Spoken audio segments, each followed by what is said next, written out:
Hello everyone, welcome to the stream. Nice to see you all people here. Thank you for joining the stream, and I hope you had a fantastic time since we last were here discussing the Rings of Power. And I thought, in old tradition, we come back here one more time discussing the Rings of Power Season 2 as we did in all the weeks before, usually on Thursday, not on Saturday. So I think that should be still okay. And yeah, I hope you people did well. Welcome everybody. Welcome Rosemary, Priscilla, der Bionicle fan, Christiane, Mart, Tremoxo, Windenast, Zane, Crafty Spirit also here, Alexi, Jake is here. Welcome. Nice to see you all here. And yeah, I thought it might be an interesting topic to, now that the dust has settled after around about a week, a bit more than that, what were the thoughts of, or how did we like the show? Basically the final conclusion of season 2 until, I guess, a next season comes out. There might be news or something, or a trailer comes out, then we sit here again and we'll discuss it as well, of course. But I feel like it's maybe a good thing as a final conclusion video for now, until new stuff comes out. Maybe there's still more stuff that needs discussion, I'm not sure. Depends a bit on what your people want to discuss. But since we talked so much about Rings of Power in the past weeks, I feel like, well, is there even much left to say? But I feel also that there might still be some need for, not need is the wrong word, I guess, but I also, depending on the stream, what we discuss here and so on, it's kind of also helping myself a bit, sorting out my thoughts of this season, I guess, and then making maybe a final video, like a final critique review of this season. I originally called this debriefing. I'm not sure if that is the correct word in English as well. Hard to tell, but yeah, something like this. So I decided to go maybe with final conclusion or something like that. Maybe more fitting for that. But yeah, whatever. Just watched episode 1 and I think it works well. Rewatched episode 1. Okay. Yeah, I think episode 1 and 2 and also episode 3 I felt okay. That was kind of a good opening for the season. And then how's the rest going? Also, Mark is here. Welcome. Nice to see you here as well. And Gaia, of course. Tar, Elenion, Maran were also nice.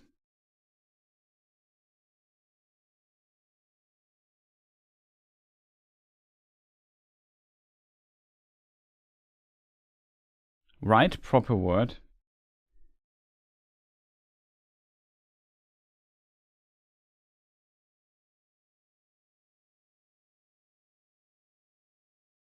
Yeah, kind of. In German would call it Rückblick or something like this. I'm not sure how to translate that into English, so I went with final conclusions, maybe working better. I think this discussion about the what is canon we had previously. Interestingly, I made a video about this years ago, and I also came to the conclusion, technically, outside of the Lord of the Rings, there is no real canon in Lord of the Rings. I think the reason for that is that all the texts published in History of Middle-earth, in Unfinished Tales, and so on, those are all texts Tolkien worked on. They were not. It's not clear if Tolkien would have published them like that. Maybe not. What would he have changed, and so on? As a result, the canon, so the selection of texts that is the, let's call it, official thing, that's often very debatable when it comes to the topic of canon. And as a result, like for Galadriel is a good example in the Second Age. We don't know exactly what. There's so many different versions. In one version that Tolkien put a lot of work in my opinion, that is like the classical thing. She founded Eregion with Celeborn and then lived there, and then their companion Celebrimbor got influential in Eregion, and so on, and Sauron came, and then Galadriel at some point had to leave this place, we just showed on the map, and then she left for, let me just move my thing here, over Khazad-dûm, went out of the other side, went to Lorien, and lived there for some time. In this version, though, Galadriel had also a son named Amros, and a daughter named Celebrian. Celebrian is also mentioned as a daughter of Galadriel in Lord of the Rings. Amros is also mentioned in Lord of the Rings, but not as a son of Galadriel. He, though, was a king or something of Lothlorien at some point, and this kind of creates an interesting conflict in this.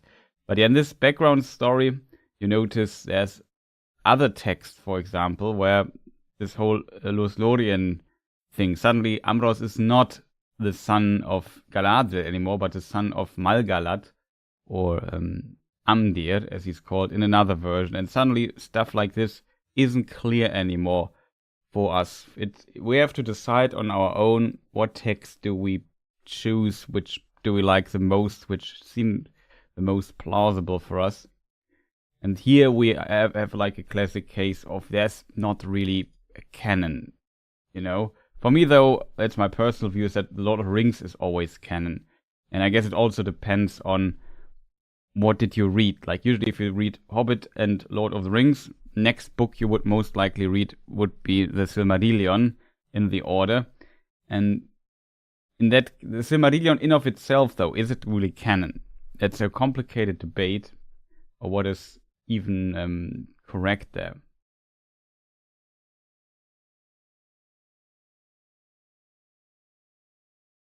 And yeah, there are so many changes in the Silmarillion as well. It becomes a very complicated topic. There's like a whole book going through the Silmarillion, comparing it to Tolkien's text and so on. It's a fascinating topic, but it makes things complicated. However, from like a reader's point of view, it might not seem like that. Because the Silmarillion is a cohesive book that's different with all the texts that Tolkien wrote. They kind of connect to the same universe, but Tolkien tried to tune it into certain ways, or to describe it in certain ways. And sometimes he was not sure on which direction he wanted to go, or changed his mind later, and then rewrote texts and so on. That's where things become difficult then. And Christopher Tolkien, composing the Silmarillion, had to select the text that fit the best towards the Lord of the Rings, and that's why the Silmarillion is working very well with the Lord of the Rings. Still, you could argue, if Tolkien would have completed the Silmarillion, it would be a very different book. So, who knows? Tolkien did not do this, and the Silmarillion is composed as one book that works also kind of in of itself for the most part, especially with the Lord of the Rings and the Hobbit. And as a result, yeah, for a lot of people, that's the canon book. But in this book, for example, Fingon is the father of Gil-galad, is an interesting example. Though Tolkien later decided, well, it would be better if he is the son of Orodres and so on. And Christopher Tolkien said it would maybe be the best to not even talk about it, but yeah.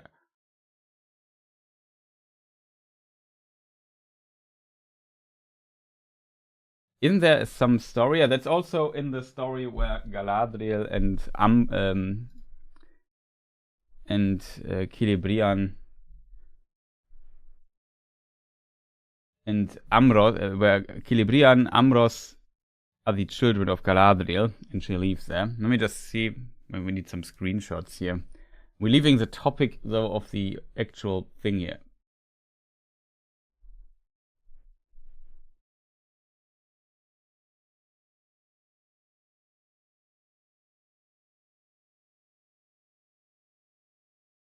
A pity we had no interaction between Galadriel and the dwarves yet. Yeah, that's actually really unfortunate.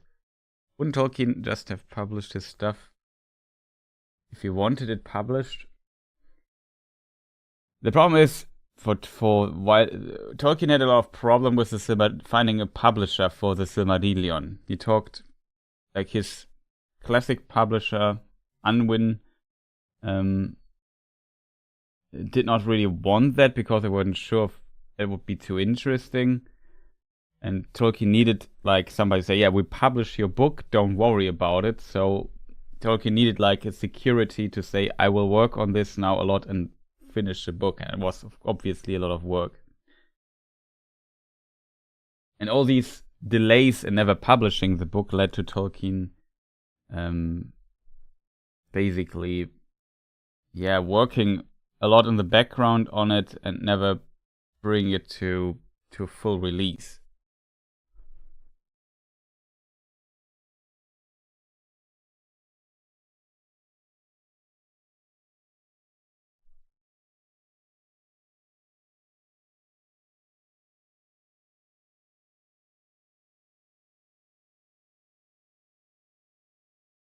One moment, doing here production stuff. So we need some screenshots of the show, I guess. Yeah, in the background, you have these characters of the Second Age.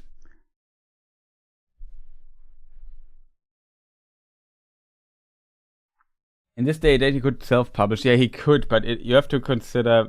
I mean, the publication in of itself, but you also need to earn some cash with it to justify the amount of work you put into it. There's like always a side when it comes to commercial. I wanted to read, because it was a question in chat, the section from the Peoples of Middle-earth book, The History of Galadriel and Celeborn, and of Amros, King of Lorien.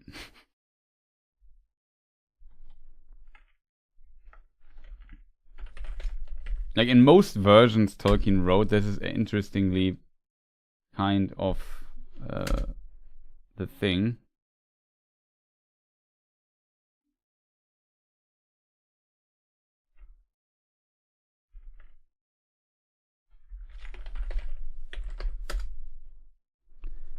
Okay, now I'm sad. So the question, going through Moria. Let me just see, where is it? Concerning Galadriel and Celeborn. I think that's part of that text, if I'm not 100% mistaken here. Seems like roundabout right. And there we can read the following. I mean, at least, maybe I read a longer paragraph here. Sauron used all his arts upon Celebrimbor and his fellow smiths, who had formed a society or brotherhood, very powerful in Eregion, the Gwais y Myrdain, but he worked in secret, unknown to Galadriel and Celeborn. Before long, Sauron had the Gwais y Myrdain under his influence, for at first they had great profit from his instruction in secret matters of their craft. So great became his hold on the Myrdain, that at length he persuaded them to revolt against Galadriel and Celeborn and to seize power in Eregion, and that was at some time between 1350 and 1400 of the Second Age. Galadriel thereupon left Eregion and passed through Khazad-dûm to Lorinand, taking with her Amros and Celebrian. But Celeborn would not enter the mansions of the dwarfs, and he remained behind in Eregion, disregarded by Celebrimbor. In Lorinand, Galadriel took up rule and defense against Sauron. So in this section, yeah, it's basically confirmed that she would pass through Khazad-dûm. This idea is very present in Tolkien's mind, that Galadriel left Eregion and went east, basically, to Lothlorien. In this version, she even takes rule, because the ruler Amros later takes rule after she departs from Lothlorien. Then it's a complicated matter in this text. However, it's not the only version. There's like more to it. It's very complicated. There is an interesting other text in this context, just for like me just think. It should be in the, like, there are these books called Parma el de Lamberon.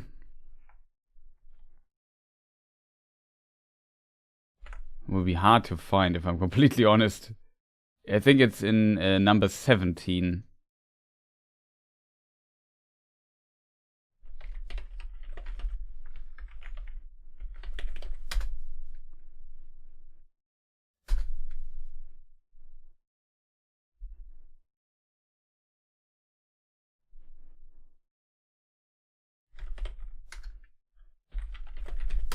These were, I think, written a bit later.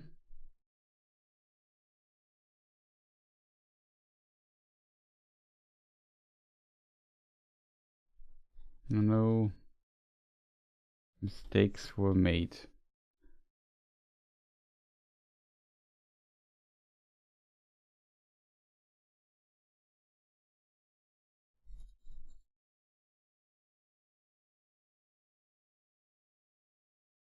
Lothlorien, gerade coming there.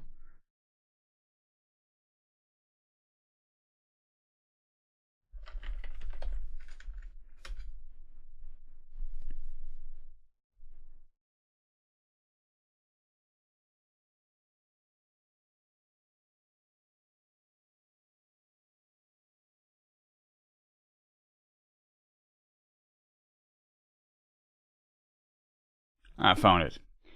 It's in the section. It is page. Scrolling, yes, such a pain, chat. Sorry. It's page 127. Parma el de Lamberon, issue number 17. It took some moment to find. It's kind of a rare note. The language in Lorien, though Frodo found it hard to understand, was actually, except in a few names of persons and places, simply Sindarin of Beleriand, brought in by Galadriel and Celeborn and their followers, who after the destruction of Eregion passed through Moria and established their realm on the east side of, and here the text cuts off. What's interesting in this context is that like some people interpret this, there's a second text where it also phrased like this, passed through Moria, that it says after the destruction of Eregion.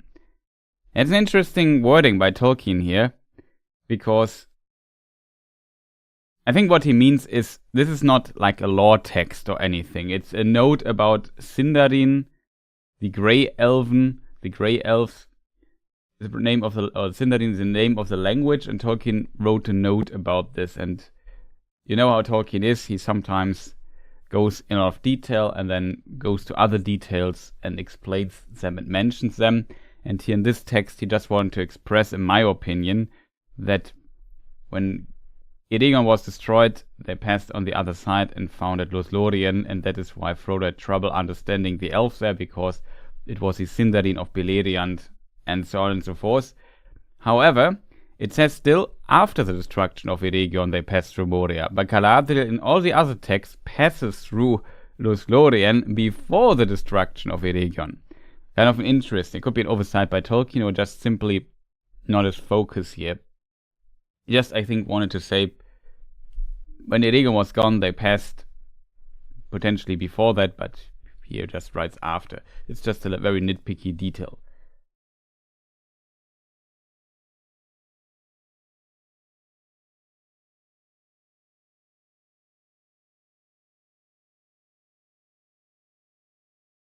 Yeah, exactly. Tar Malan, Elenion Marango has it. This text, I can't tell you when Tolkien wrote this, to be honest. I think it's not dated here. It is part of words, phrases, and passages.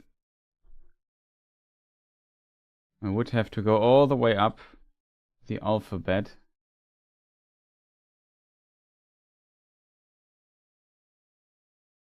Sometimes there's like an introduction. I think this text here came to be also relatively late. There could be like late 50s, maybe 60s, something like that. I'm not 100% sure on that, to be honest. It can't be too early because Galadriel is a character invented in 1900 in the 40s, so it is at least past the 40s when this was written.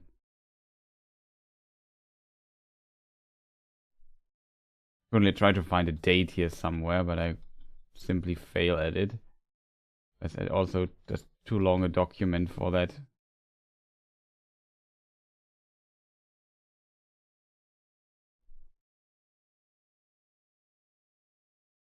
Thailand says around about 59, yeah. It was also what I had in mind, like maybe late 50s, early 60s, something like this. Around about 1960. So very interesting. This was, so from this perspective, it was written after Lord of the Rings released.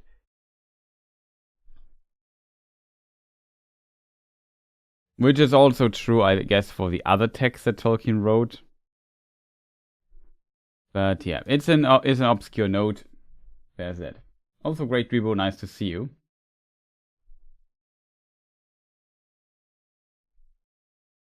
Also lost a lot of chat. Dear Chris, I would love to much all the live streams. Seems still unfinished tales and not out together. You said you have visit.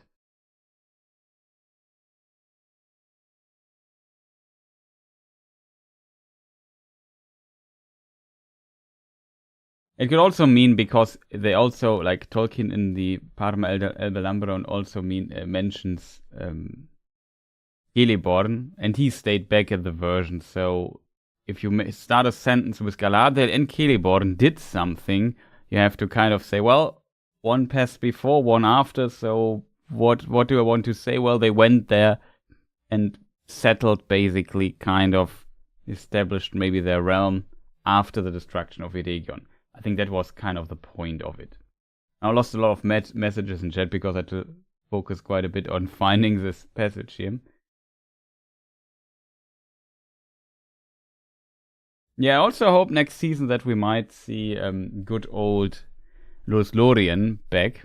Also Schnake, welcome, nice to see you as well.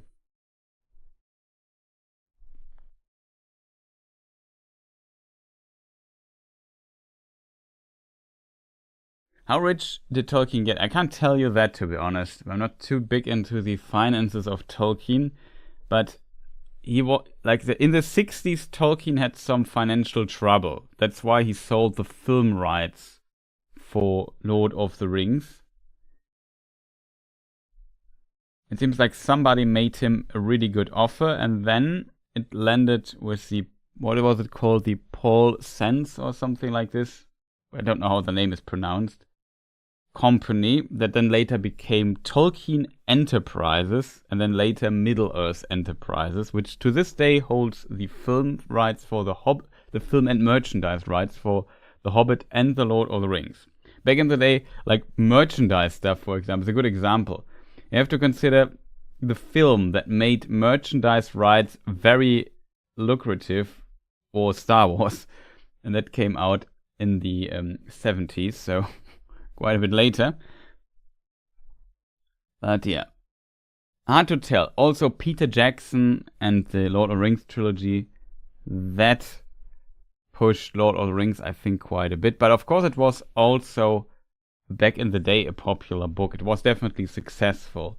But I think it is not, like, back in the day, nobody would have offered, I think, Tolkien 250 million just for the rights. And there's an interesting quote for this as well, which I now will always read if somebody says Tolkien would have never, and rotating in his grave. There's an interesting quote. I read it, I think, here on stream multiple times. And it's a fantastic quote, in my opinion, because it shows also kind of the financial side of things. It's from 1958, so potentially around 57, excuse me. And it's letter 202, which he writes to his son Christopher, and he talks about a policy on giving out rights and so on. This was before he sold the film rights. And yeah, but this Mr. Ackerman brought some really astonishingly good pictures, Rackham rather than Disney, and some remarkable color photographs. They have apparently toured America shooting mountain and desert scenes that seem to fit the story. The storyline or the scenario was, however, on a lower level, in fact, bad. But it looks as if business might be done. Stanley Unwin and I have agreed on our policy, art or cash, either very profitable terms indeed or absolute author's veto on objectable features and alterations. Or alterations.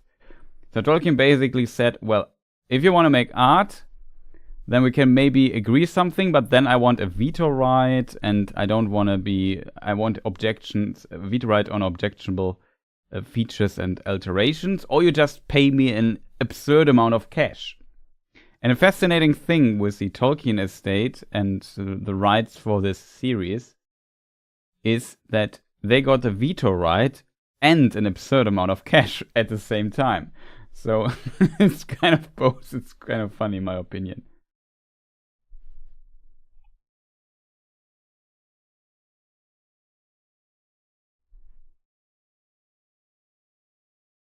Oh, Sam, happy birthday.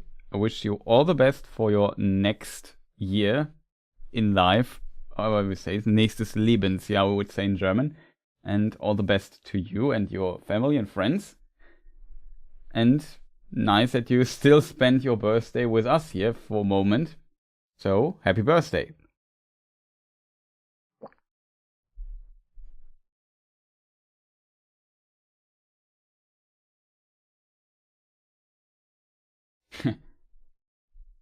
Christine is the best gift. I'm not sure about that.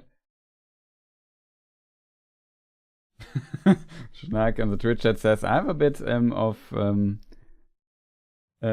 compassion. Just to screw me. Well. Nice burn, Schnake. Nice burn. I wonder if elves ever had birthday parties. Red Scorpion, welcome. I'm not actually sure, to be honest. That's a really good question. We just know hobbits had birthday parties. I mean, elves would have a lot of birthday parties in their life, so maybe the birthday was not that important to them. But, yeah.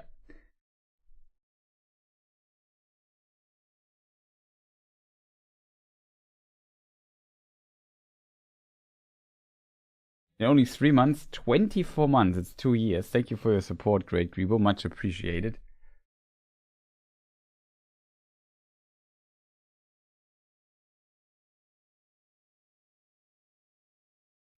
Rings and The Hobbit had a huge resurgence in the late 70s and early 80s.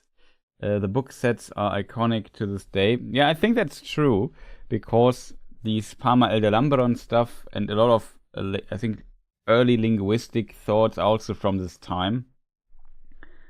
I think the Atlas of Middle-earth is also from that time, so there were quite a few things published during that. I mean, if you look at the releases of Heroes of Middle-earth, no, what is it called? History of Middle-earth.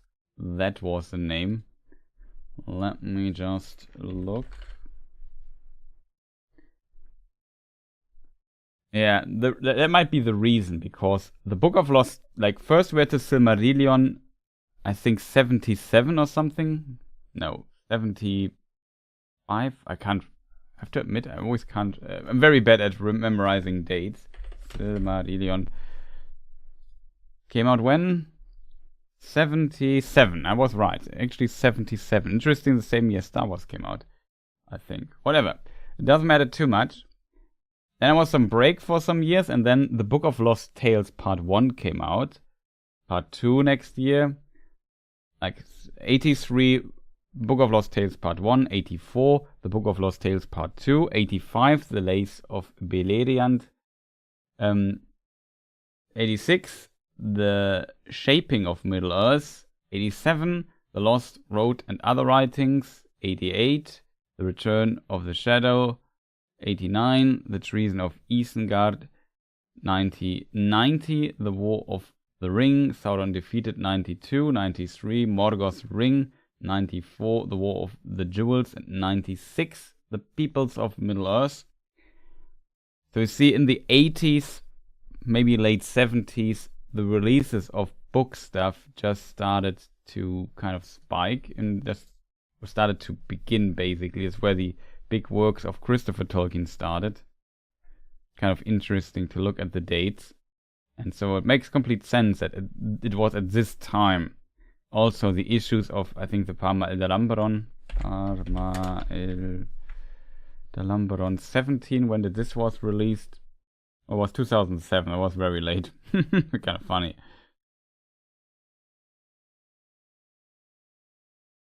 The first issue was 71, though. So it was very... The frequency of the Parma el Dalamberon issues was, how to say, very infrequent. But yeah, it started in the 70s as well.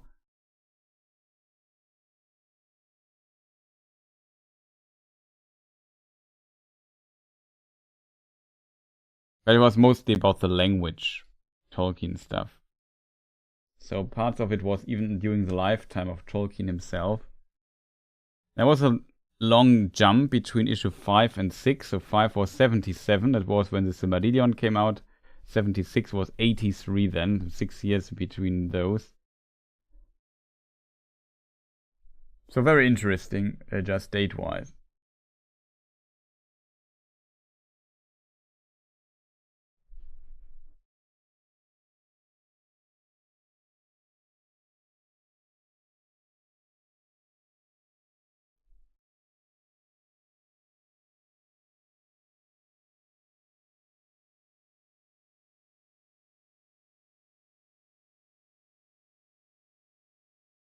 We need to know Galadriel's birthday to figure out her sun, moon, and ascending.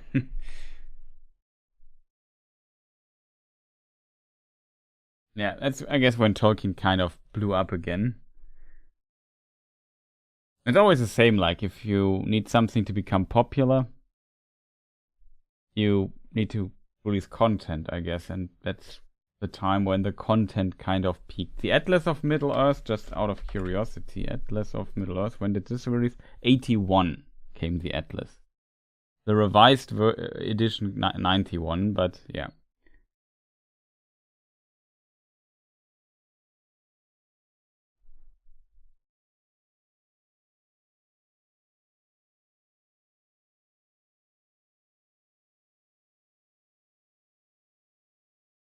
What would be interesting to see published, that's, I agree with you, Tarmalenio Marano, would be Christopher Tolkien's personal history of the Silmarillion, which is like 2,800 closely typed pages. That would be interesting to see what his process was in the background and so on.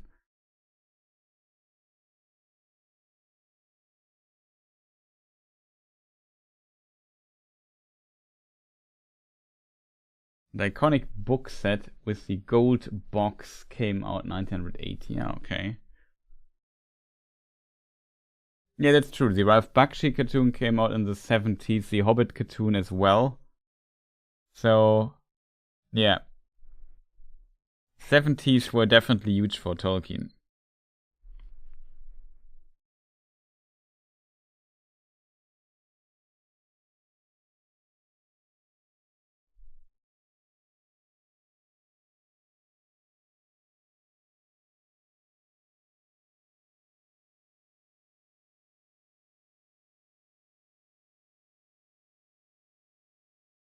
As I understand,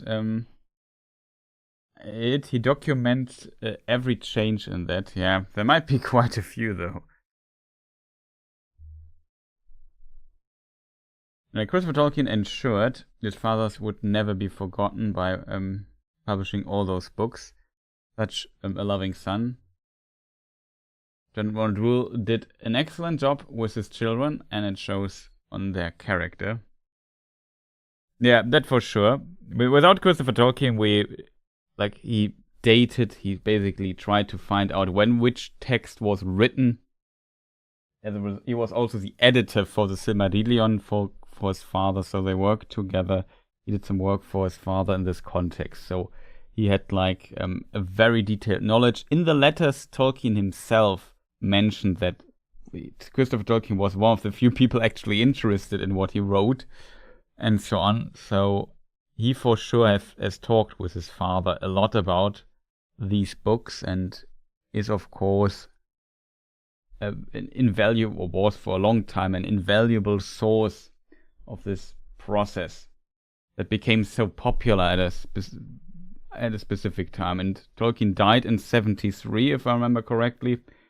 So keep in mind, like, the big boom of Tolkien and his works when they blew up, that was kind of after Tolkien died. And kind of, I assume, would have peaked definitely with the Peter Jackson films. Yeah, 1973. Celeborn's name in Quenya is Teleporno, yes. Though it's a bit complicated. Why does he need a Quenya name? The reason for this name, let me just see if I find what Tolkien actually wrote.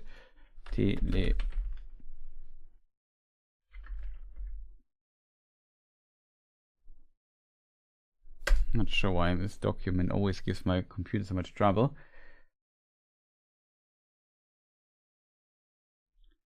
So the reason, like, usually Celeborn would not have a Quenya name. The reason for that is that in The Lord of the Rings, we can read the following thing about him in Appendix B, I think. I would have said almost A, but I think it's in Appendix B. It's in the short introduction of the Tale of Years.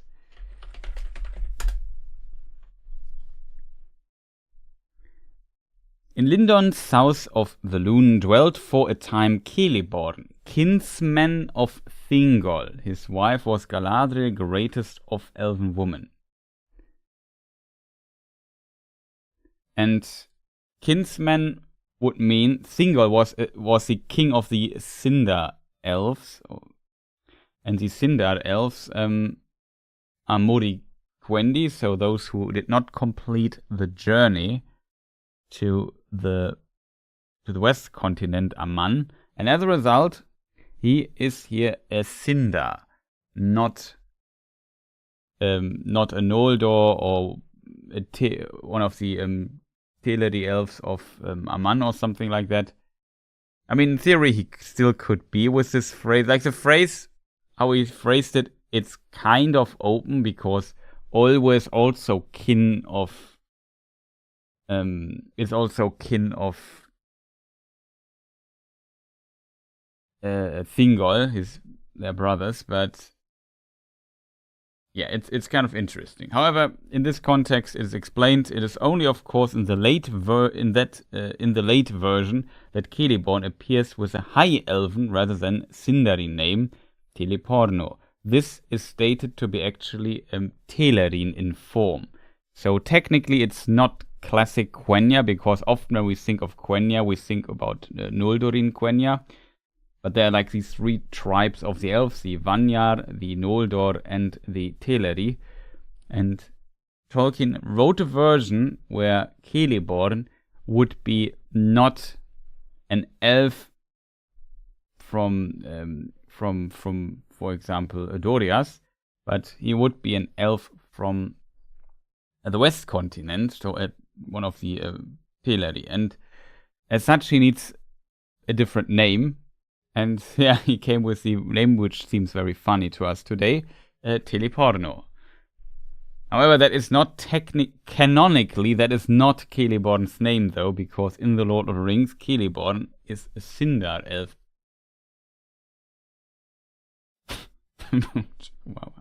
Wow. Less giggly of a name than Elmo. That's kind of funny.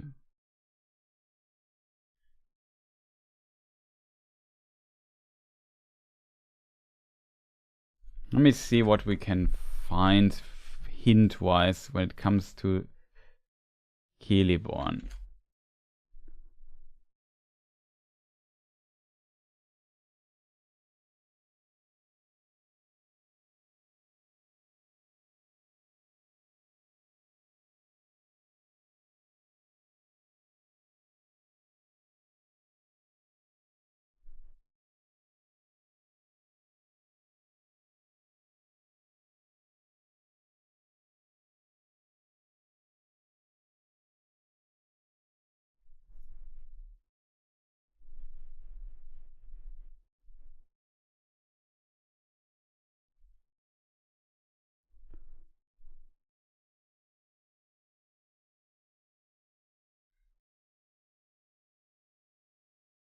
There's the incident with Gimli with Celeborn that hints at him, but it would be kind of true for the...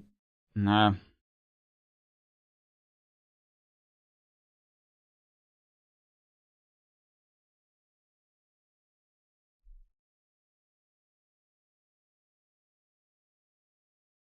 I guess a bit too hard to go through all the Celeborn things. He doesn't appear that often, Lord of the Rings, to be honest.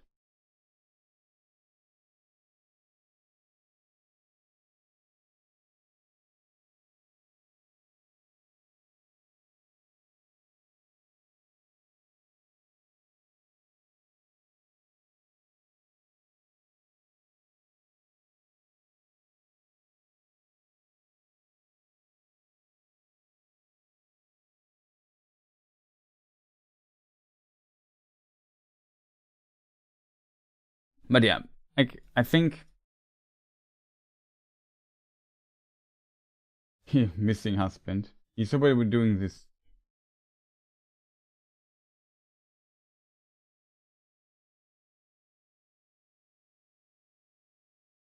Love that we discuss him from that here. Well, he might appear in the future, but it was kind of the question. Here it appears again. Tell me, he's of Thingol, Galadriel, greatest of the elven women.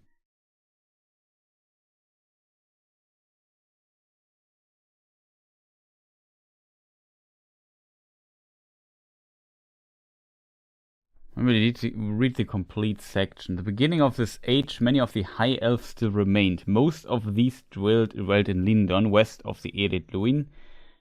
But before the building of the Barad-dûr, the Dark Tower, many of the Sindar passed eastward, and some established realms in the forest far away, where their people were mostly Sylvan elves. Thranduil, king in the north of the Greenwood the Great, was one of these. In Lindon, north of the Lune, that's kind of the context of this, if you read this whole passage.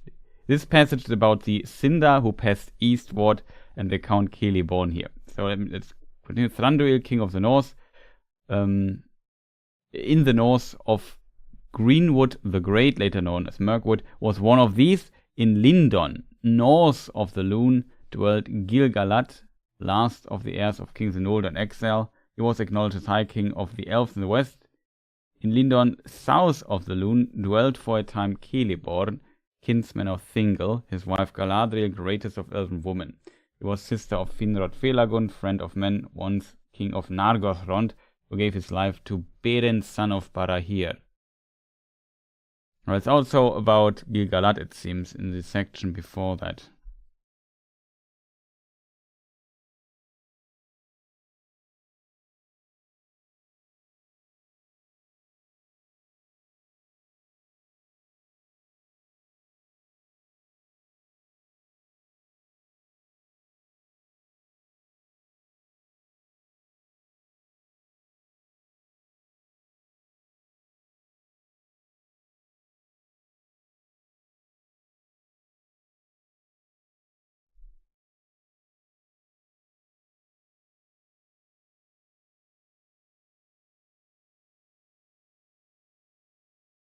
Interesting, there is a meeting between Celeborn and Thranduil.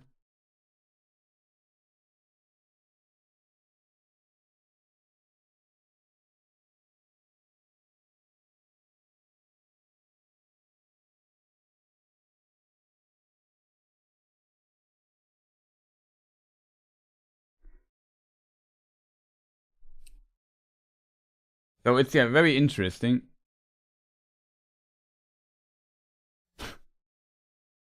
If you read Peter S. Biggest introduction to data analysis.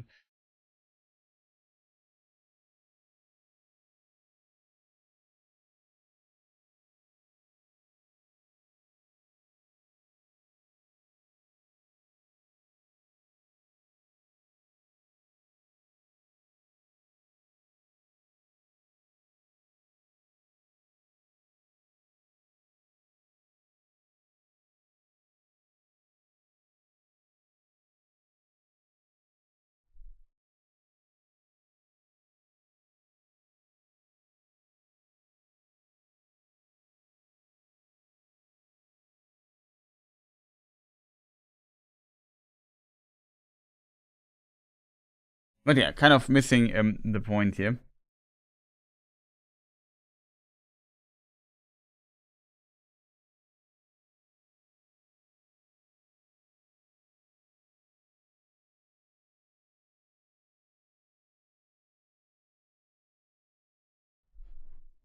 But yeah, in this book, just to come here to the conclusion, try to follow chat here a little bit and find the indications here. But still, Celeborn usually has a Sindari name because he's a Sindar, and the other versions, this becomes also kind of apparent here in this text, where this name appears one time.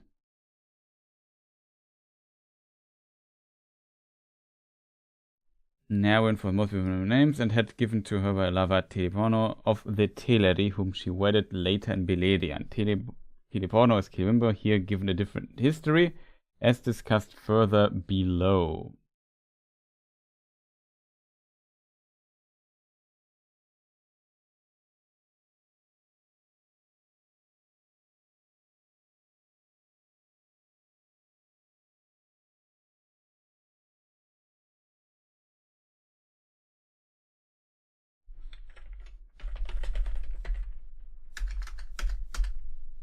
Try to reconstruct it here. There's an interesting note on this here as well in the other book.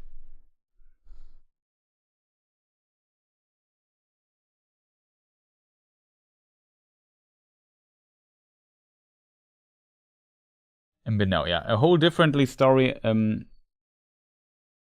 adumbrated but never told, of Galadriel's conduct at the time of blah blah blah. Last writing of my father's subject. Yeah, here it kind of is. This desire of Galadriel was, it seems, known to Manwë, and he had not forbidden her, but nor had she been given formal leave to depart. Pondering what she might do, Galadriel's thought turned to the ships of the Teleri, and she went for a while to dwell with her mother's kindred in Alqualonde. There she met Celeborn, who is here again a Telerin prince, the grandson of Olwe of Alqualonde, and thus her close kinsman. Together they planned to build a ship and sail in it to Middle-earth. This kind of, yeah, different. Compared to how in the other texts we know Celeborn is different. In the Silmarillion, there's a mention meeting Galadriel and Celeborn in Doriath, of her kinship in Thingol, and of their being among the Eldar who remained in Middle-earth after the end of the First Age.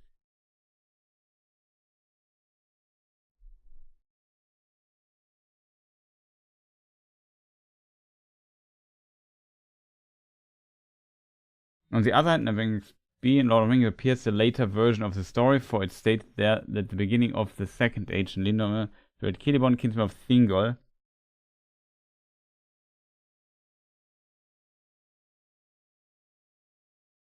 It's a bit explained. That's actually what I'm searching for. There's no part in the history of Middle-earth more full of problems than the story of Galadriel and Celeborn, and it must be admitted that there are severe inconsistencies embedded in the traditions, or to look at the matter from another point of view, that the role and importance of Galadriel only emerged slowly, and that her story underwent continual refashionings.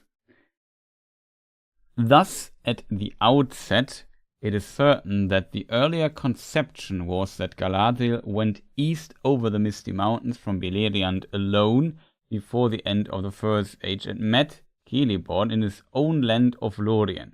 This is explicitly stated in the unpublished writing, and the same idea underlies Galadriel's words to Frodo in the Fellowship of the Rings, Ring 2, I assume it's page 7 then, something like that, where she says of Celeborn, it might be chapter 7, not page 7, I'm an idiot, says of Celeborn that he has dwelt in the west since the days of dawn, and I have dwelt with him years uncounted. For ere the fall of Nargothrond or Gondolin, I passed over the mountains together, and together through ages of the world we have fought the long defeat. In all probability, Celeborn was in conception a Nandorin elf, that is one of the Teleri who refused to cross the Misty Mountains on the great journey from Cuivienen. On the other hand, in Appendix B to Lord of the Rings appears a later version of the story, for it is stated there that at the beginning of the Second Age in Lindon, south of the Lune, dwelt for a time Celeborn, kinsman of Thingol. His wife was Galadriel, and so on and so forth. So it's complicated. And in the Silmarillion, Galadriel and Celeborn met in Doriath.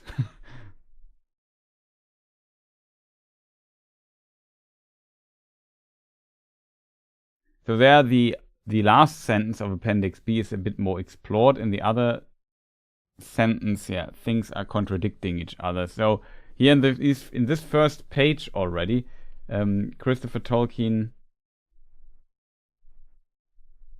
kind of explains the problematic existence of Celeborn. Like, this is a character you can't fit into the lore and say, yeah, that is kind of the canon version. Like, it's almost impossible.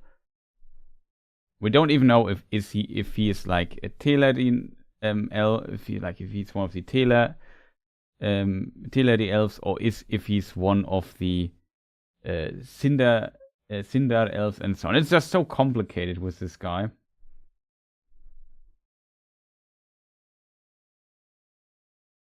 Pretty interesting, so I'm predicting that Rings of Power will incorporate several of these versions of Celeborn's backstory when he appears. Potentially, it's very hard to tell. My prediction would be like a little bit that the reason why he's not, like, they will kind of fuse him and maybe Glorfindel together, or the story of him, or maybe, like, I assume that Glorfindel will be in Middle-earth at some point to help the elves, and maybe Celeborn comes back to Middle-earth with Glorfindel. That's kind of my prediction for him, if I'm honest, for the show.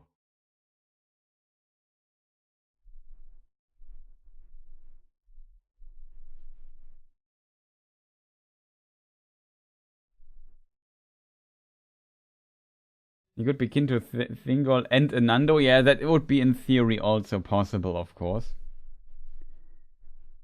Openbird, hello Chris, sorry I'm late, don't worry. We have not discussed anything useful regarding the show yet. We made a short introduction and then we got lost in details, as always.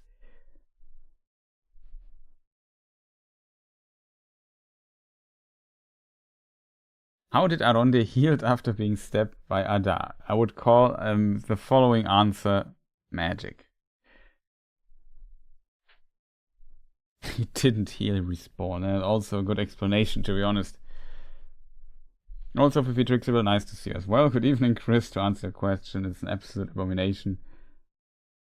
It is a strange show. But now that we discussed Celeborn a little bit, and always very difficult because, like, I've not prepared my Celeborn knowledge here for the stream.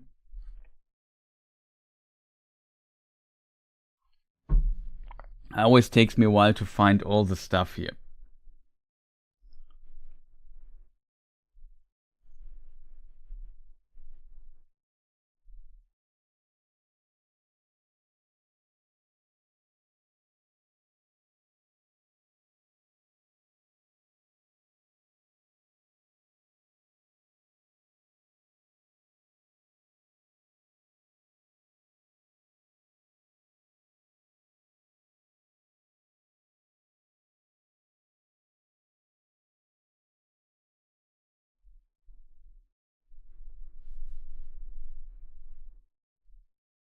Yeah, there might still be information missing regarding the construction of Celeborn, of the Silmarillion by Christopher Tolkien. It's a complicated topic, just scrolling up a bit.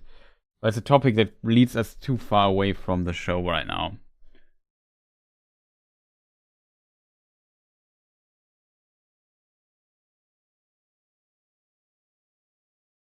It's actually possible that he lost Eyegloss or will later get this weapon. Hard to tell. Is Eyegloss mentioned in Lord of the Rings? I would think so, right?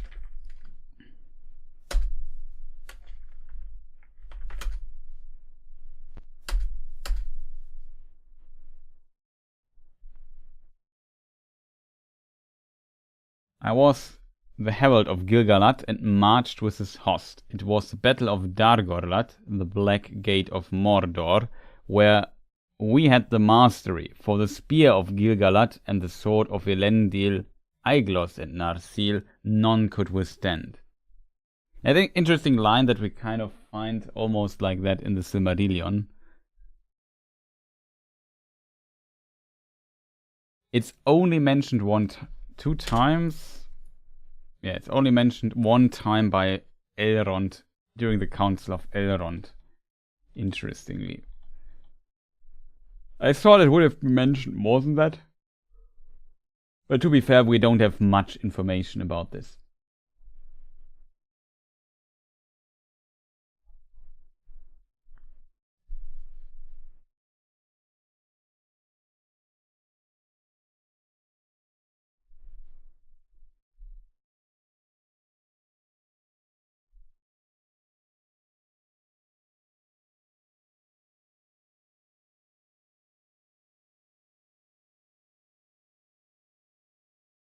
The Silmarillion calls him a prince of Doriath. Is this royal? Yes.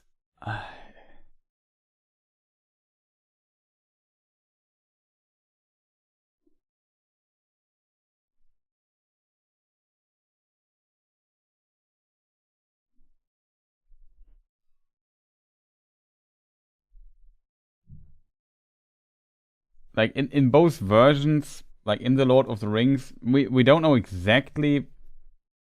Like, this is a complicated question because we would have to go through all the versions that Tolkien wrote and see how is he related.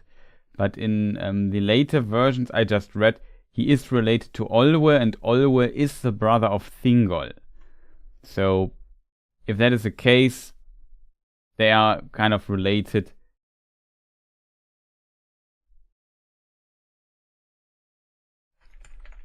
Celeborn. Not sure what we can find there.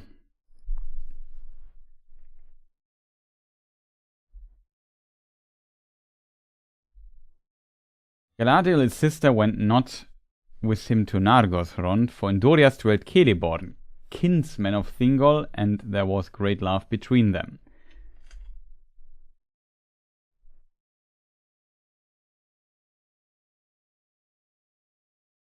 And their son Dior Elohil had to wife Nimlos, kinswoman of Celeborn, and he was prince of Doriath, who was wedded to the lady of Galadriel.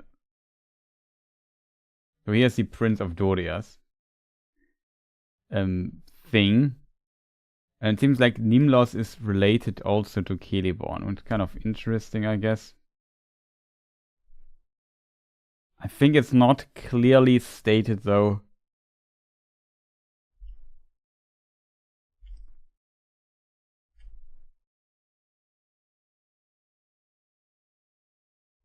In the Silmarillion, I think it's not stated to what degree he is a kinsman or related to it. In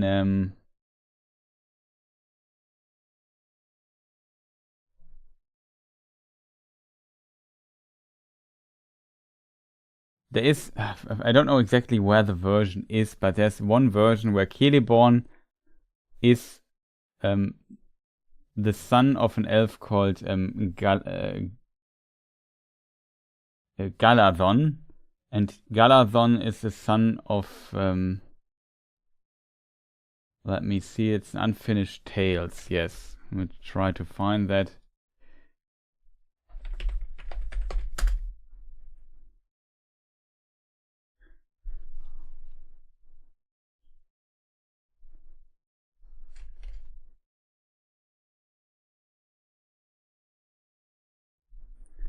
So this text, Lord of the Rings refer is fairly clearly Galadriel, coming from Middle-earth as one of the leaders of the second host of the Noldor, met Celeborn in Doriath, was later wedded to him.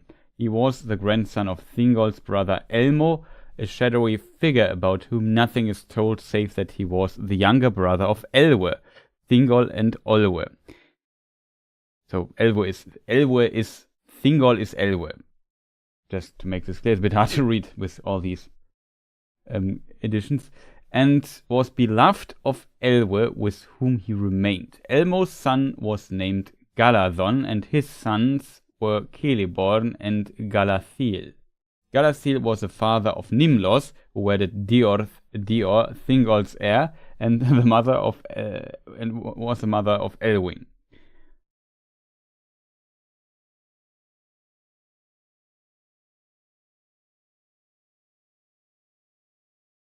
There's a good point by Tar Elenion Maranwell. In one version, he's also the direct son of Elmo.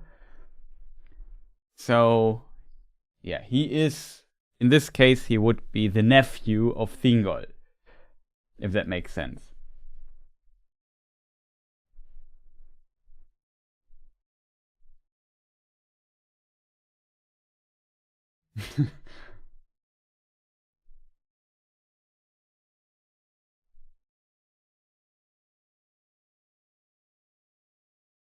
I always feel a bit bad for Celeborn. Feels like Tolkien tried to find some sort of good place for him, both origin and history, but he just didn't fit nearly, and always feels like an afterthought.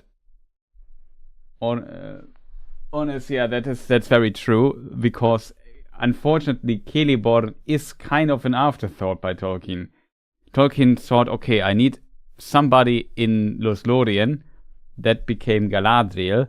And in a very early note in, I think, The Treason of Isengard, or the book before that, Tolkien even has the note, Galadriel is that the wife of Elrond, ? And then he decided to go a different route with this. As a result, he had problems with Celeborn, and he already had a lot of problems with Galadriel as well. In contrast, we have Elrond. And Elrond suddenly fits so much better into the lore. The reason for that is that Elrond was created in the 1920s, long before Lord of the Rings even was out there, and Tolkien borrowed the name and implemented it into The Hobbit, but made him an elf there. And as a result, he had to invent Elros, who became then the king of Numenor, because in its origin story, or the origin, Elrond was the king of Numenor, not Elros. So he needed a twin brother who can kind of fit in for that role. It's a complicated story. There's even a version before that. So we're talking about 1926 or something. And there I think he was following... I forgot how it was, Chad. Wasn't he in the service of Amros or something like that, when Amros had also a different role at this time? Amros is also an older character. Galadriel at this point didn't exist. Keep this in mind. So, yeah, the reason why Elrond fits so much better into the lore is he was simply invented before Lord of the Rings was written, and he, as a result, is more natural. Elrond and Galadriel were intended to be a couple. I wouldn't say intended. Tolkien had a little note in his manuscript basically saying, well, it would be an interesting connection to have Elrond and have Galadriel being the wife of Elrond. And then he later said, well, it's maybe better if Elrond is the son-in-law of Law for Galadriel. And then he invented Celebrian as kind of a step in between. That's also why, when it comes to Celebrian, her role is never really questioned in the books, I think. Like, she's always the daughter of Galadriel and nothing changes, because the idea of Celebrian is to be the daughter of Galadriel and the wife of Elrond. Like, she's kind of the connection between these characters that you both need in the Lord of the Rings, that are very relatively important side characters to some degree.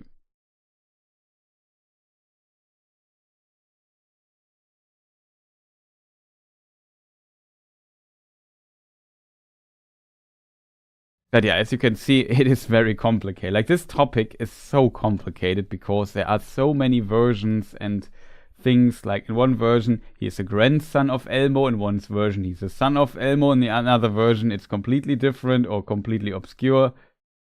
In one version, they met in Aman already and sailed together to Middle Earth. In one version, Galadriel left Beleriand and met him. In one version, they both met in Doriath in Beleriand.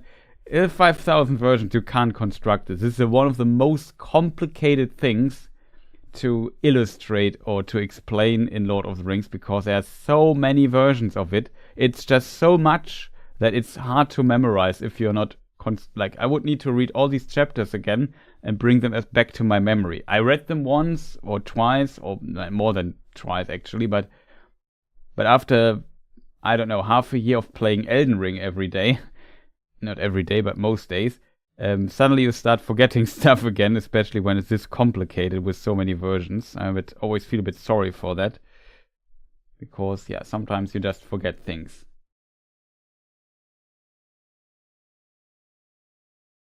Elrond became Elros, so which character is actually older? From a writing perspective, Elrond is of course older, because originally it was just Elrond and not Elros. From who is the firstborn, I think Elrond is the firstborn, but I'm not 100% sure. Because the mention that they are twins is already rare. We don't learn much about Elros.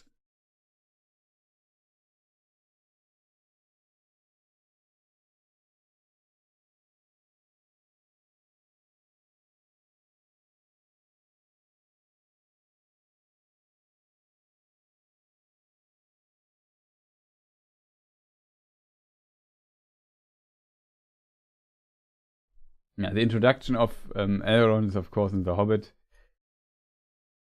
Also, a very obscure or strange description in some parts.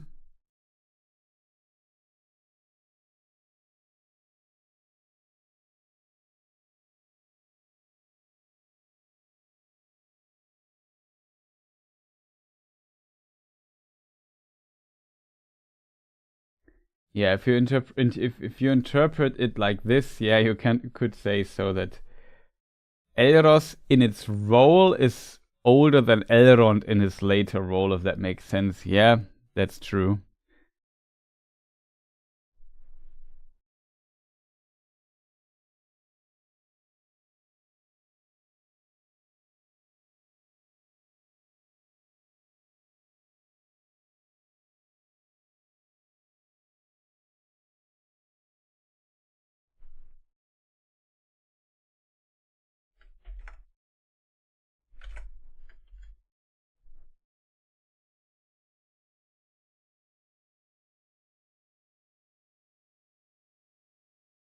Yeah, there are some obscure passages.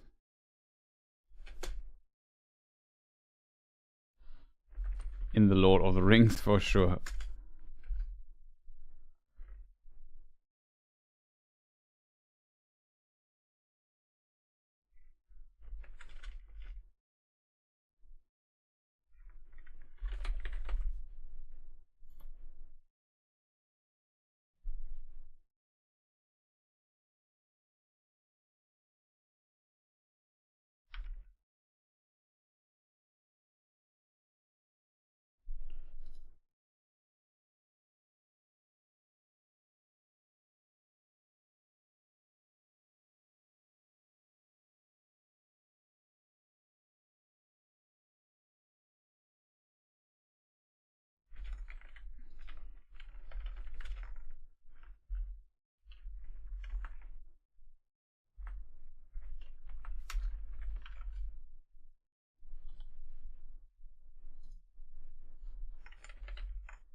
And there's yeah, this variant. I currently try to find it. It's the treason of Isengard.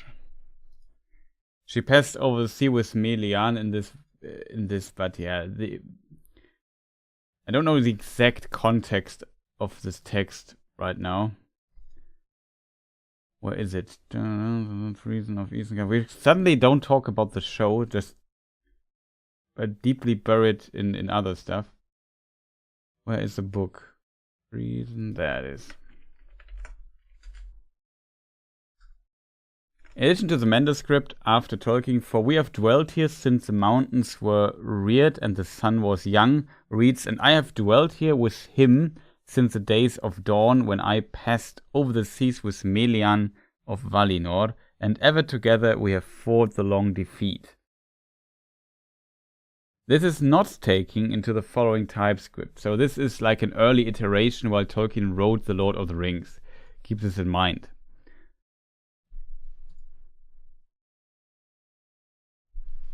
But yeah, Tolkien had like many interesting iterations of the characters and so on. It's kind of fascinating to go through all of this.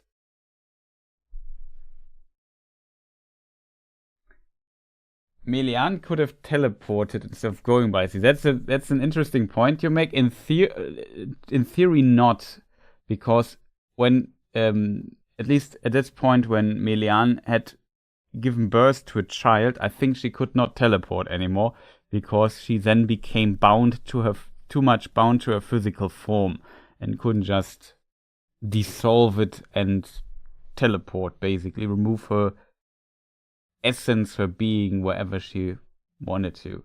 But it's a complicated topic as well.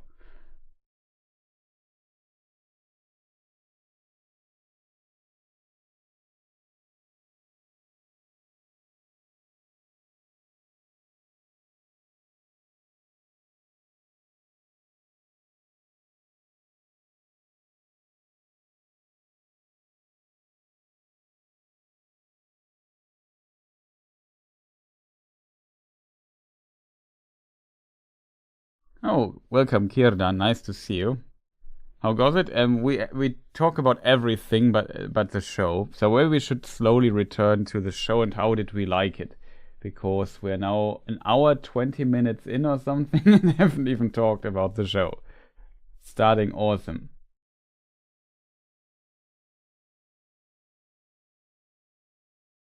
Maybe Kirdan shipped her over. Hard to tell. Like, she's a Maya. She will find ways to get over or back to Aman. Was a very powerful entity, I think. Hard to tell, though. I'm not telling that this is 100% the case. It's just some of the text could be read into this direction, but like I said, it's a complicated topic.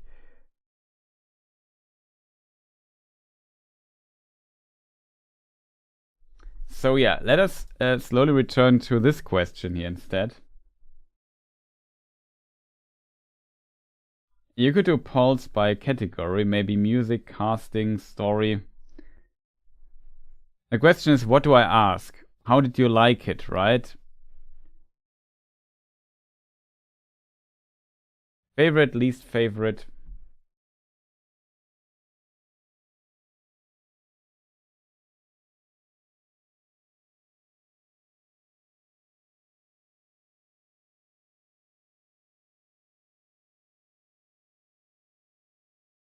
Just currently thinking about how to phrase it. So maybe one general part, maybe a good idea, so we can maybe focus a bit here on this overall question.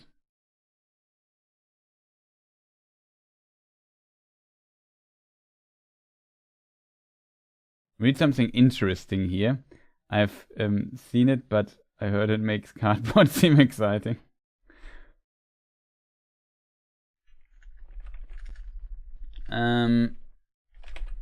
What aspect of Rings of Power? We talk about season 2 here.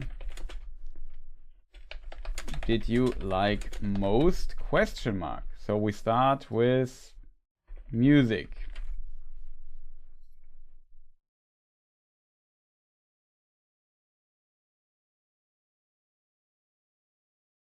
What was the other suggestion you had? I kind of liked that. Music casting. Let's call it casting / acting.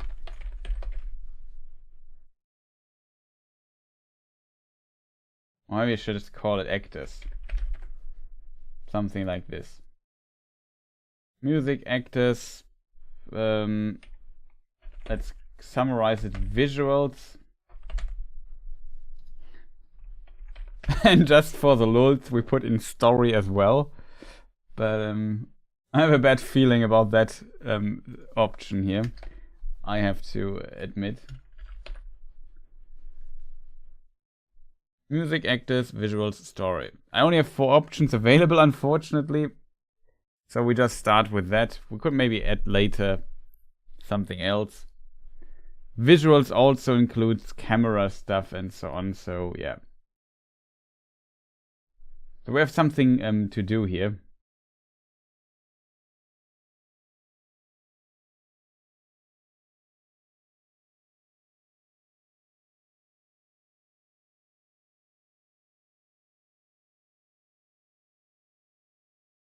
I've been listening to the stream all evening, but been a bit inactive in the chat as I'm doing chores. Yeah, don't worry. Glad you are still here. -2 on a scale of 1 to 10.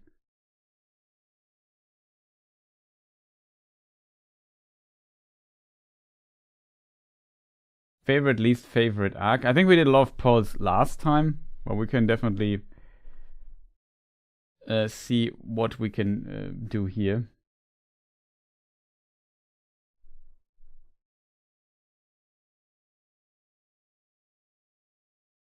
Also, if you don't like any of that, just maybe vote what you found least annoying. Or just don't vote here in the poll. In real life, you should always go to vote, but that's a different topic.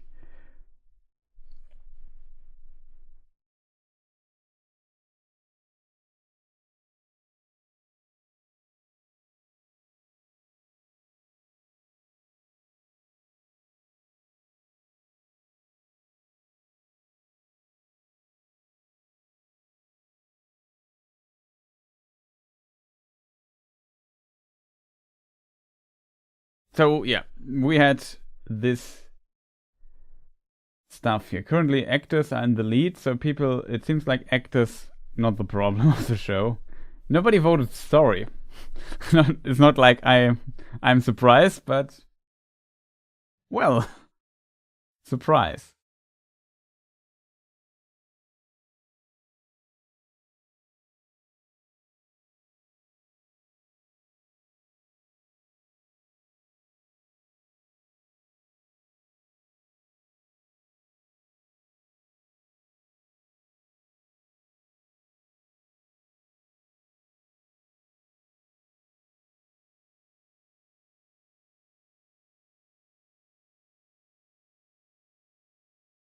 And of course, too, you still would need to do other stuff to kind of work.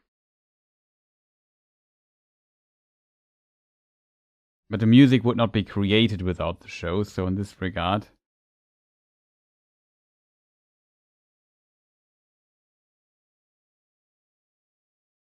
Music is a funny one because often when music is done really well, you actually don't notice it that much. I think it depends a bit on what you want to do. If you want the music to be noted, what did you like the most in the show? I would actually go with chat. I think, like, for me personally, the acting and the actors were definitely what worked pretty well.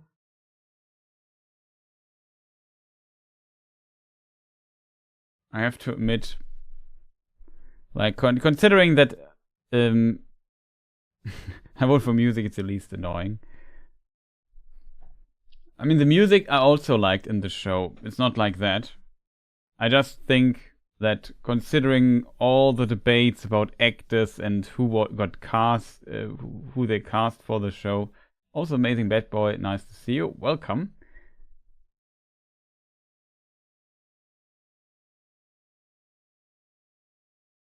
But it depends. If you want to bring a certain track into the focus, then it becomes kind of very present in a way. there's some situations where you don't want that the music takes away from the scene too much, so that people don't focus on it. The visuals also worked for me fairly well in this season. I think they improved here quite a bit over season 1, especially, I guess, because the COVID restrictions were not there anymore. You definitely notice this in the show.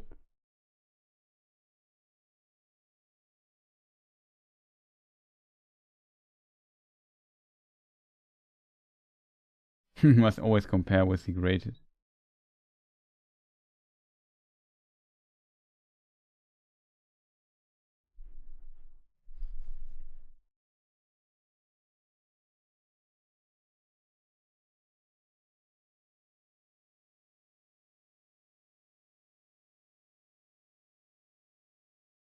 Yeah, the visuals slowly catching up, because I think the visuals were definitely there.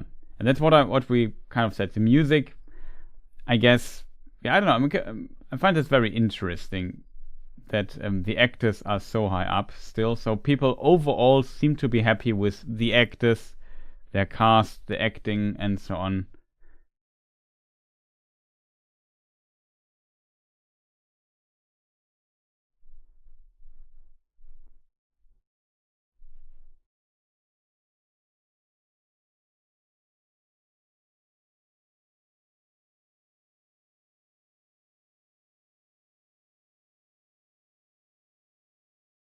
I have missed the discussion about Celebrimbor's 12 different fathers. Yeah, we had a long discussion about that. I saw you would gone live earlier, but the dog needed a walk. Hope everyone's week has gone well. Yeah, hope your week and days also have been awesome. Yeah, you just wrote that you didn't like the acting. Felt it was like overacting. Kind of felt like it was to the standards of TV shows these days, at least, maybe slightly above average. I feel like especially the interaction between Celebrimbor and Anatar worked for me very well. I have to admit. It was very fun to watch these two act simply. And that is why I think it worked for a lot of people. Like, the actors for me were not the problem of the show at all. There was a lot of controversy about how they looked and skin colors and nonsense like that.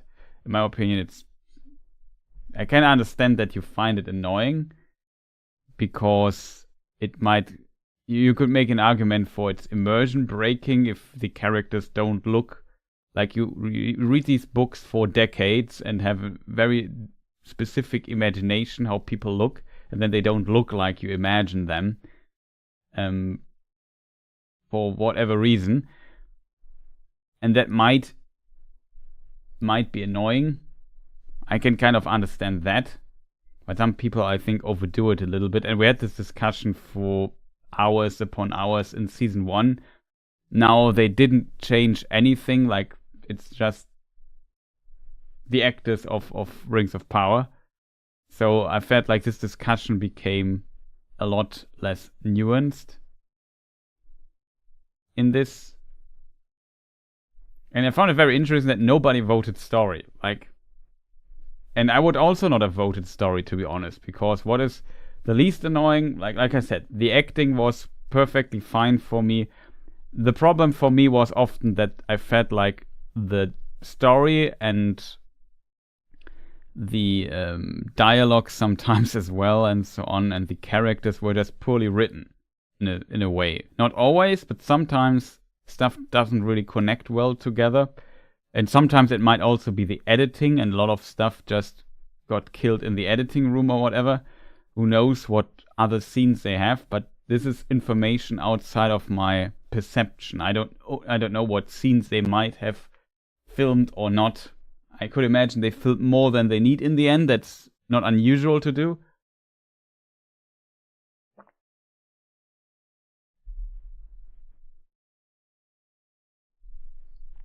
But yeah, I don't know. They didn't make anything strange. Like, the new actor, let's think about who's new. Narvi is new, and Narvi looks like a dwarf, so perfectly fine. we have Círdan, which unfortunately only appears at the beginning of the show, which I found very unfortunate, to be honest, but he is, he was well cast. Like that, I thought, okay, this guy is Círdan. I didn't like that he shaved off his beard at some point for whatever reason, but whatever. It's not the end of the world. So he also worked pretty fine. Was there any controversial new cast that we did not have in season 1 already in this show? So little Círdan, yes. Very unfortunate.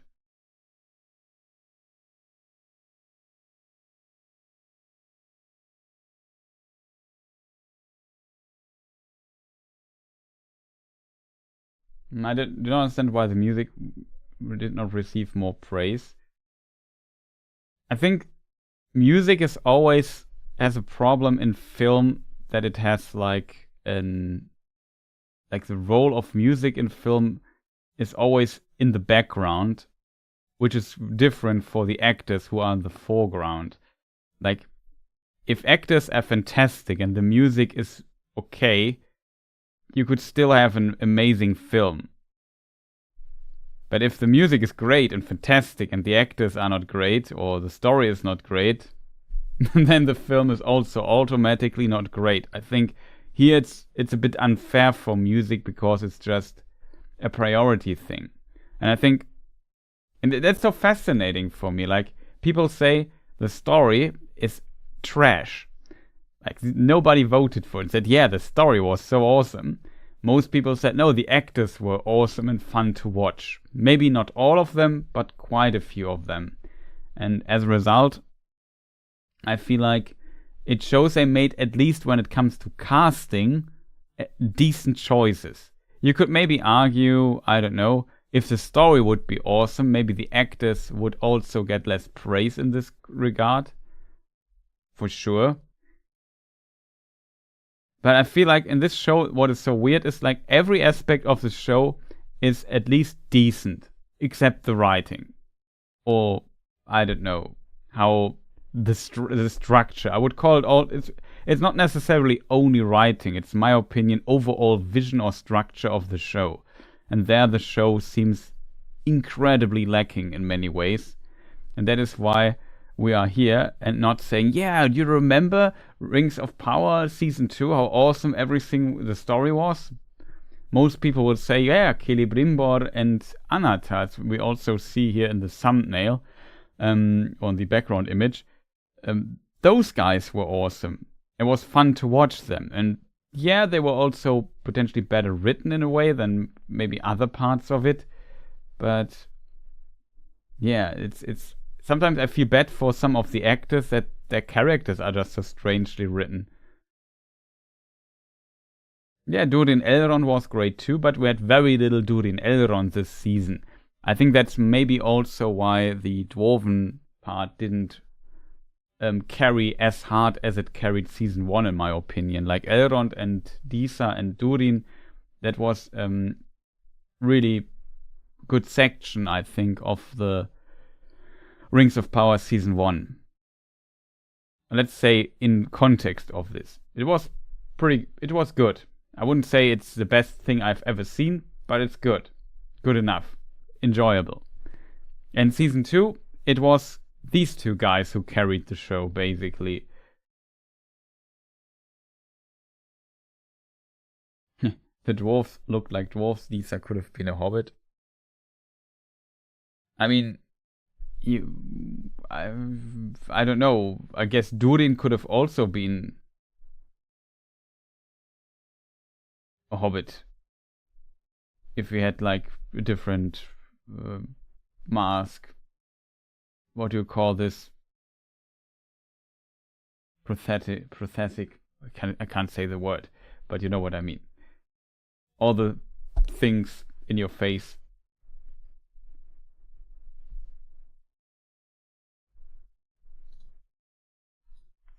I always have to look up the English word.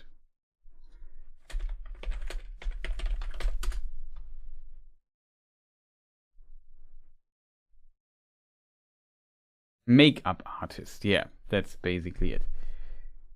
Yeah, I know the word, but it's the TH is sometimes stuff Pathetic, I think it's pronounced, yeah. But yeah, from this perspective, I felt Disa also worked for me as a dwarf.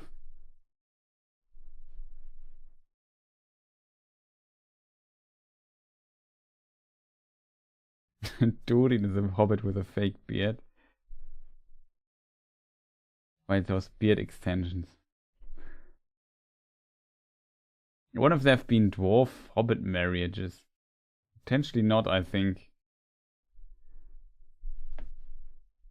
No mentions of those. I mean, it's not impossible, I guess, but the hobbits, like, the Shire at least is very isolated in this regard. I also really liked the actress of Disa. I think she did a fantastic job.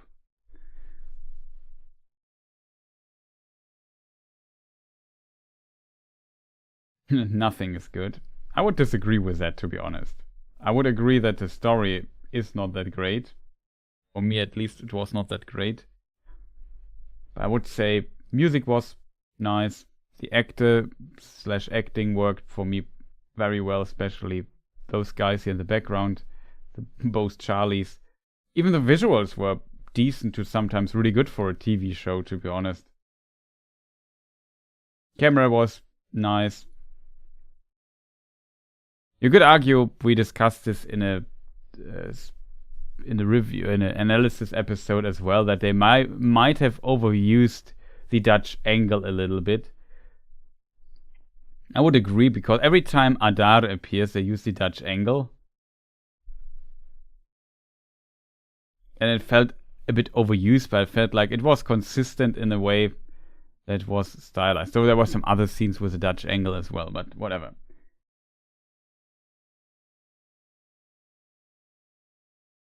Which were better than AAA movies most of the time.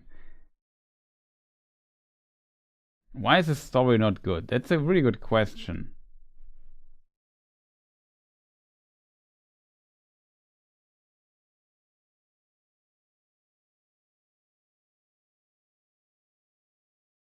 And Jackson and Rings of Power dwarves too comical? I would say the dwarves in the Peter Jackson films, definitely.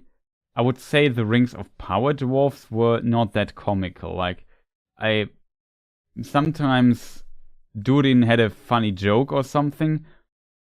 There were these moments here and there as well, especially in season 1 and season 2.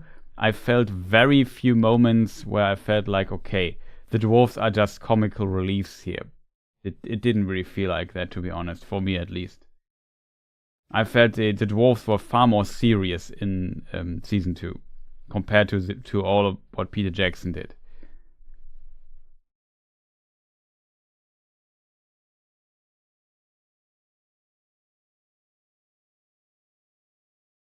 Were the writers inexperienced? We discussed this, like, I don't mean that you should watch all my 8 to 16-hour analysis streams, but in one episode, maybe the last one, in the last stream, we went through some of the writers, and some of them have written, like, I don't know, Breaking Bad, Better Call Saul, I don't know how many episodes.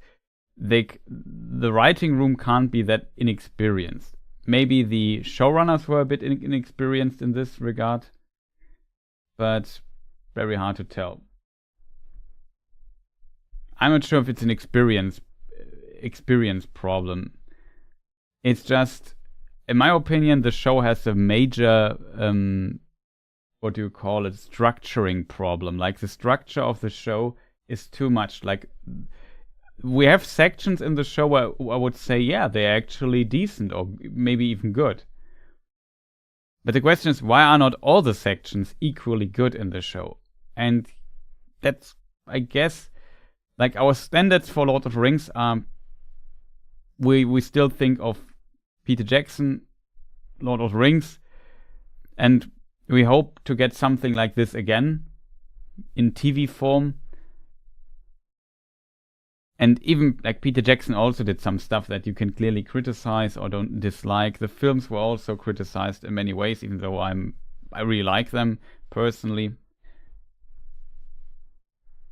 But yeah, it's all things aside. Here the show, like the writing, the changes Peter Jackson did to the Lord of the Rings made most cases, not in all, but in most cases, a lot of sense. In this show, now after having seen all the episodes, discussing them, analyzing them, and so on, it felt like, no, I don't understand why you changed this. It makes no sense for me. To complete the other sentence, I think the show has a structuring problem. It has too many story arcs. There was something on the Discord server, which I also recently tried to kind of explore.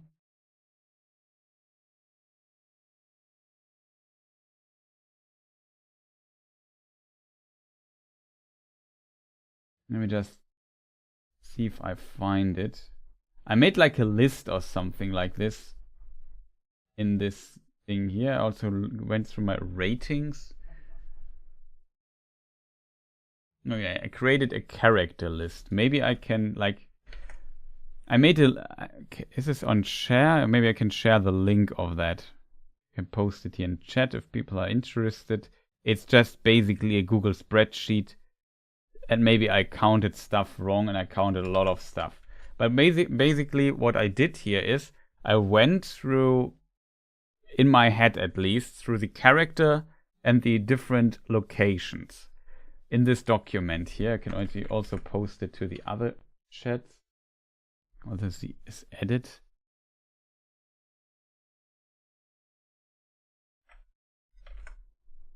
It should be on sharing, but whatever. I hope it works. Maybe I post it again just to be safe. And yeah, here is basically the locations. We have Numenor, we have Southland / Pelargir, we have Lindon, Eregion, Khazad-dûm, Rhûn. And at the beginning we have a bit of Mordor as well. And then in episode 1 we have like the peddler woman and the army, this guy Halbrand talks, or Sauron talks to at the beginning, and goes on the ship and steals the thing from him. There was also like, let's call it others. There might be more, maybe I've even forgotten something. But if you count this through, that's 7 different locations. And if you count the characters, like the main characters, and the main character, it was like 31 main characters.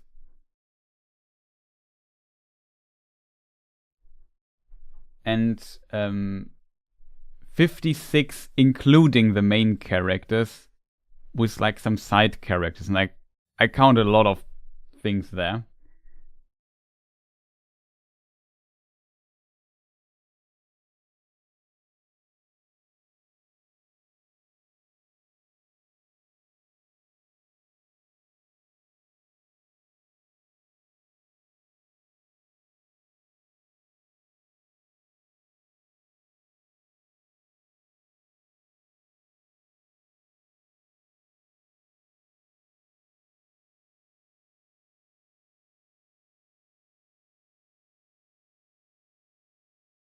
Fran Welch, yes.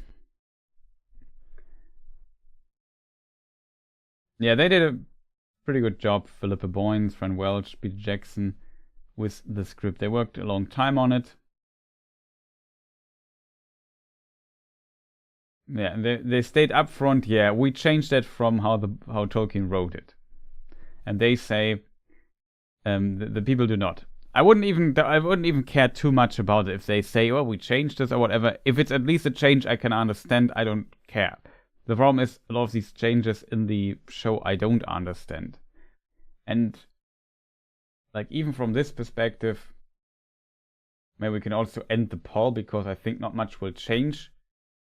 Here in this context, we have 40% voted for actors, 40% for visuals, so they are now equal. So people enjoyed how the show looks for a TV show or an online platform service show. Music 14%, story only 3%. So in this regard, very few people voted story. Surprise, surprise. For a long time it was sitting at 0. and some might also enjoy this, and it's totally fine to enjoy the story of it.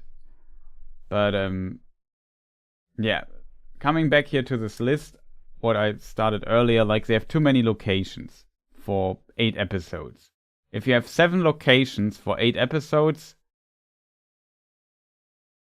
and some of these locations are completely disconnected as well,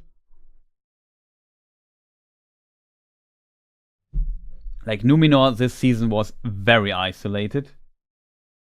Very, very, very isolated. The Half-Foots, so the Southland, not the Southlands, the Half-Foots, Rune is the location, just looking here, completely isolated, like they do their own thing. And then we have the Southlands, which are kind of isolated.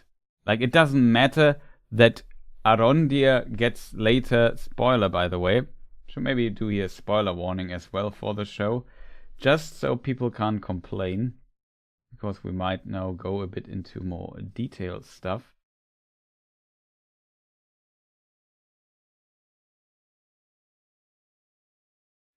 Spoiler warning for season 2.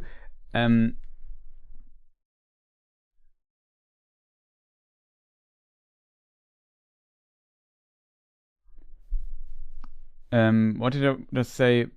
Yeah, there was like Arondir went there at some point. Isildur then returns to Numenor at the end, but all in all, it was also very isolated. If you think about that, they did their own thing, and you know,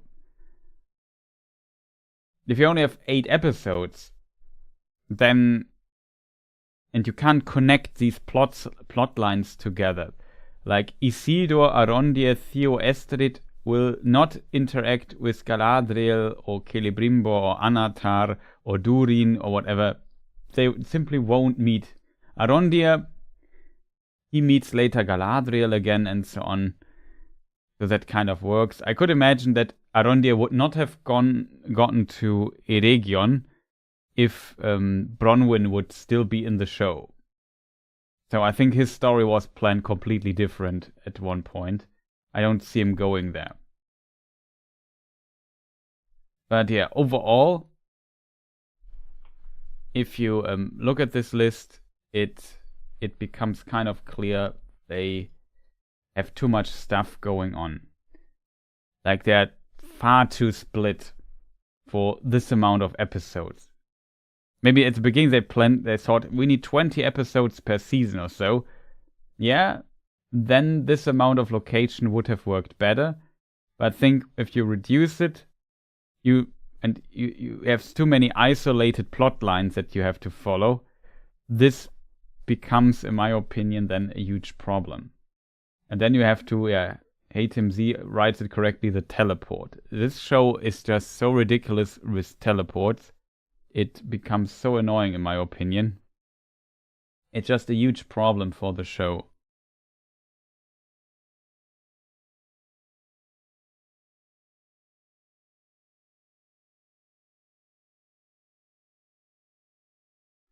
And yeah, looking at season 2, like at the beginning, I felt like, okay, this could kind of work.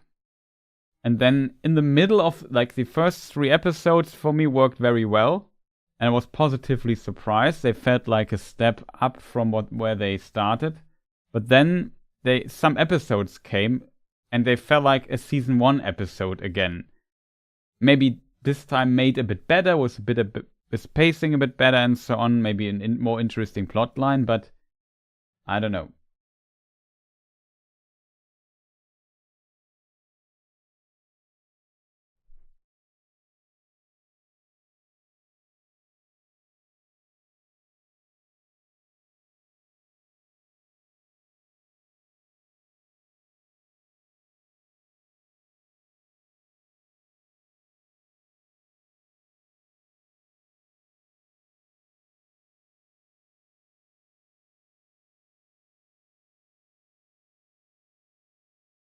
Now the problem is, that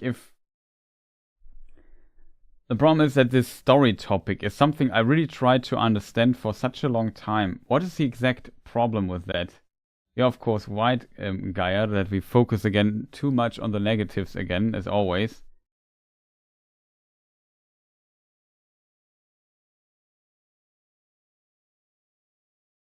But yeah, I don't know.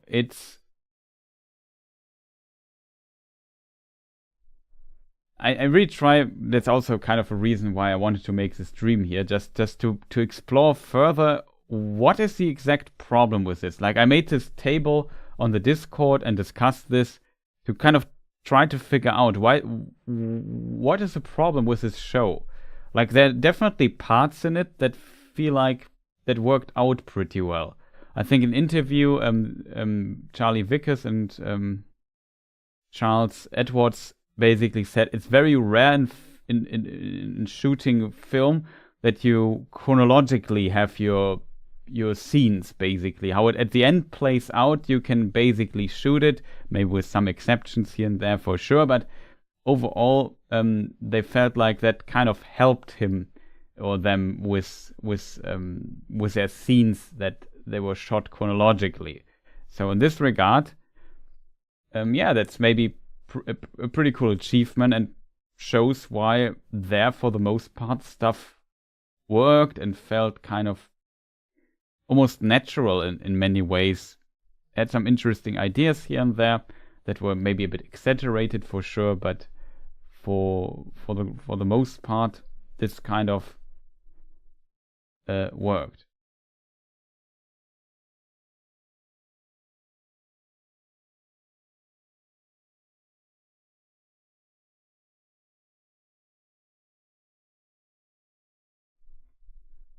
So that was definitely a quality, I think, in this season that carried it kind of hard. But why do we still sit here and complain so much? Why does nobody vote story? Or almost nobody voted for the story. That I felt that's definitely something that's for me always hard to grasp. I think, like, why does this show feel so disconnected at times? Because we have several isolated plot lines. There's no chance of them ever meeting in this show. Or at least it's hard to imagine that they could kind of meet and do something together. Like, if we go through the list again, I don't know. Let's say you like Theo and Astrid. I guess it's very unlikely that a lot of people like them. In the polls we did last stream, they were definitely not that high in the ranking. But I think Theo did better than I expected, I think. But whatever. And now Isildur goes to Numenor, so he also might not meet any, like, Prince Durin or whoever anytime soon. As a result, you have this plotline, well, these characters will never meet the others, so they are not that interesting. Same with Stranger, Nori, Poppy, Murray, Gundabale, Dark with it. They might, for quite some time, I mean, Stranger at some point might meet a dwarf for sure, but it's far off. And you don't really see how this stuff really connects. And then, if the plotline in and of itself is so strangely written, like the whole Rune plotline, which is basically a non-story, then it feels like it's unimportant. You're actively wasting time. And then you see in other plotlines that are more interesting, like Eregion, Khazad-dûm, and so on, Lindon, that characters, and Numenor potentially, teleport back and forth, and stuff, especially in Numenor, happen off screen. Like, suddenly Farazon is king. They didn't show this. Like, as a result, it always feels like there are certain scenes that kind of say, yeah, we are now here in this story. But it doesn't feel like the story develops there. And feels like Numenor would have needed, for example, much, much more screen time to kind of make it feel more organic and natural. And then you see that they kind of wasted the time of the Stranger, for example, keeping this mystery box alive for 16 episodes. And it was clear that he's Gandalf at the end of season 1 already.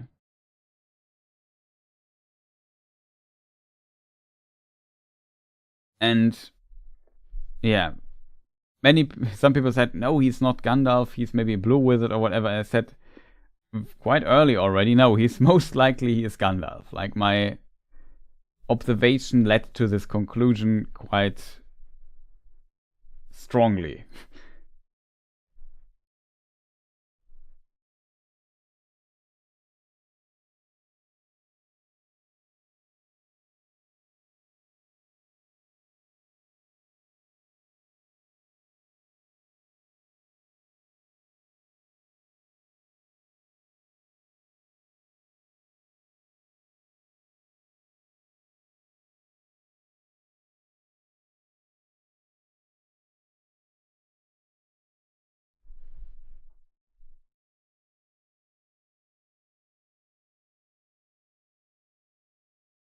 Yeah, the kissing scene was also... with the kissing scene, to be honest, I don't know.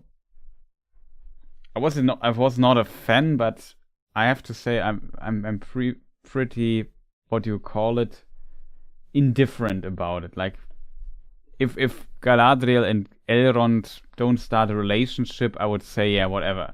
I don't care. They kissed, yeah. Classic Rings of Power nonsense, but whatever. Always follow your nose here. That was kind of the quote that gave it away for me for the most part.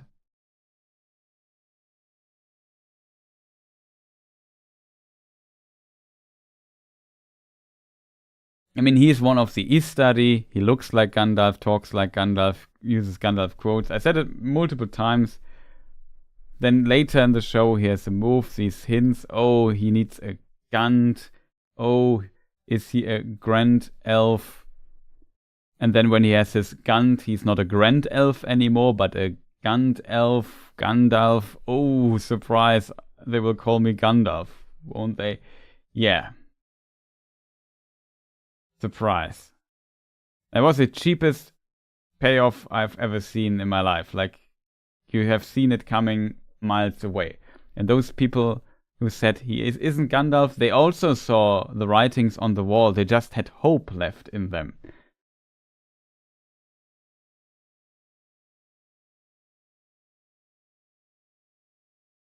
I was a story of Gandalf and the Hobbit interesting in the Lord of the Rings, and the Half-Hood's not interesting in Rings of Power. And the reason is relatively simple.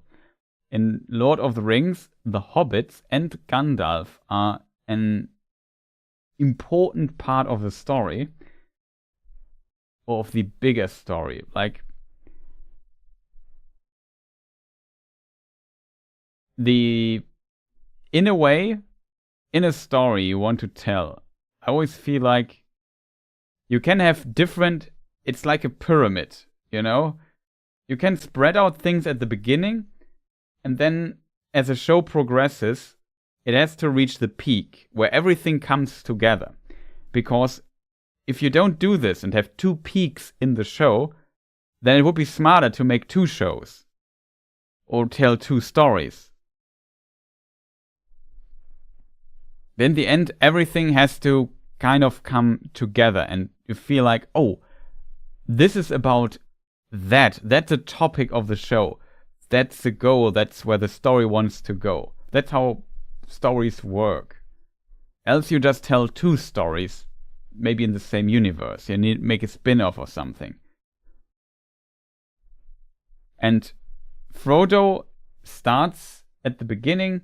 You see him reading his book.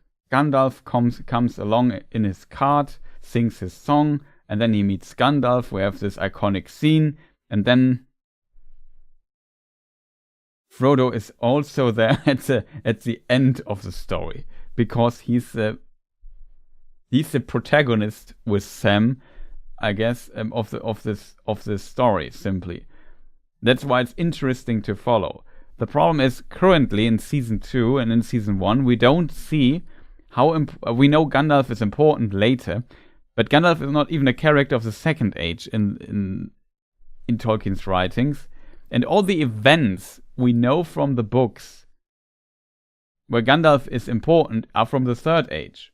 So we know either they make a lot of cool events up or implement them in the existing events, but we don't fully see why did they even add hobbits there? Why is Tom Bombadil there? Why is Gandalf there? Why is Saruman or whoever the Dark Wizard might be there? Like, why? It's not like on paper those are all interesting characters, but the problem is bringing them somewhere where you feel like, oh, that is why they're in the show. We're now 16 episodes in and we still have no idea why they are even in the show. Like, it's so different and so isolated currently. And on top of that, it's not the only problem. The other problem with the Harfoots is that they decided for this mystery box approach and don't tell us what is going on for 16 episodes. There are over 16 hours of content that we have seen to learn. Like, the starting point of the stranger is he's like a super powerful entity with supernatural abilities. That's what we learn from the start. He doesn't know who he is. He doesn't know what his task is, what his mission is. And he's kind of alone. And then in season 1, he has some friends, which is a good development in my opinion. And he still doesn't know who he is. He can't control his abilities. And he doesn't know what his goal is. And then in season 2, we learn he's Gandalf and he needs to face Sauron at some point, which we know is far off, I guess. And then he gets, at the very end of it, his staff, so a potential to control his abilities. And this development from where he started to where he ends is just so incredibly little that it's hard to justify 16 episodes for that.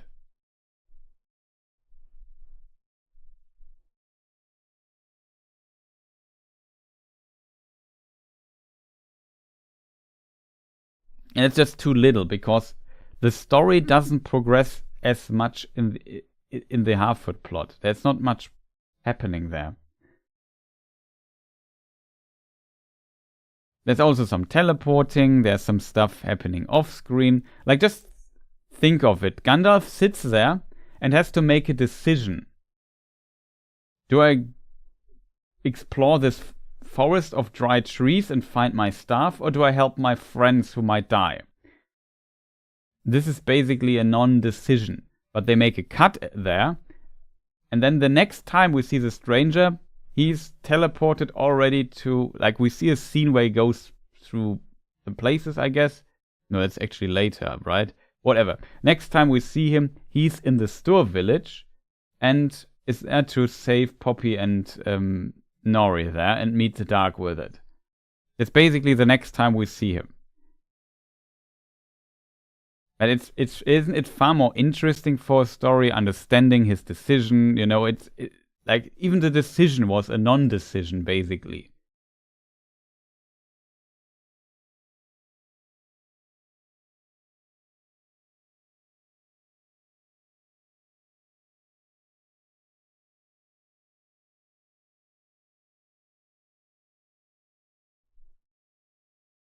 Yeah, some mysteries are good. Tolkien also kept his mysteries, but he never did them. But Tolkien just used them at the side. And in a book, books work different than film. So Nori is a ancestor of Bilbo now, maybe.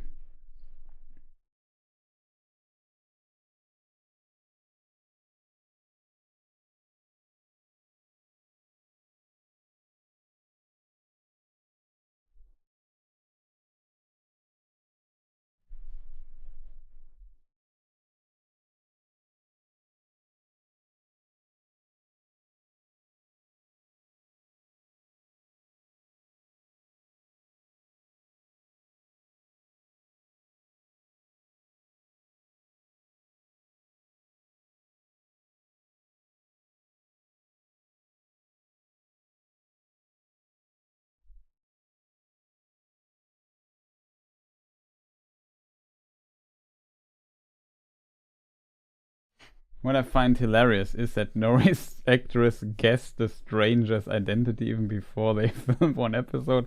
Well, yeah.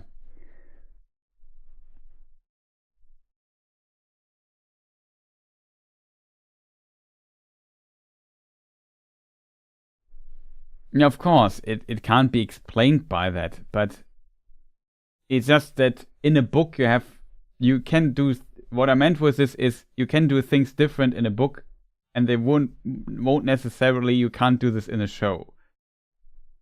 It's a mess. I would say the story is mostly a mess. It feels like a lot of things kind of work in the show. The sets work very well. There are a lot of cool details. Even in season one, in the ships, we had these little branches there, which are referenced in Unfinished Tales and so on. So very cool little details for people who, by people who put some thought into it.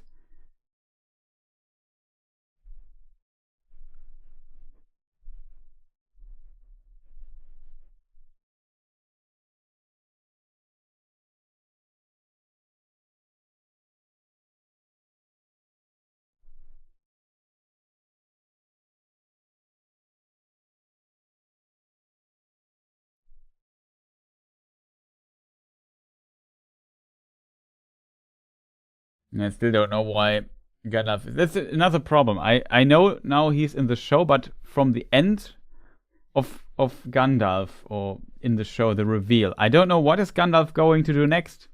I have no idea. Does he stay in the east? Does he go elsewhere? Does he face the dark with it? Who knows? Is this something I'm interested in? Not that much, to be honest.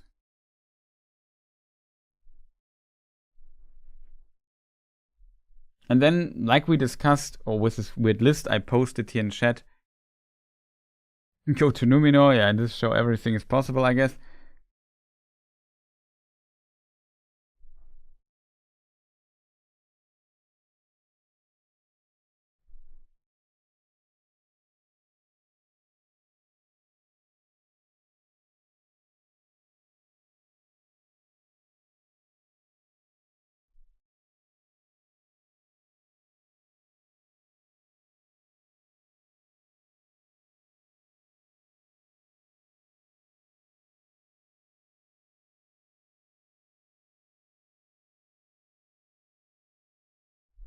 But yeah, we had this poll result here.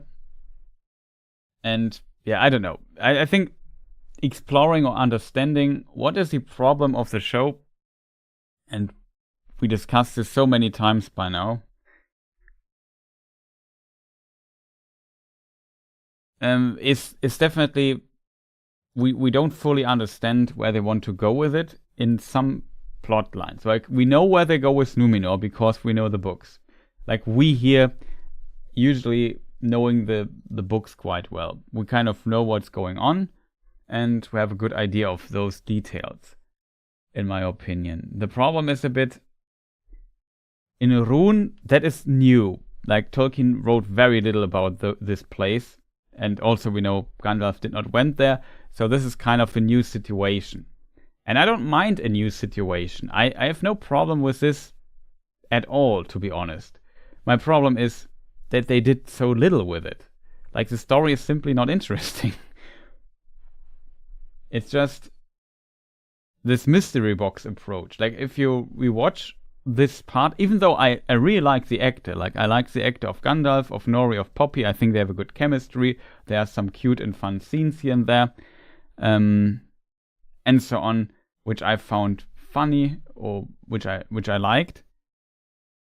For example, when Nori was starting suggesting names for the stranger.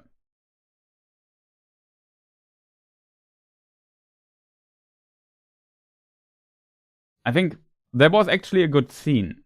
That's also where my hopes were kind of up. In a very relatively fast, they reunited with Poppy. And then they introduced these strange riders or trackers that followed them, and we never learn what's exactly going on with those guys.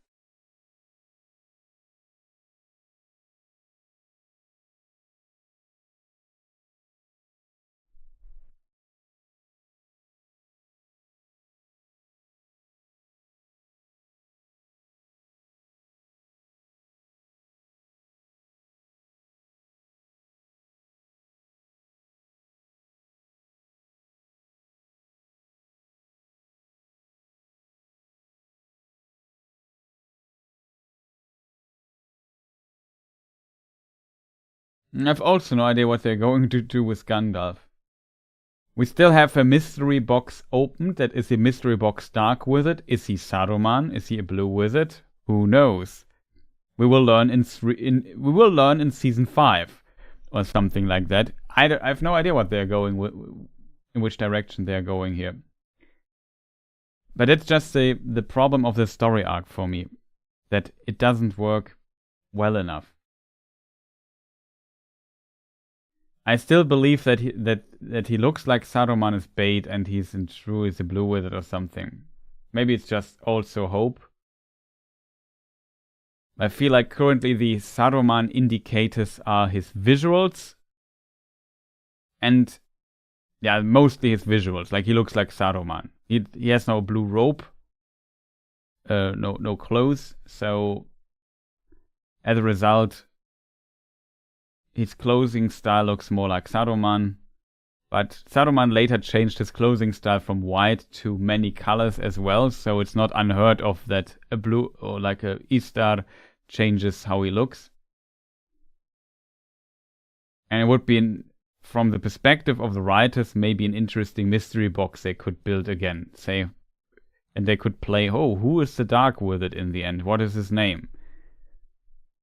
I hope they don't do this, to be honest, but my fear is they might.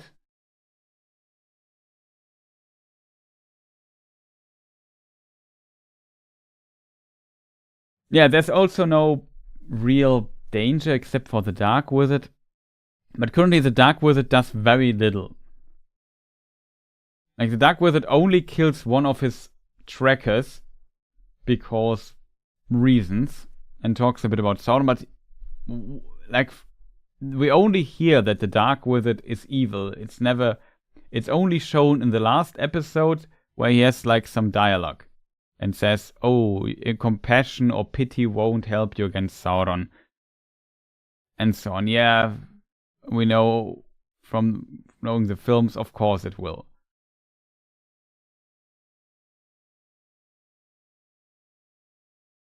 Nah, maybe there's another wizard at some point. I don't know. This only exists to have a mystery box, in my opinion.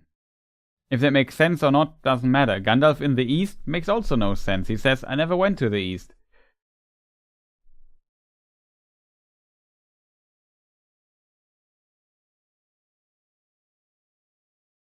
I mean, they could create a story for the blue. That's my opinion, not the problem with that. But the setup for it is just poorly. Like, it's 2 seasons in and we still don't know what's going on with this plotline. Like, where's it even going? It feels like it goes nowhere.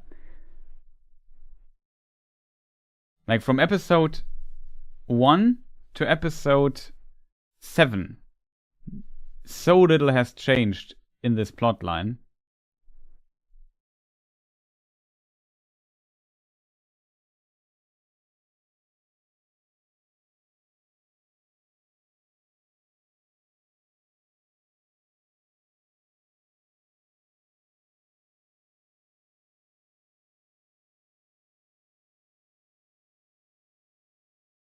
And the problem is Saruman makes so little sense in this context, because though Saruman was in the East, yes, but it seems like cardinal directions are not the strengths of the show. They don't care about those that much.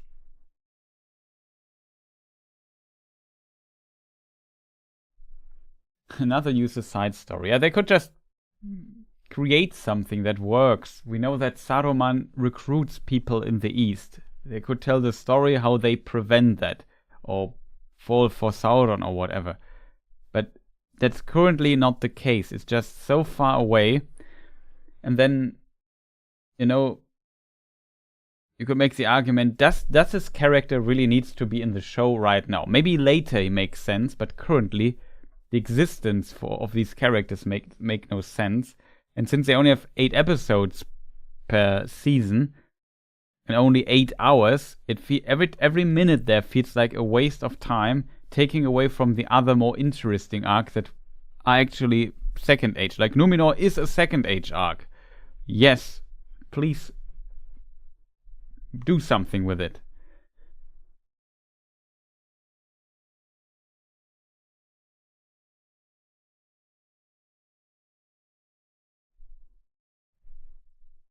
Gandalf is learning all this in preparation for when he gets his ring Narya. Yeah, but he gets Narya in the third age, not in the second, so he still has 5,000 years to kind of cut, you know?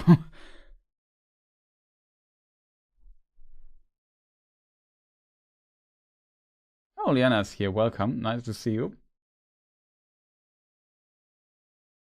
But yeah, I'm so sorry that I'm focusing so much on the negative. The problem is, I feel like most people here have a lot to complain. I feel a bit sorry for those people who enjoyed the show and said, well, I had a good time with that. Hi, Chris. Nice to see you, Paul.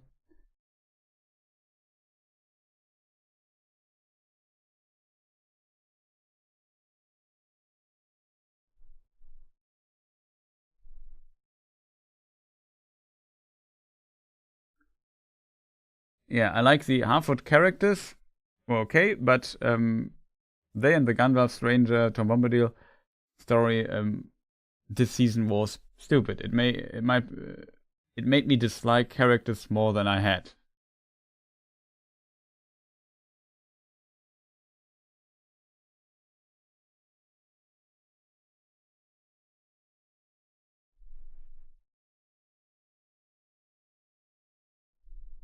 It would be interesting to watch all the Harfoot all the Harfoot scenes cut together. I think it would be obvious that nothing happens. Yeah, I think that's also like, I wouldn't say nothing happens, but very, very little happens. Meanwhile, in Numenor, like an eagle appears at the coronation of Miriel. Farazon takes the credit. He becomes emperor. Then we have the sea trial. Then people shout, yeah, Miriel is the true emperor. Then Farazon makes something up. And then Miriel is in chains. The end. We think, okay, but you might not think it would make sense to elaborate a bit more on this. Like, I found Numenor always has the potential to be very interesting. But in a strange way, they portray it in such a short amount of time that it always feels like their scenes are missing.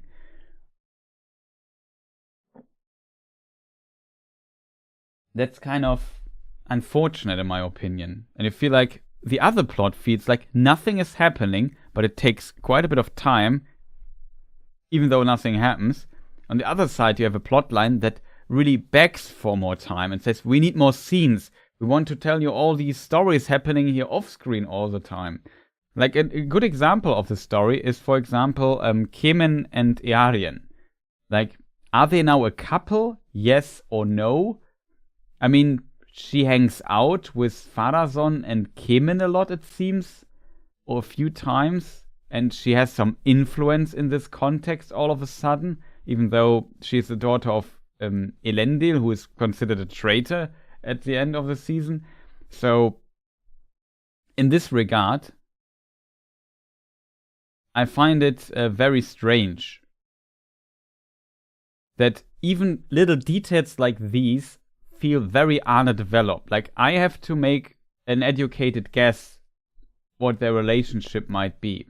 We never learn anything about this, because Kemen and Earien, do they ever talk to each other?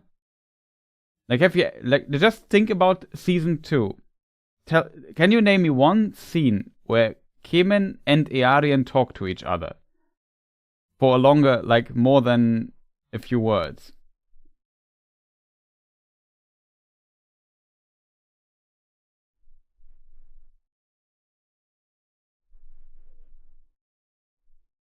And that feels a bit strange, you know what I mean?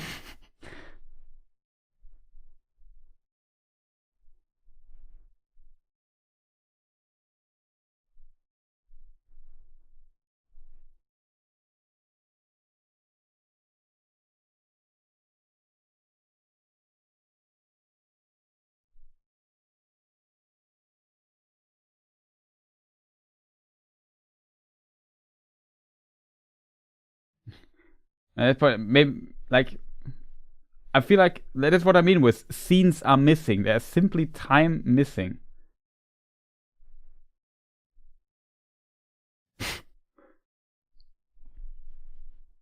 you could maybe argue it's maybe not an interesting relationship to explore or whatever, but I feel like as a viewer, why is it my task to imagine what might have happened in the background? Why can't the show just tell me that? Isn't that the idea of plot lines?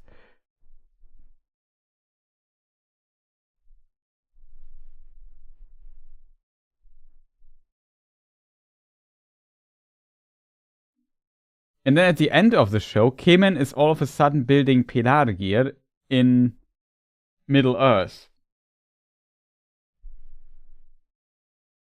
No sight of Earien or anything. So is he longer there? Will he return to Numenor after he made some commands there? Like, why is he even there? He's the son of the king, literally. Or is it just, yeah, we need him in Middle Earth to turn him into a ring race later or whatever? I have no idea, chat. I have literally no idea what the meaning of all of this is, but who knows?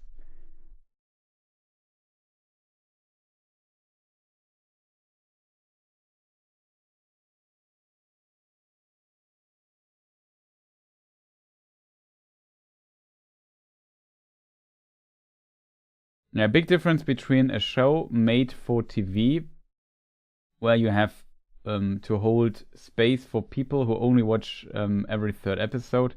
Yeah, I feel like the argument is shows in which nothing happens were very common prior to, let's say, Breaking Bad. Shows like House of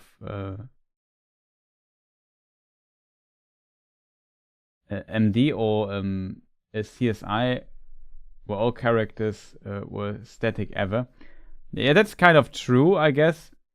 But I feel like in these classic shows, often episodes could stand for themselves. So they were like, something was happening in these shows in an episode. Like each episode was confined.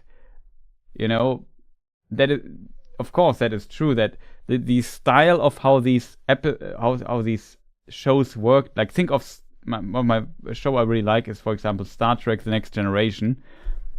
Each episode stands for itself. There's some episodes where something happens that has consequences maybe for later, but it wasn't until, I don't know, Deep Space, like another show in the Star Trek universe, Deep Space Nine, where there was like a red line. I think it's kind of started a bit with Voyager, but I think there's an actual overall plot line that is followed only happened with Deep Space Nine then, which came out in the 2000s also, so much later versus this show from the 80s.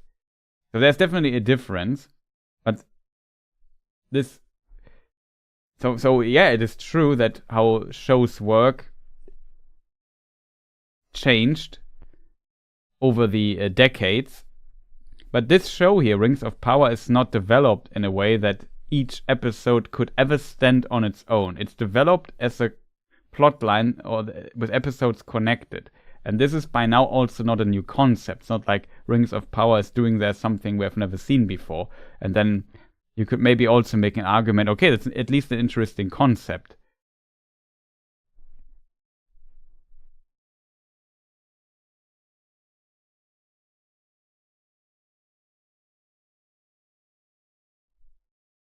Yeah, it's true. Also, Deep Space Nine had these episodes that could stand for on their own, of course. And yeah, it's true. Like each season in like I think season 1 in Star Trek. I mean, season 2 I think had the writers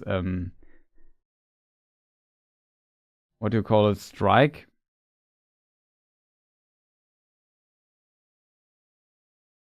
I forgot what the English word for streiken is.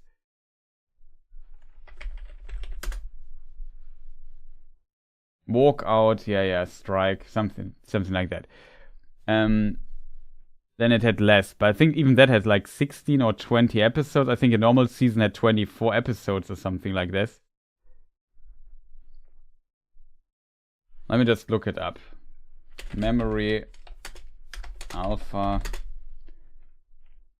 Star Trek TNG Season 1. How many episodes were that? 26 episodes was season 1 of Star Trek. It's kind of funny if you think about this.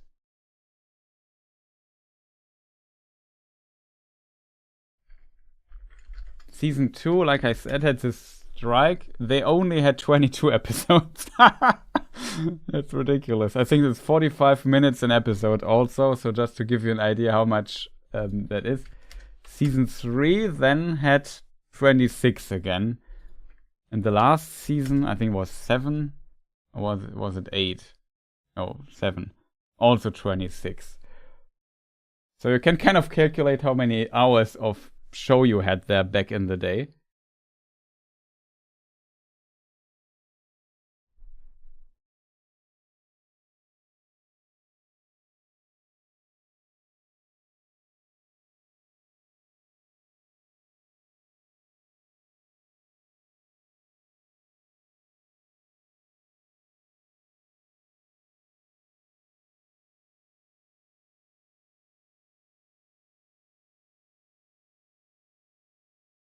Oh god, when the company closes down, strike is when the workers shut it down. Okay. Welcome, Pumpkin Rick. Nice to see you, everyone. Just arrived home from Prancing Pony Pub. Have you already done a poll? People liked the new season or not? We did it. We can do one. We did one which aspect of the show was liked by people most. And interestingly, the results were actors. Acting 40%, visuals also 40%, music 14%. So the question was, what aspect of Rings of Power Season 2 did you like most? And story was only at 3% at the end. Now we're discussing the story quite a bit.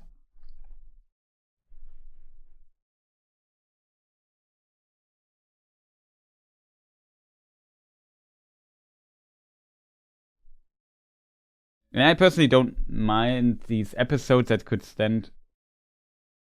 Yeah, we discussed an hour Celeborn and his different versions, so it's kind of. I think you didn't miss that much. But what is interesting to me is, yeah, these episodes often could stand on their own. Sometimes there was like a double episode or something. Stuff like this definitely happened in these older TV shows and so on, but Rings of Power is not designed like this. And the point kind of is they don't want to have these episodes that stand on their own. That's a good thing. I don't mind that. But the way how they connect the episodes, their red, what do you call it, roter Faden we call it in German, it simply doesn't work that well. And that often feels like a bit problematic to me.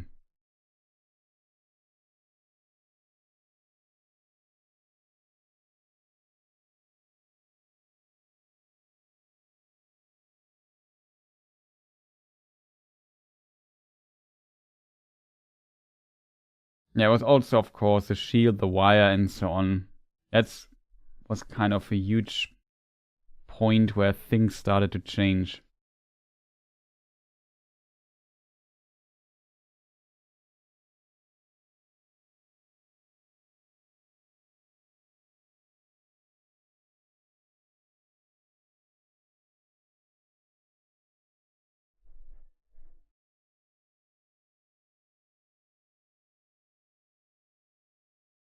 But yeah, it still fascinates me in this context that, like, this show, it's so weird for me in this regard. I try to explore this a bit on the Discord server. At the same time, the show feels too busy, but at the same time, it feels like they did too little in this season. It's very strange. It's like it's Schrödinger's season in a way. It's really weird. They have at the same time too many things, but at the same time too little. It's weird.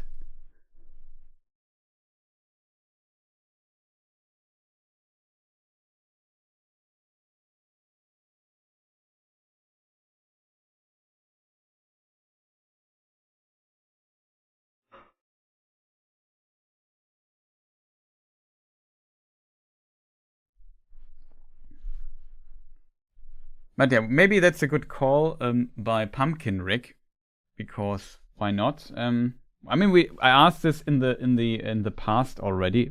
How did you like season 2? Before we talk about too many other shows and compare that, how did you like season 2? I give you 3 options. I liked it. That's the good option. I did not like it.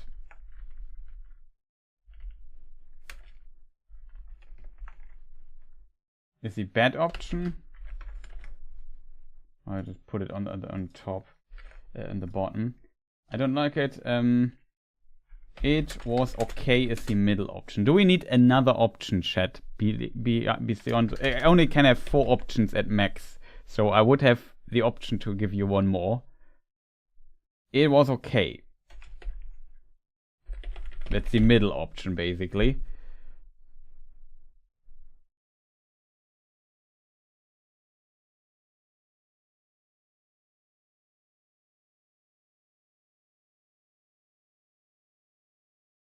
Didn't watch.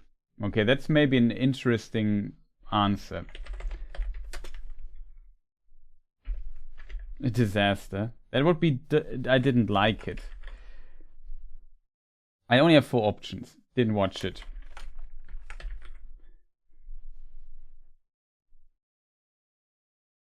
Didn't watch it, but I like Chris streams. This doesn't fit.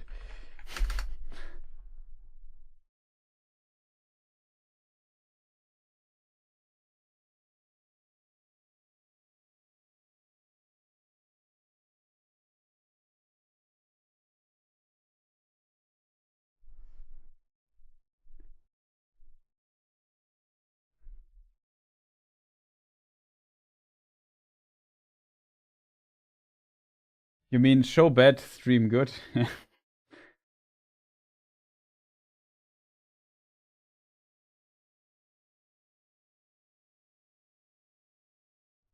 So yeah, very curious where this lands. Usually it's very even between these 3, to be honest.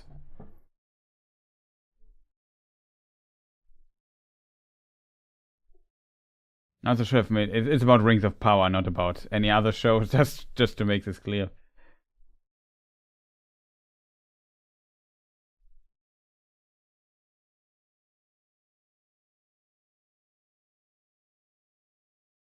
But yeah, we just keep it running here in the background. I'm just very curious. Now that the dust has settled a bit of the show.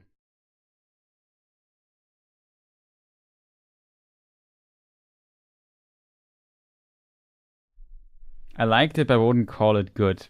Just like I said, it would be maybe interesting to make a rating poll and say like give you 5 options, like what out of 5 points you would give the show. 5 would be the highest or something, but I can't give 5 options, unfortunately.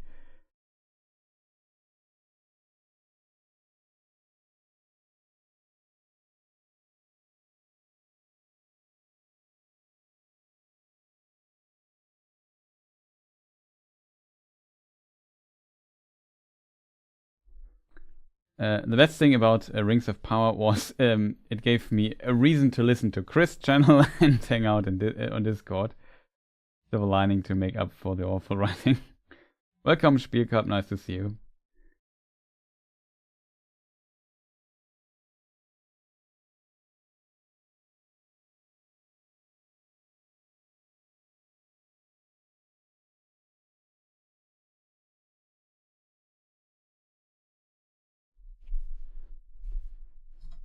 But yeah, currently 23% only would say it's good. It feels like the reception was okay-ish. Like only 36% said bad. Most people said it was okay or good. Like 50, that's currently over 50%. 59. Like 60% of the people say, yeah, it was okay.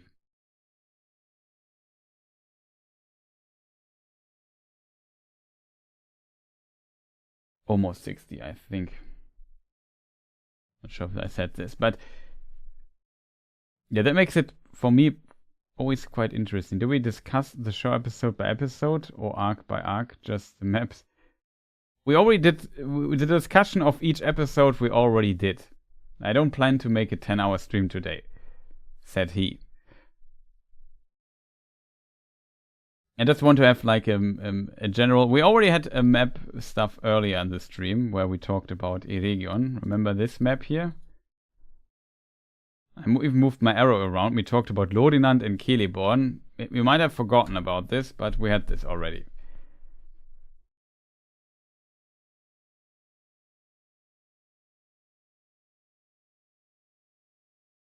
I voted good. Just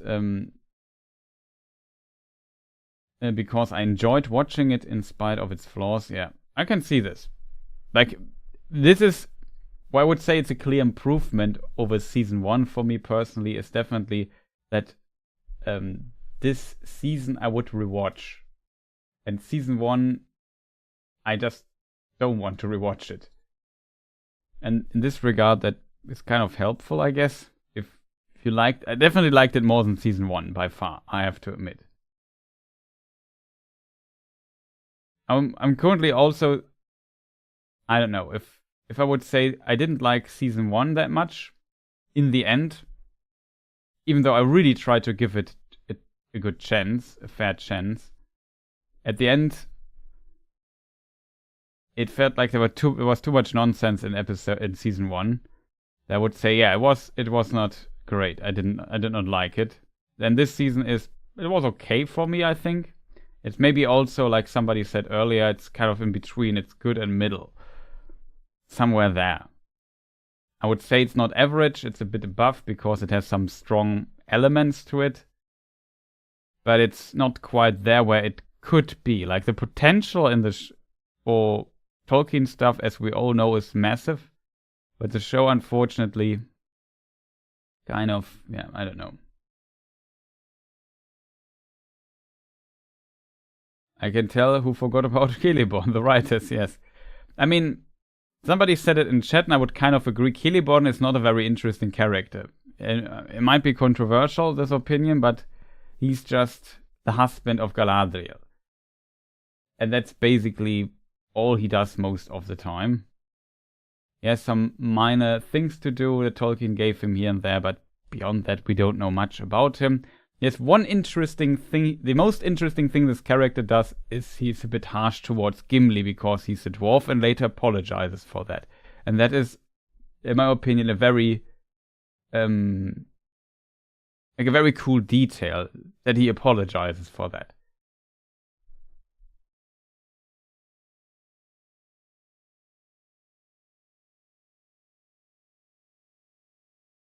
He's just Ken, yeah, it's basically true.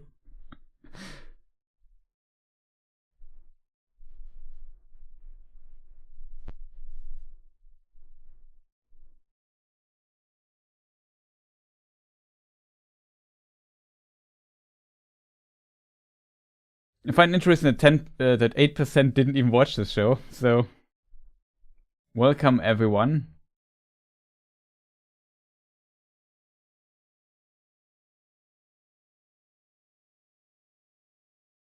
Also, I gave out a spoiler warning earlier, so keep this in mind.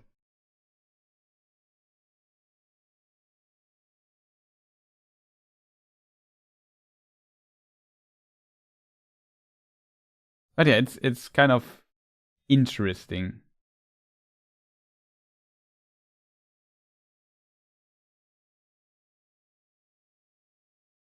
And if longer, if the 1 month badge, question why that is the case.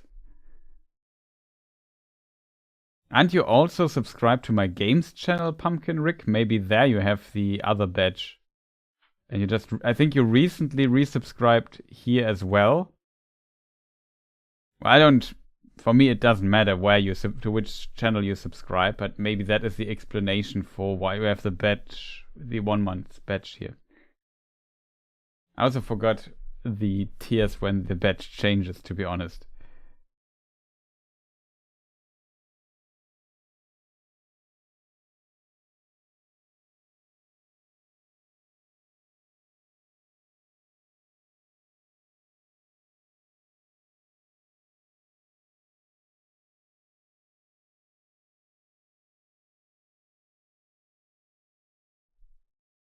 So yeah, it's very interesting.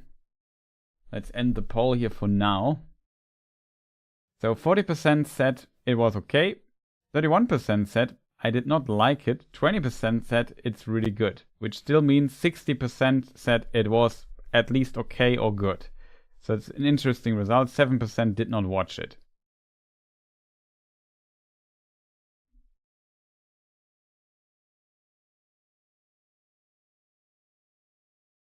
So yeah, it's an interesting result in this regard.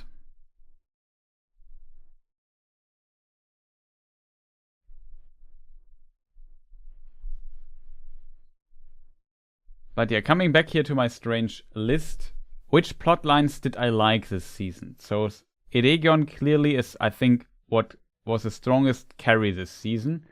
I also always find Adar an interesting addition to this. Because, yeah, I don't know. It's definitely, in season 1, it was like an interesting character, in a way.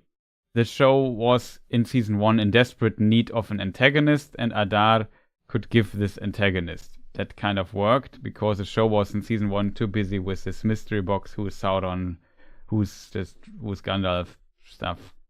You know, in season 2, it becomes where suddenly have Sauron as the antagonist, and then Adar is less needed. And then Adar gets into an interesting position, because Sauron is clearly the antagonist of all of this, and this is not a new franchise you have never heard about. This is Lord of the Rings. You know Sauron, you know Gandalf, you know, I don't know, the elves and the dwarves, everything that comes with Lord of the Rings. You know Isildur, you know, I was there, Gandalf, 3,000 years ago. You know all of that. Like this show, some people have, of course, not seen Lord of the Rings or have no interest in this, but I guess usually those people would not be on this channel, I guess. If so, you're also welcome, of course. But if you announce a show that has Lord of the Rings in the name, there will be a certain expectation that you have to fulfill. If you don't want to do that and don't want people get mad, don't make a show, call it Lord of the Rings, call it different. Make up your own universe or whatever. Maybe just copy things together, I don't know. But there is a certain, like, there's what do you call it?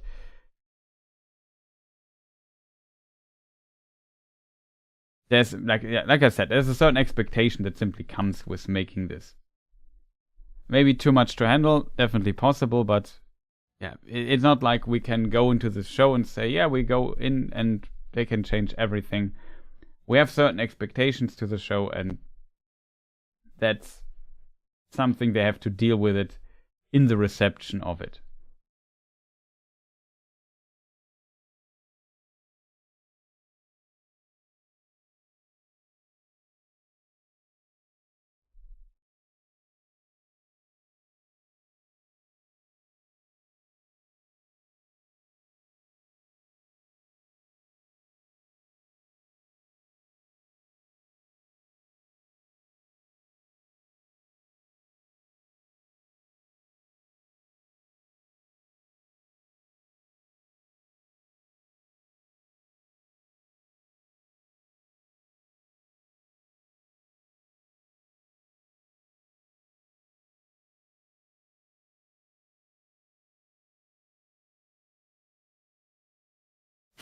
Save point here isn't real.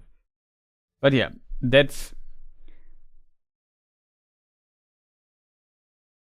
something that's simply a given thing for an adaptation like this.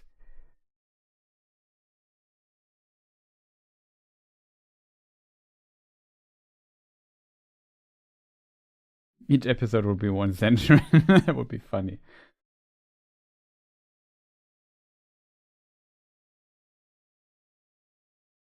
So, I forgot which point I wanted to make. That's why I'm kind of stumbling here a bit upon my own words. But yeah,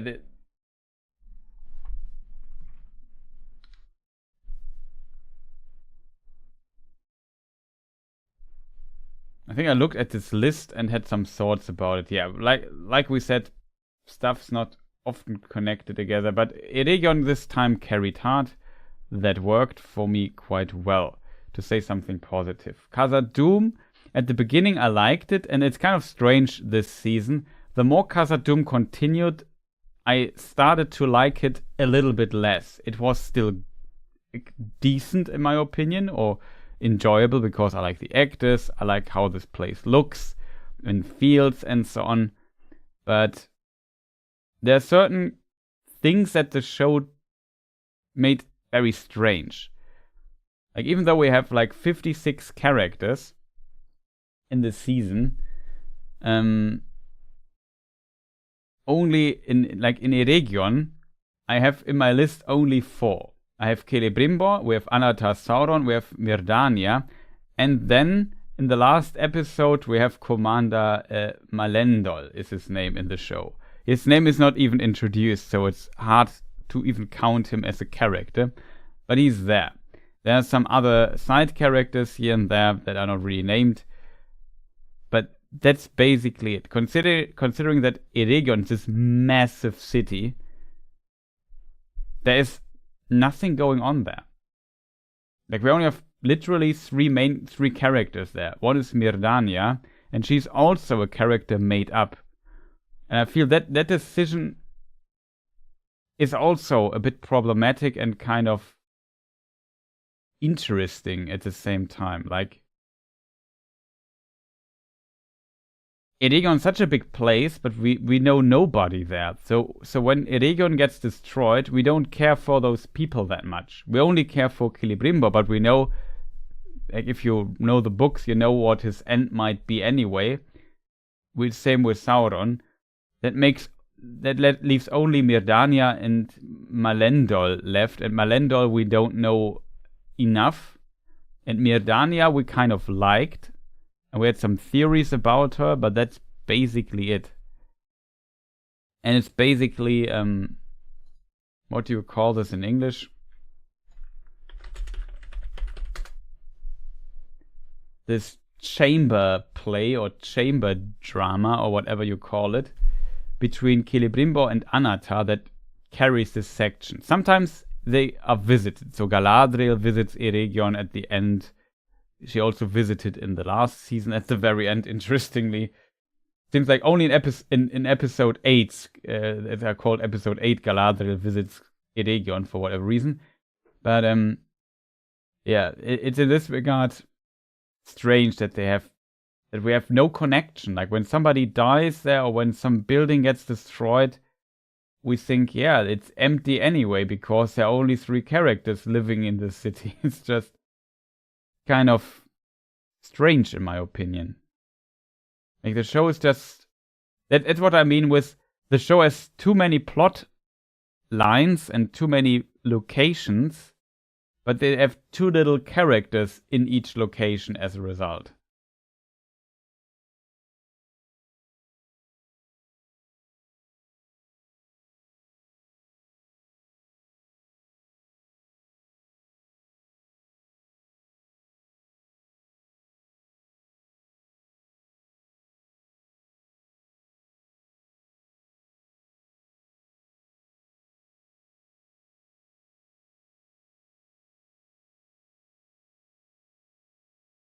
A kitchen sink drama.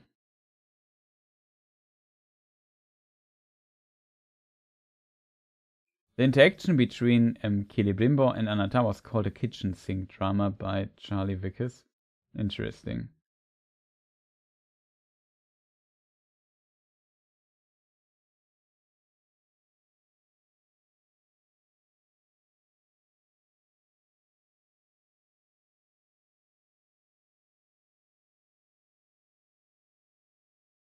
Kitchen sink drama is a very British film genre. Okay. Interesting. But yeah, even though I don't mind this kitchen sink drama and it worked pretty well, I still feel like you have this whole battle for the city, but who are they going to save that I as a viewer care about? Yeah, it looked cool and great. Maybe it had some strange ideas here and there as well. catapults shooting at mountains over ridiculous ranges, and not being able to destroy or penetrate these walls. But that's a different topic, I guess. But yeah, for me it was like a lot of things happening this season were in regards of this place, but it feels like you had so little connection to Eregion. They tried to build this. There were some scenes where you saw the people sitting there. It was the illusion of Sauron, though. But we had the stables. Durin was visiting one time, which was neat. Actually, both Durins visited Eregion in this time.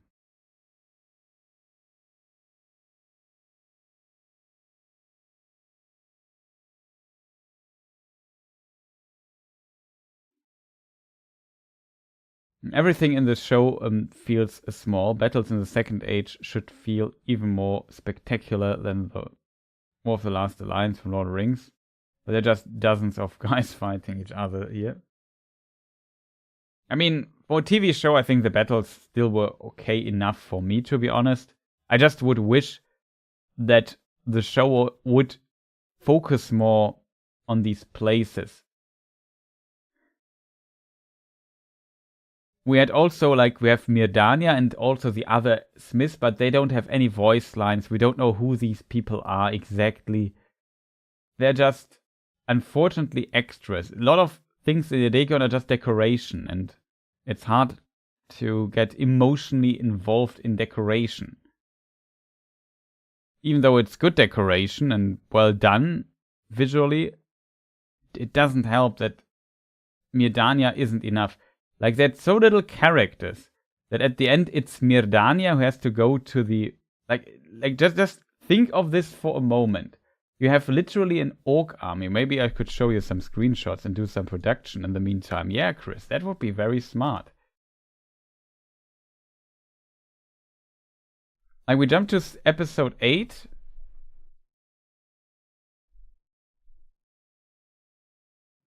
Or was it episode 7? I think episode 7 is where Mirdania dies. Spoiler.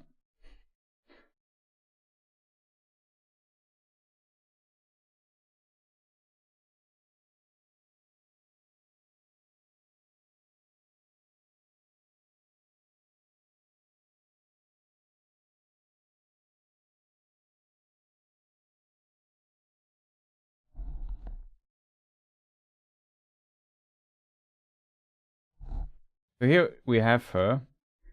The city is attacked. Oh, I forgot to switch the scene, chat, sorry.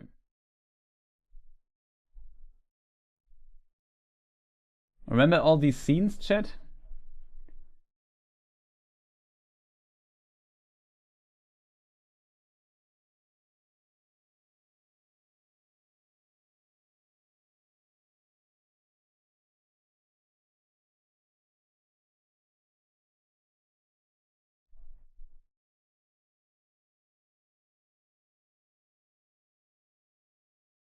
Well, here she already is dead.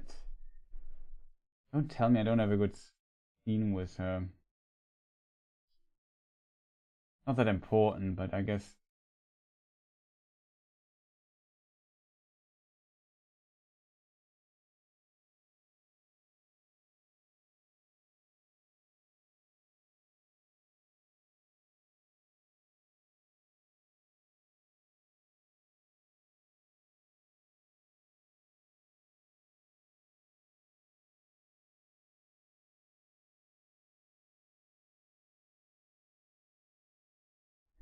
I have to make a screenshot, chat.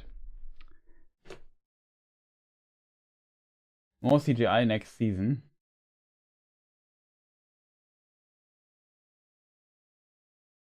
I mean, visually it looks definitely really good in my opinion.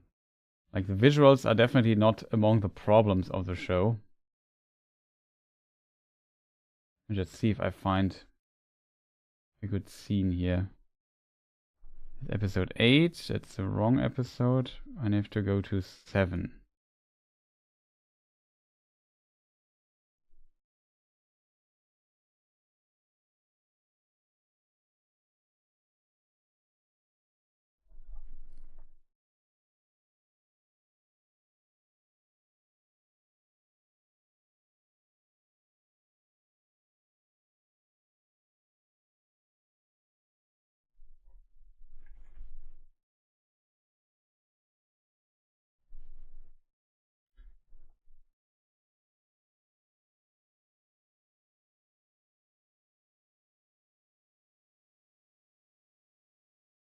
I have to... Huh?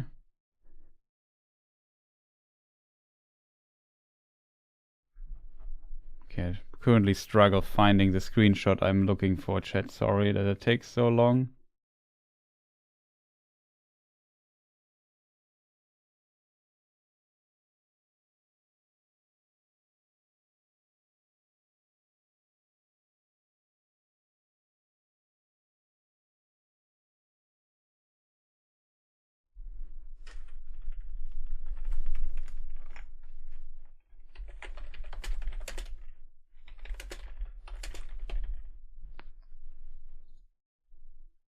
One moment, chat.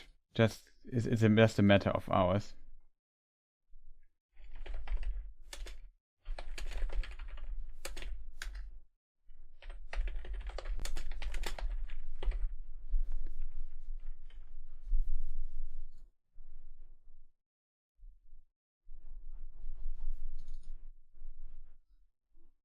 We must stop the machine. So this scene here is basically a good example for that. They have so few characters that we care about that to just show a scene like Celebrimbor can't be here at the moment and Anatar can't be here at the moment, or Anatar doesn't matter for this scene. We need somebody from Eregion being at this wall here. And they look directly into the battlefield behind this wall. And we have just seen moments ago, or during this scene even, that there are arrows flying actually up these people, and some of these archers there get shot.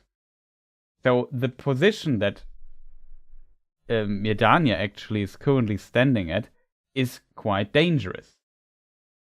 Usually, I would say, like, she doesn't wear armor. She doesn't have a helmet.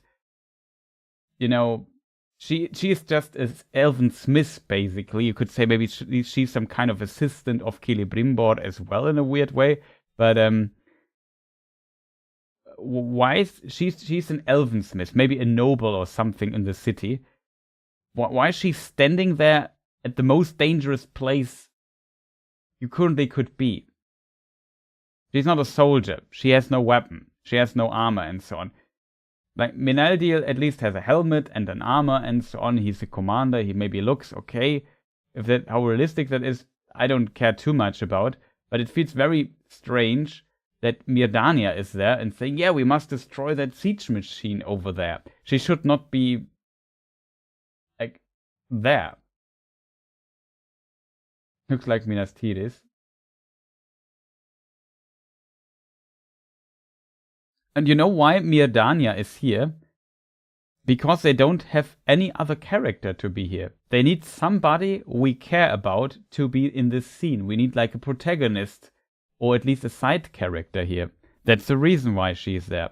She's not there because it makes sense, or she has military command or anything. She is there because she's literally the only character we know the name of that they could send there. There is no other character in Eregion.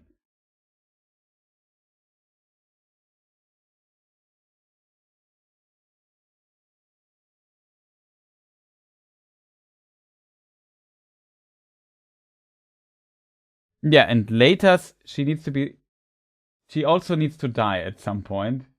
That's also kind of a function she has in these scenes for sure. But beyond that, we still need somebody from this perspective, and she just, yeah, happens to be very interested in the front line, it seems.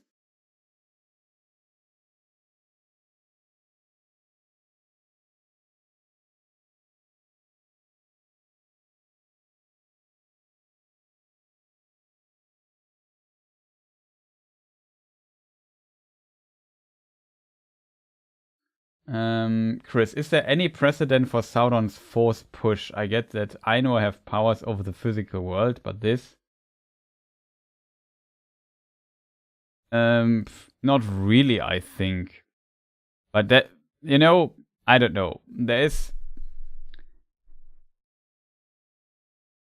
like, I don't know. There's a precedent for example, the Witch King.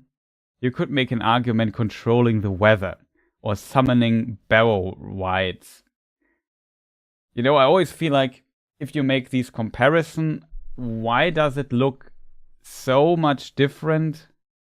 Or like, isn't it more powerful to summon a spirit somewhere to haunt people or a place? Isn't that a more powerful ability than just force pushing somebody? You could make the argument the problem with these abilities is always you open, like, how to say, the Pandora's box with this. You could also make an argument he did not force push her. He used his grasp he has over Celebrimbor, and he pushed, then, I don't know, weirdly pushed her over the ledge. So it was actually Celebrimbor being mind controlled there for a moment. We see the same thing with the other people.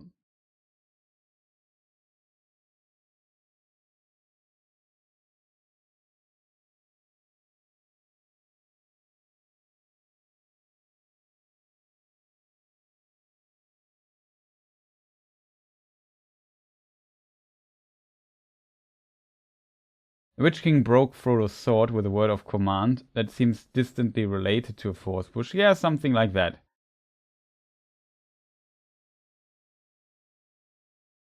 We also have like Gandalf was not even in as a E-star, could also use something like a fireball or an explosion in the Hobbit. I mean, I think he even like he defeated the Nazgul or kind of pushed them away. He used lightning, lightning and flame or something like this. It's described. He fought the Balrog. Also, there are details like these. And Gandalf was like in a weakened form of a Maya. As a result, Sauron as a very powerful Maya, you can make in my opinion, make an argument for something like that for sure.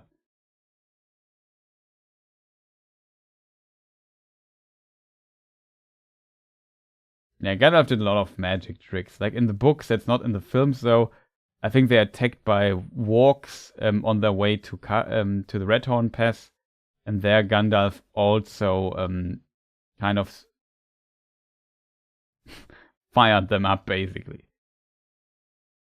He used his some fire abilities on them.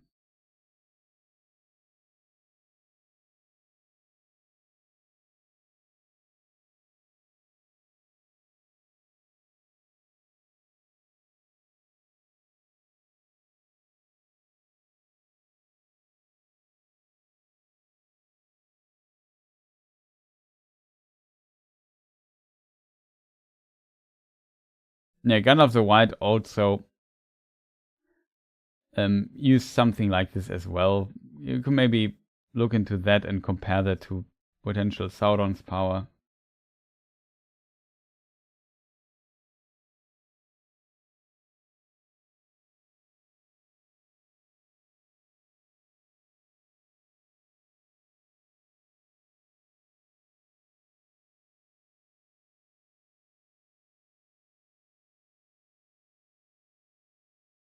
Battlefield looks a bit CGI.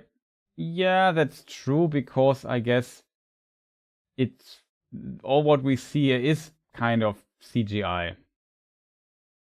Like there is sometimes like a scene composition going on, it might always look a bit fake. And keep in mind we're looking at screenshots. In motion stuff usually looks sometimes a bit more plausible, at least for me, versus just looking at a still image of it. It's also the last frame of the scene. After this scene, we cut to another scene. Oh, Travis, welcome. Nice to see you as well.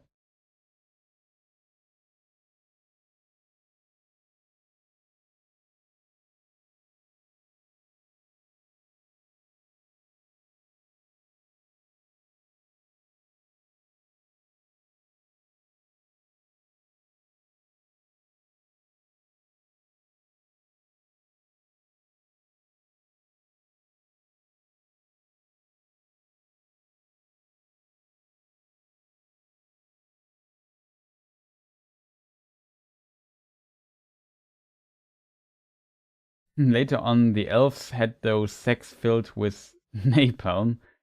They spread fire over the orcs with. Why don't they use that on the siege engine? Because it seems like the siege engine is too fireproof. Like, Rian blows it up as well, and the siege engine is still there and functional. Great to see everyone, yeah. After, like, over a week of break, like, the last stream was, I think, Friday last week, right?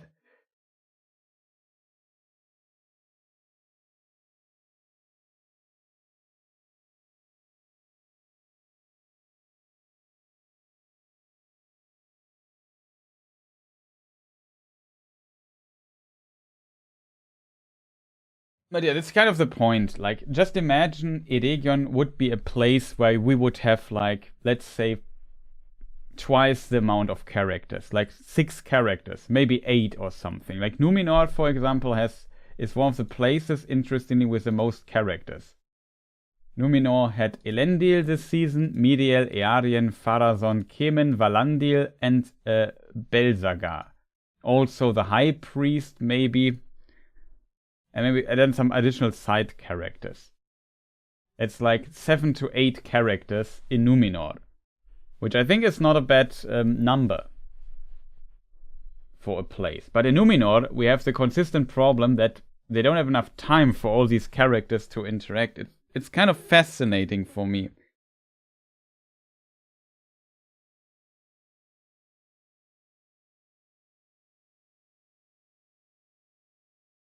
And I feel like Numenor also, they could have even used more characters in Numenor, because Numenor is like this massive empire, and we only have 8 characters. I just for fun. I'm not into Game of Thrones. I have no clue about this show or the universe.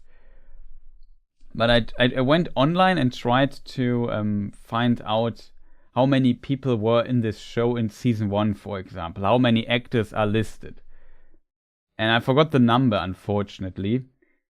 But it was also around about 30 main characters, basically. But they had, in addition, 50 side characters there. And of course, the show has a different structure and different focus and so on. But,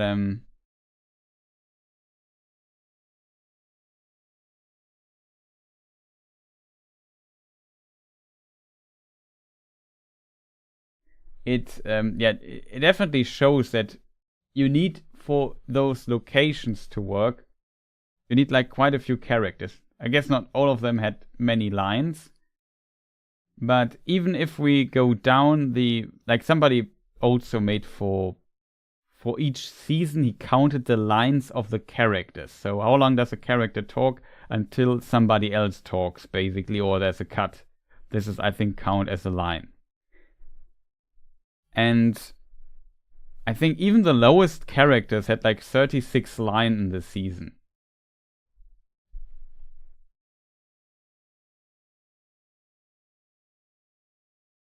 In this list, it only counts the top 30 characters of each season. And some characters had over 30 to 50 lines on the 30th place in comparison in the early Game of Thrones seasons. They have an episode more, to be fair. But if we go here to some of the places, I don't know. There are definitely some characters here on the list where I'm not sure if they have 5 lines in the whole season. Like Belsagar in Numenor will be tough to get to 50 lines, I think.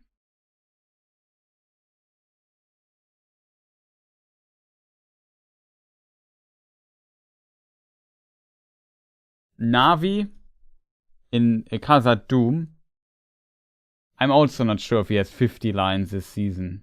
He has a few, it's not like that, but to consider how much Navi is talking, it's not that much. I'm not sure how many lines Theo has this season.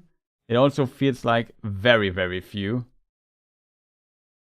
Gil-galad doesn't talk that much, but I guess he should have more than 50, to be honest.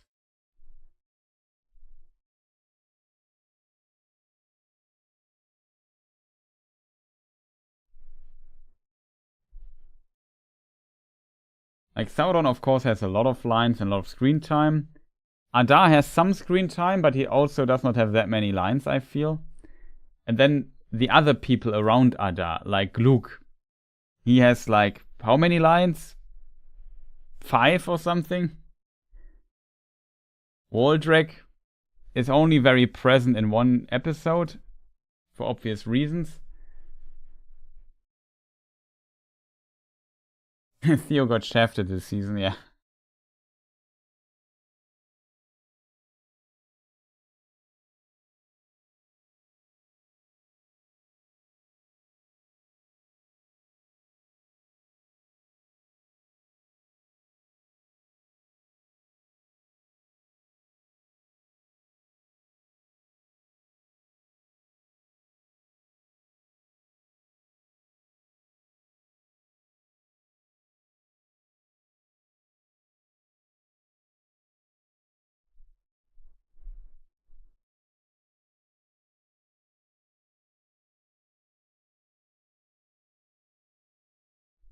So yeah, as a result, the show always feels a bit like, it feels like these locations, there are too many and not enough happens there. There are too little characters. But if you look at the cast, it's kind of, there are quite a few characters in this show, so it feels a bit too much on one side, but too little on the other.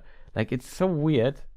And this comes down, I think, to the structure of the show. And here I kind of have to criticize the showrunners for that, because I would assume they are responsible for structuring the show. And this didn't work. I mean, if they planned with 20 episodes in their original plans, and now have to reduce their number of episodes to 8, yeah, I can see the problem. Yeah, that's a good quote for this exactly. Spread thin like too much butter, like butter over too much bread. Yeah, exactly. That's kind of the problem, I feel.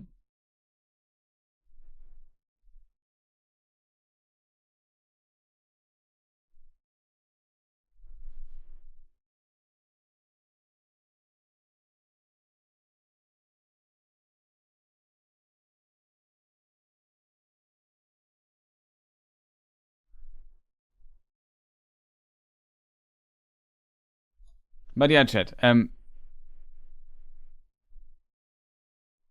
Let us maybe talk about some of the positive aspects that we had.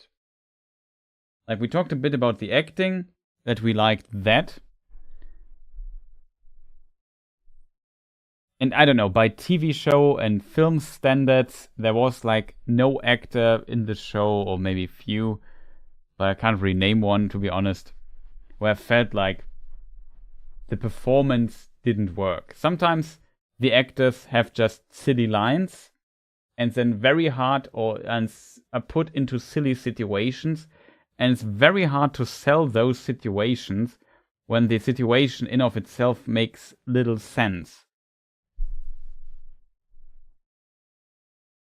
Now, Galadriel is always a good example for that. I feel like this character, especially in season 1, is always terrible written. She does not that much smart stuff in the show. She has very little moments to shine in a way.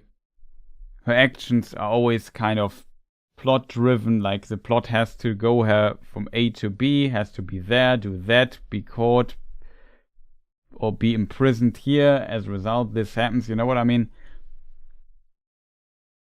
Gil-galad in season 1 was also very bad. I feel like in this season he got a bit better. But you have these actors that are actually capable of doing this, but they have like weird written lines. This kind of shows, though, I guess, the quality of the actors, that they can make something good out of mediocre material, basically. That's very noticeable. I like a lot how, like I said, Charlie Vickers and Charles Edwards played together. I think they had a good chemistry. They worked quite well. Yes, you have to kind of get used to the looks of these, especially of Celebrimbor. Some people felt this a bit immersion breaking, because Celebrimbor does not really look like an elf, but I think his performance, how his mimic, how his gestures, how he's shaking and so on. Like, there were some scenes you could say, yeah, well, actors should be able to do that. I agree, but he portrayed this, in my opinion, the madness he was driven in his torment and so on, and the confrontations with Anatar and so on. I think he portrayed that very well. That worked for me. Looks like an Englishman, not an elf. Yeah, maybe he does look like that, but I think his performance sold why he's there.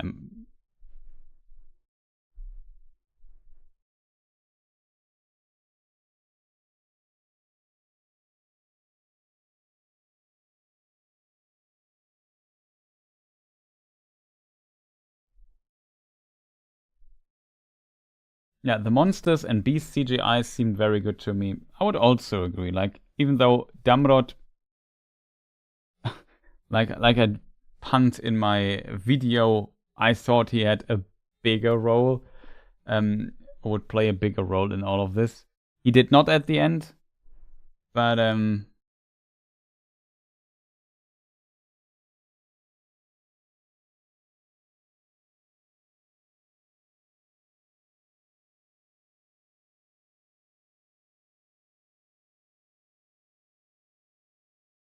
it's still the visuals for Damrod looked well. I always find it interesting if you have this being that, of course, is out of the computer, and they kind of managed to portray his interaction with the world kind of decently. That, I think, worked pretty well.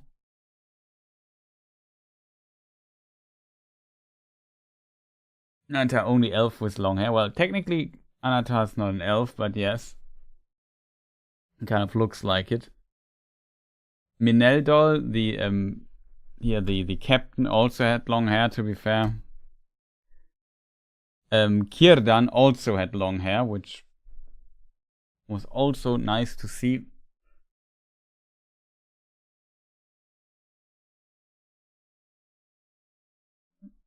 Yeah, he should look maybe younger than Galadriel. Whatever. It's just a minor thing.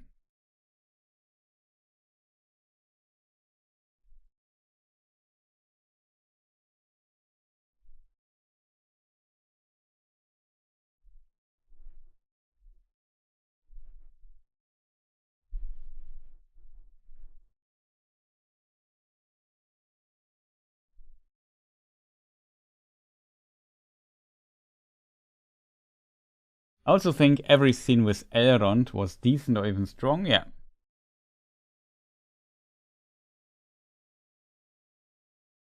Gilgalad's song was awesome. I also like the Tom Bombadil Strangers Gandalf song at the end that I found also very cool.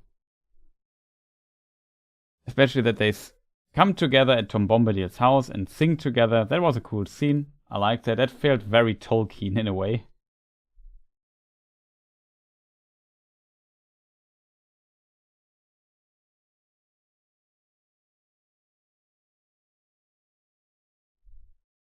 Yeah, I also think the battle scene was a bit too confusing. It feels like it was too complicated, or not complicated. It felt very strange. Like the objective of this battle and so on, this weird siege engine that seemed indestructible.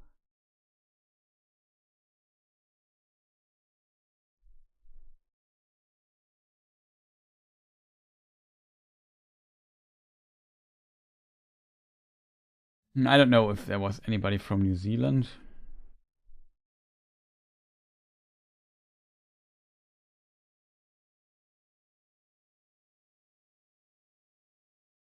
At least from the main cast, I can't tell you.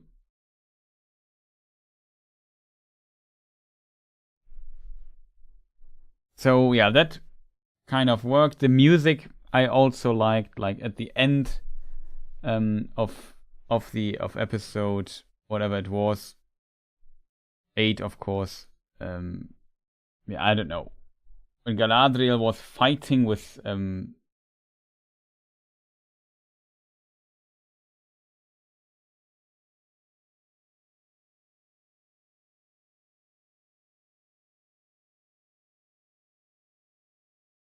when Galadriel was fighting with Anatar.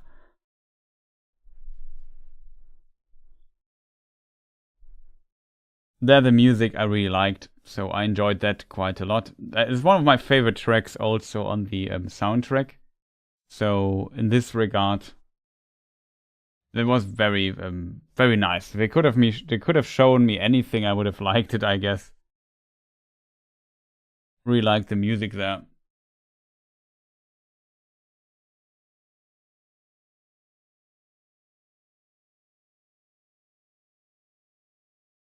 We should have seen Círdan working at ships, maybe in the scene with Elrond teaching him. Yeah, stuff like that. You know, interaction between characters that is not purely plot driven. Maybe have some, like, it doesn't have to be too much. You can connect it, of course, that they have an interesting discussion that later helps Elrond in some situation or so on, or to reflect on certain things. I would agree, because scenes like this would make your characters feel more alive.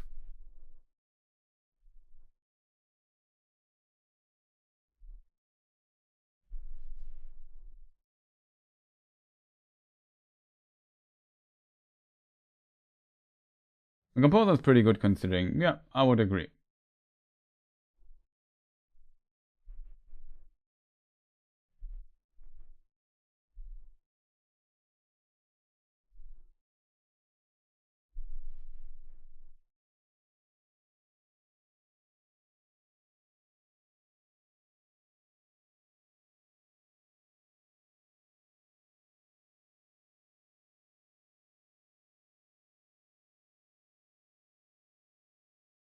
But yeah, that's a classic thing. But for this to kind of work, you need more people, you need more time. They did not have the time. I was actually happy that we even saw Elrond and Círdan talking that much, and was a bit for Elrond's character development, how he should handle those rings of power.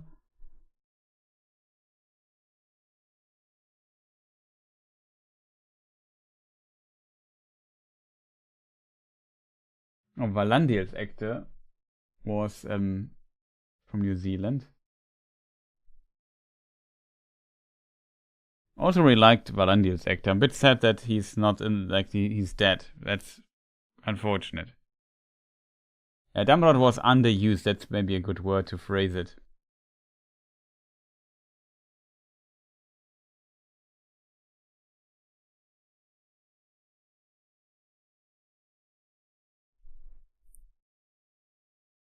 Yeah, it felt a bit unnecessary, I would agree. Like, the situation was kind of created to come out like this.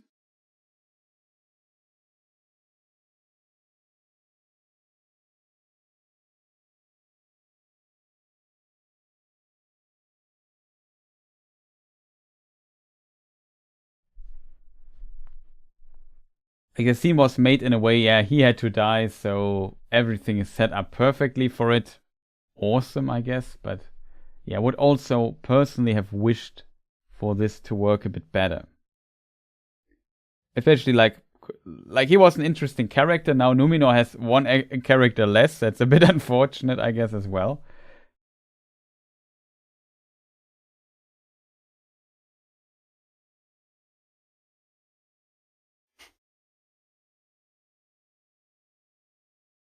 There's also another interesting scene now that I think about it. The scene where Kemen talks to, basically briefs. Let me just see if I find it.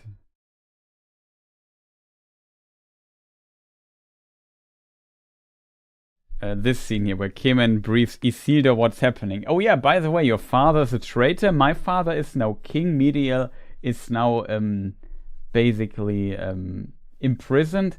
And also, I killed your best friend, by the way. That he did not tell him, I think. I killed Valandil by accident, or something, you would say. I don't know. Círdan is one of my favorite characters. Yeah, mine too as well. Like, side characters, I would say.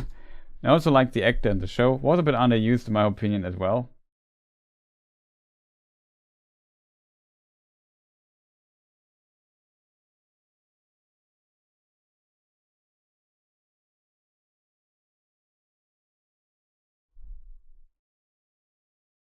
Yeah, the C's always right stuff.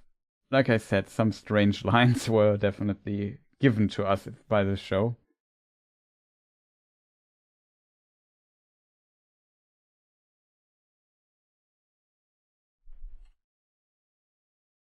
But like I said earlier, the show had its moments for sure. Like, what were some moments you really liked in the show? We had, of course, the end of Celebrimbo. I thought this was pretty cool.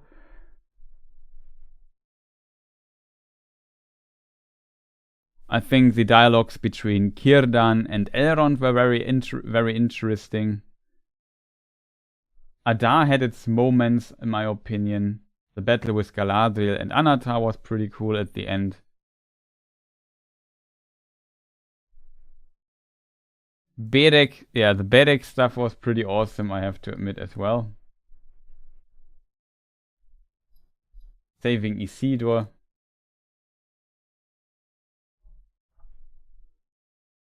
Forgot which episode that was. I think that was episode 3 it was. I don't remember.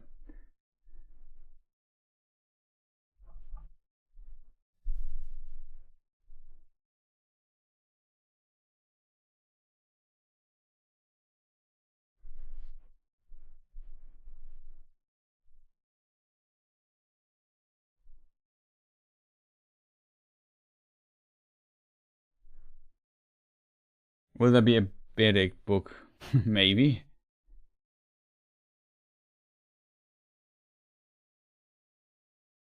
Also, Gil-galad telling Galadriel, I like you best when you are not awake and shut up. That was pretty awesome burn. Together. Schnack is back. Welcome back.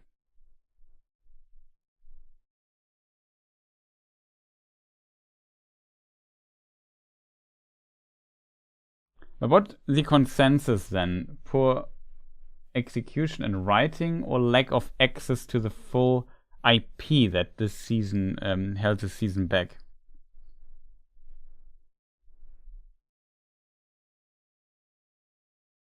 I would definitely say the writing and the structure of the show. Like I always complain a lot about the writing, but I think it also comes down a lot to the structure of it. You know, you have the Bilbo quote is pretty good. Like too much butter, like butter on too much bread or something like this.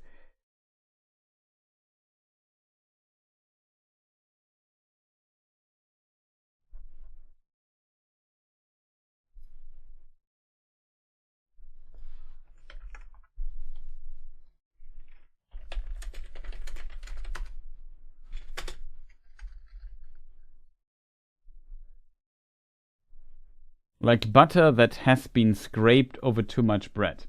Something like that.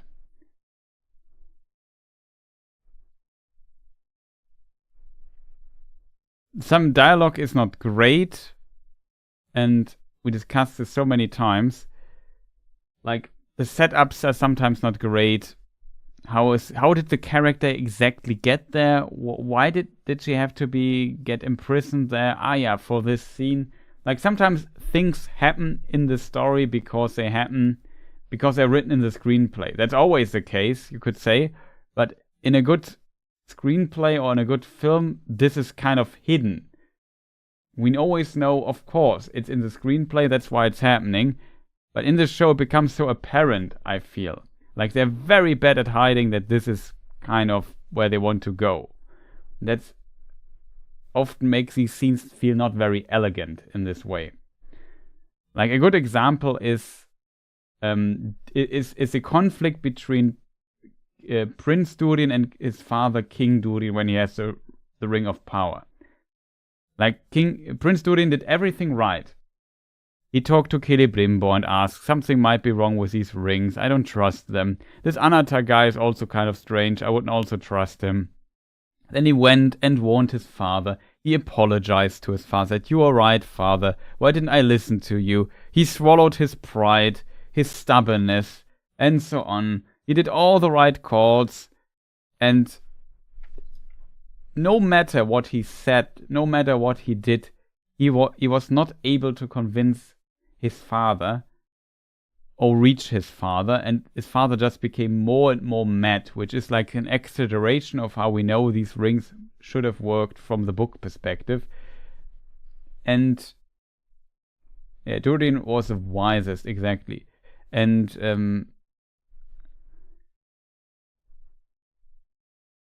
in a way, I felt very sorry for him. He expressed how he was also, it's kind of weird. He had this scene where he cried with Disa and said basically, it's my father. What am I supposed to do? I can't reach him. I don't know what to do.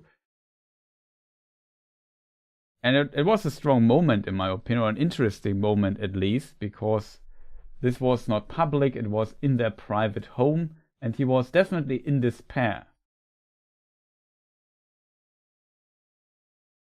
over the situation. But if we as the viewers, who are always so smart, can't tell him what he could have done better, it becomes kind of obvious that he can't win against the screenplay. You could argue that's always the case, but here we have, in my opinion, a very strong case of that. Like, he tried to take off the ring of his father's hand, and suddenly his father has supernatural superpowers and just pushes him 5 meters away and saying, okay, I can't do that. It seems he's too strong.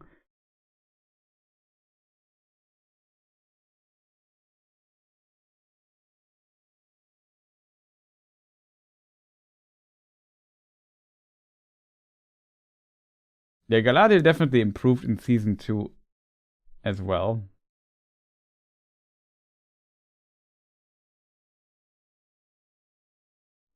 But yeah, in the end, Prince Durin III had to sacrifice himself, and it was a scene that the showrunners said they had in their mind, they wanted to show and so on. And you notice this because it feels not very organic, or it makes sense inside these characters. Like, as soon as he turns on, like King Durin puts on the Ring of Power, it feels like his brain is kind of deactivated for some time. That doesn't go too well, in my opinion. And no matter what his son and the others... No, it's not only the son, it's also Narvi. It's also, I don't know, Disa and so on. No matter what they say to the king, it does not reach him. Like, as soon as he has this Ring of Power, he has no chance. And we know that this ring is not that powerful.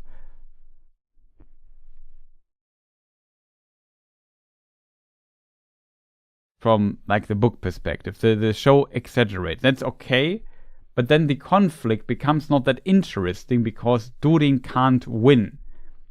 Like, I kind of feel the frustration of Durin 100%, but I feel the frustration of Durin because I know he has no chance against what the writers had in mind.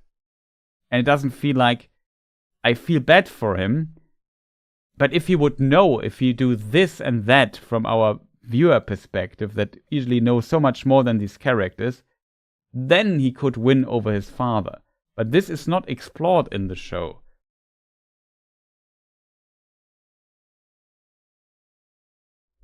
You could argue, like, and it's also what Tolkien is saying,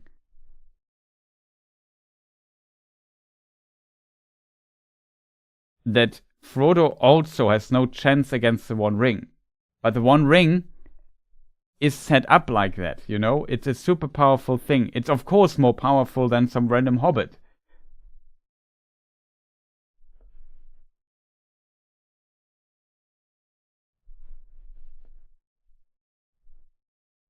As a result, it's an impossible task for Frodo to destroy the ring. In the end. He has, in a way, also no chance against the screenplay. But that's not the point of the ring. Like, Frodo's in the end successful because he still manages to bring it further than anybody else could have brought the ring without falling for it and so on. It sounds stupid, but a lot of the success of Frodo is even getting this far, the way, if you want. Even though in the end he has also, from the book perspective, no chance destroying the ring. Then another power, more powerful than ring takes over, and then the ring is destroyed. It also has to do with Gollum swearing to Frodo and to not betray his master, and if he does, he should die in the fires of Mount Doom, and he swore on the ring and so on. So from this perspective, that's like an additional component that comes to play. It's a more complex thing here, in my opinion. But in the case of Durin, that is never an option. It's not explored. It's just, he has a ring, he's now crazy. And no matter what Durin does, it doesn't work. Taking off the ring doesn't work as well. He's super strong, can't do that. That's what the show kind of tells us. And I think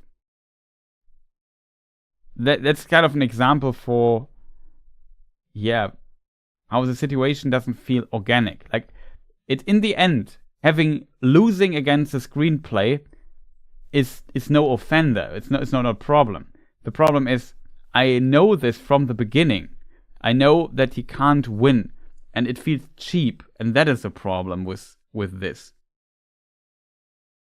Like, usually I would feel like the scenes or a story like this or a story arc like this would work much better if I could tell in the end, I could put Prince Durin to the side and say, listen, Prince Durin, you really tried your best. And I think in the end you would have lost anyway, but from this perspective, from my perspective, which is much bigger than yours, if you would have done that and this at this point, you maybe could have convinced your father, and we know that. But the show does not explore this part. And here it feels like this plotline falls a bit flat, because we never get a sense of what could he have done, what was going on inside of King Durin, and so on. The show did not explore at all. And this is, in my opinion, the big difference to usually what Tolkien is doing, that we understand these characters quite a bit more and understand when something is not working, why it does not work.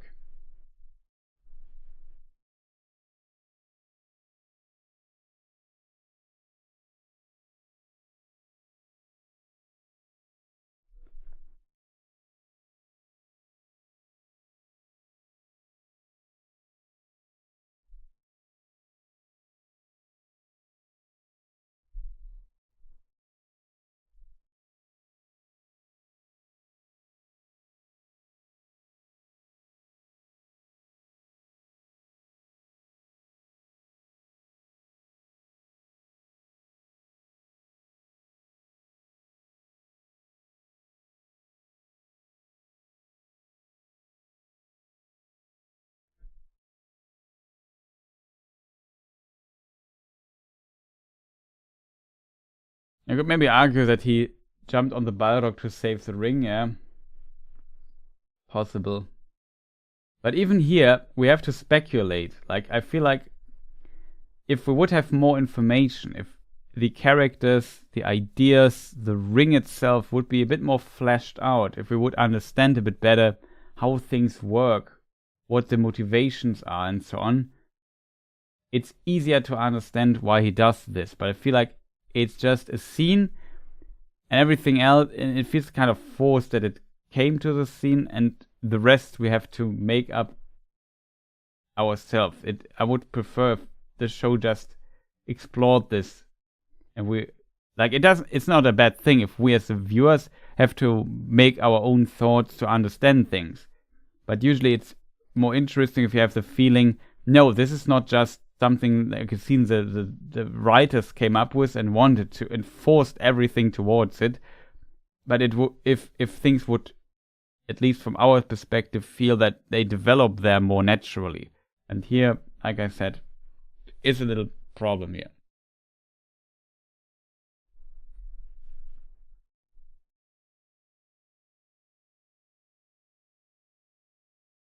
next season will Imladris have been built and it will look similar to Jackson movies? I think the show heavily borrows from what Peter Jackson is doing. Like the Balrog is a good example for that. And as a result, I would imagine, yes, it might look very similar to what we know.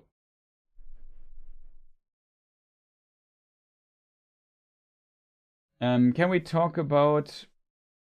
I'm not sure. There's not much to say about the Dwarven arc, if I'm honest.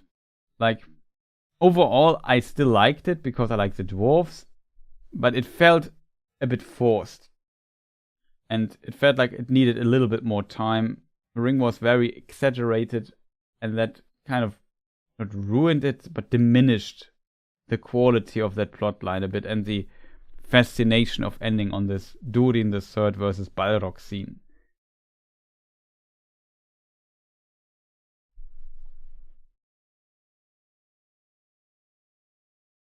Can we talk about a bit about how Tom Bombadil and how to adapt him? I liked the actor. Think it was great with what he was given to work with. Definitely will look out for him in the future endeavors.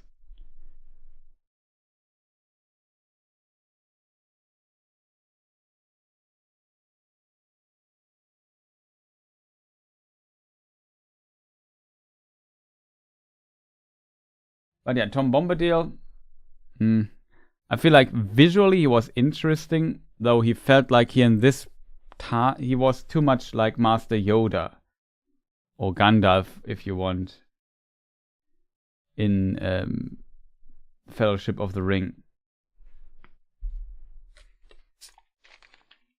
But I guess Yoda is a better comparison.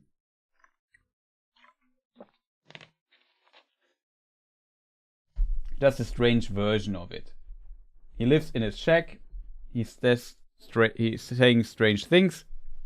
He's very powerful. He gives some advice. In the end, you like all things considered. Think of Luke Skywalker on Dagobah, and Yoda meeting there and so on. Isn't it actually quite similar? You have to go into this cave and, I don't know, face yourself or something. It's basically, yeah, you have to either go to this... In a strange way, it's structured very similar to that.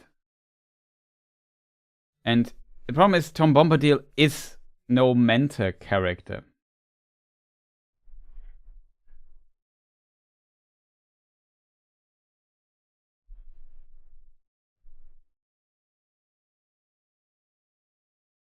We already noticed how much the showrunners... I mean, it doesn't help. The Star Wars comparison comes up automatically because Rune reminds us, or reminded me at least, and I think Chat, when we talked about it as well, a lot of Star Wars.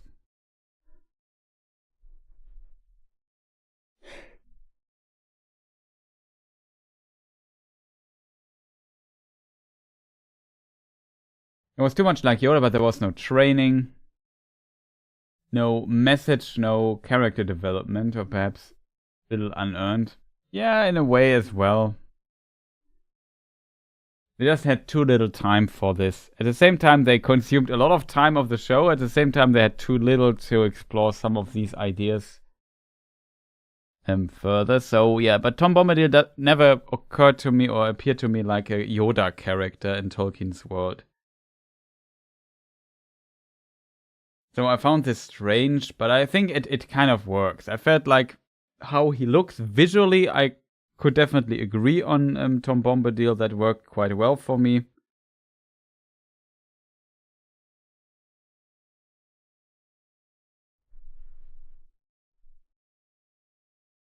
Where was Goldberry? I think Goldberry might be in the Old Forest. Maybe he can communicate her through the water lilies or whatever he was collecting there. Didn't he talk about lilies as well in the show? I forgot.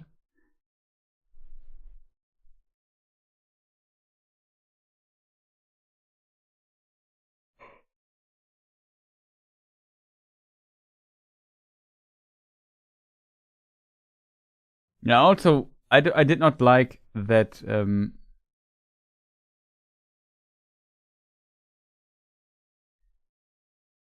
also would not like Tom Bombadil to be explored too much. So I would have just have him like a little exception thing. I mean, Tom Bombadil also gives the Hobbit a little bit of advice at the end, to be fair, but it's not like, oh yeah, I'm Master Yoda and you're now learning my wisdom here.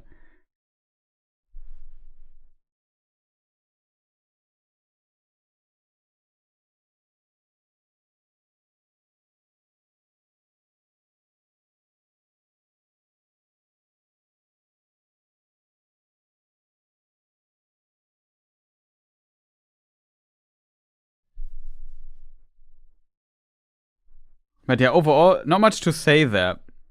The strange thing is kind of the Tom Bombadil lines there. I felt like, yeah, it's so cool that we see these Tom Bombadil lines in the show, and it's good that the show uses the source material, and book quotes and so on. That's actually good.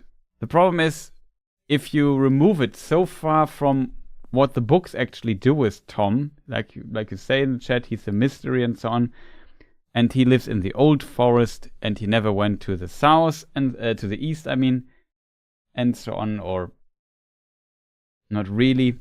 That's where he does not go. And as a result, you know, if you move him then into the east, into a desert, and add 5,000 other weird things, then it feels like too much to force, like forced fan service in a way. Like some of the quotes in Peter Jackson's Lord of the Rings adaptations, a lot of quotes actually are also from the books, and I think in interviews with the writers, Philippa Boyens and Fran Welch and so on, said, yeah, they really wanted to include these quotes. Maybe sometimes they moved them around quite a bit, but still, I think that was definitely a good thing that they included all of this and so on. It worked because they make an adaptation. Of course, they have to use book quotes. It makes complete sense. Here in the show, they have more freedom, and now they are in a scene that in this way doesn't exist like that in the books, and then they, like, it clearly contradicts the source material, and then they use the source material in it, and then it starts to feel weird. And I think that's a bit the problem with the Tom Bombadil stuff, in my opinion. Further, the characters, like I said, in his role too much like Yoda, and that he's clearly not Yoda in how he's portrayed in the books as well. That doesn't really work if you at least know Tom Bombadil from the books a bit. And then on top of that, Gandalf learns, even though in a twisted use of that quote, his signature quote from Tom Bombadil. As a result, this signature quote now gets an origin story, and it's not something coming out of the wisdom of Gandalf that he might have learned from Nienna or somebody. I mean, I don't mind that he learns it here from Tom Bombadil. It's also a character I like, but it feels like it's not necessarily something that Gandalf would learn from him. Like I do not need an origin story for Gandalf's most iconic quote.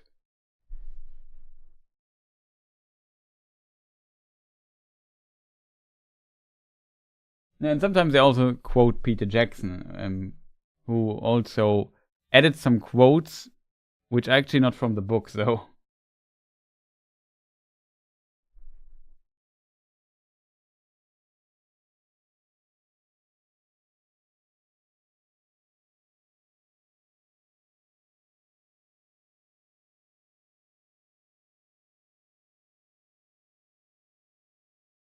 Tom assists main characters on the journey, that is true, without doing too much. But in the books and the show, both in the books and the show, seems okay to me.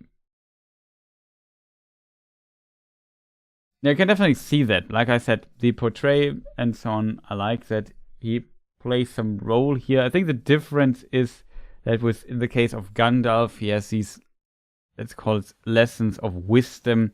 He explains him about the stuff about the secret fire and so on.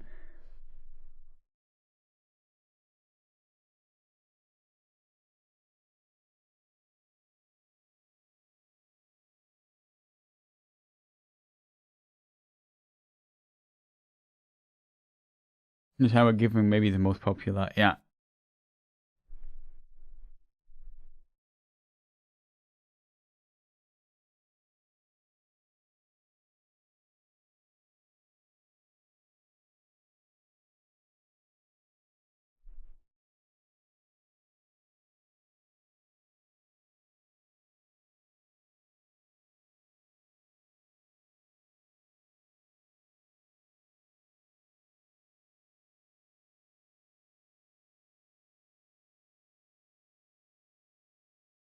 Yeah, Glorfindel is maybe an interesting contrast. Glorfindel seems, or Aragorn maybe even, seems more like a Yoda character. Like he comes, Frodo learns from him, he helps him, he's more involved and so on. But he fits clearly more into this specific role in comparison with Tom Bombadil. Like, Tom Bombadil does his own stuff, and Frodo's just there, kind of, and then moves on, gets into trouble, and then Tom Bombadil helps him again and is doing his own stuff anyway.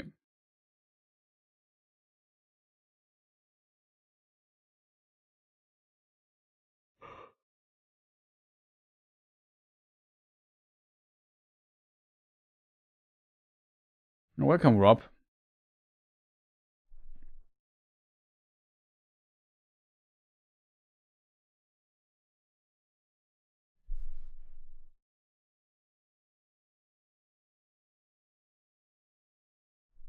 So off topic, the blue wizards' names changed over time. Yay. It's not hard if they changed over time. Tolkien simply wrote three versions of that, and in these he uses different, a few versions of that, and he uses different names in each for the wizards. That's kind of what it is into it. And those names are Quenya names, so in the world itself they maybe also would need other names, to be honest. Like Gandalf also is not a Quenya name. Most people call him Gandalf. So the blue, same as Radagast and Saruman. So they would need also their own names depending on who they treat with, like from Middle-earth.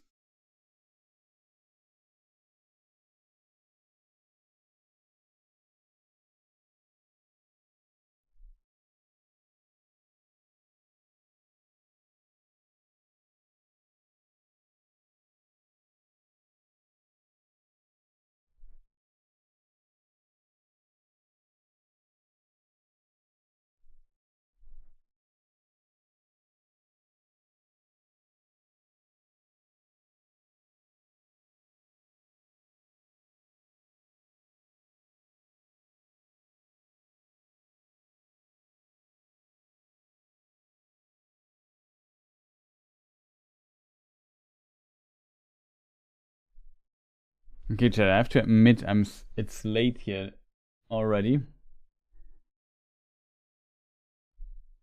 I'm slowly running out of steam.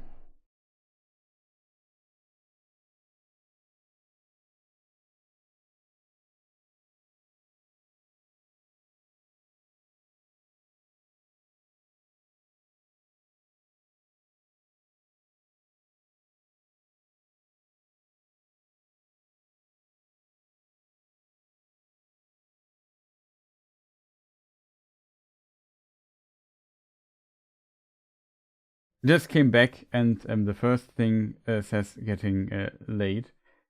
Well, it's actually true.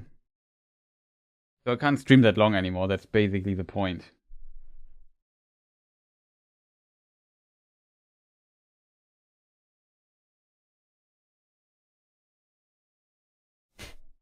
Going to Berghain.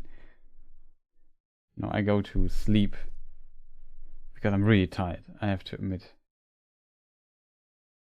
Like currently my sleep schedule is more like getting up early in the morning, and then it's very difficult for me to stream that long in the evening, of course. Even though I try to have a nap before I streamed here, a short one.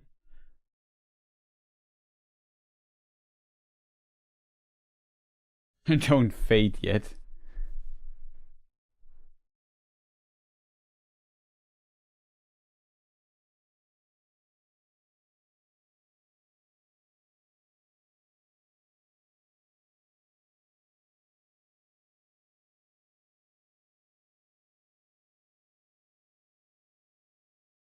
I mean, I don't mind that they include him. Like, Elrond mentions Tom Bombadil and how he met him. Maybe even in the Second Age, he doesn't specify the time, though maybe there is this thing. It's likely that it could have been the Second Age, I guess.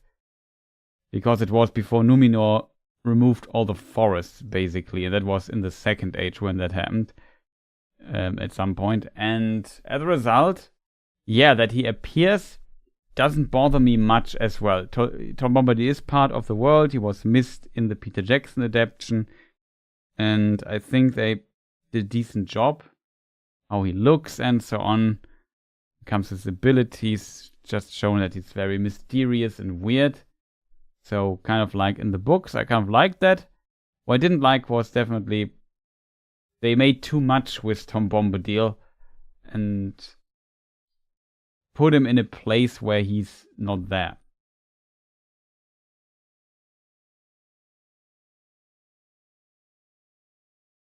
Just to have him basically to be a mentor character for Gandalf in the end.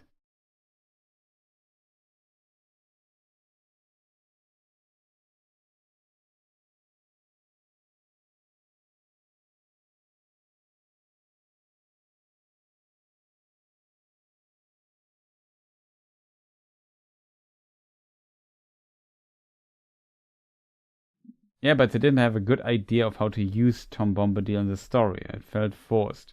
Maybe a little bit, yes. Not only a little bit. It definitely felt a bit forced that suddenly he goes somewhere where Tom Bombadil most likely not, also in a desert environment, and then he becomes like Master Yoda for some reason. It felt like, yeah, they didn't have a really good idea for that.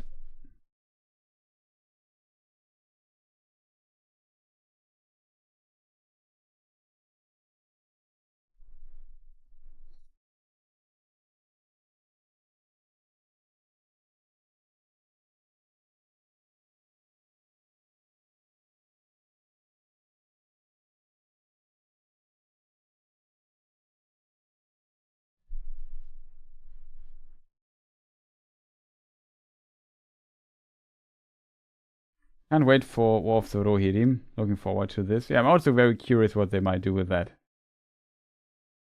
Tom should teach laughter and relaxing. Yeah, basically that's... I would agree on that.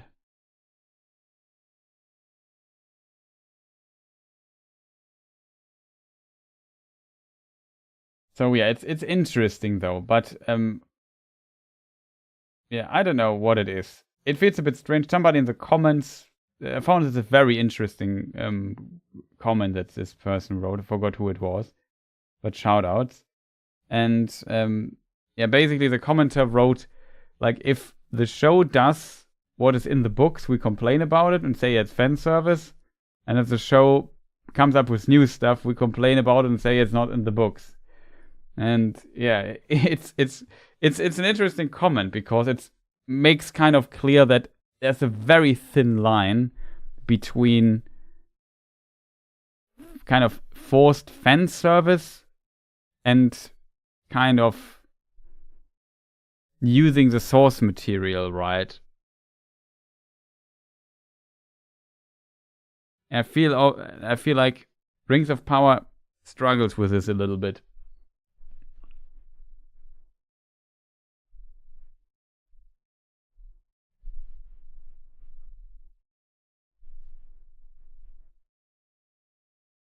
Yeah, damned if you do, damned if you don't.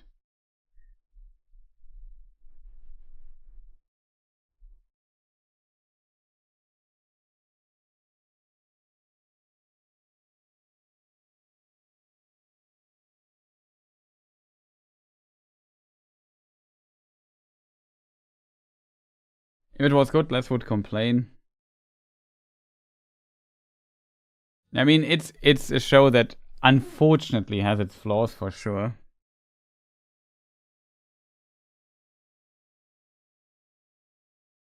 Yeah, exactly. That's also my impression, Tai Lenyon Maranwe.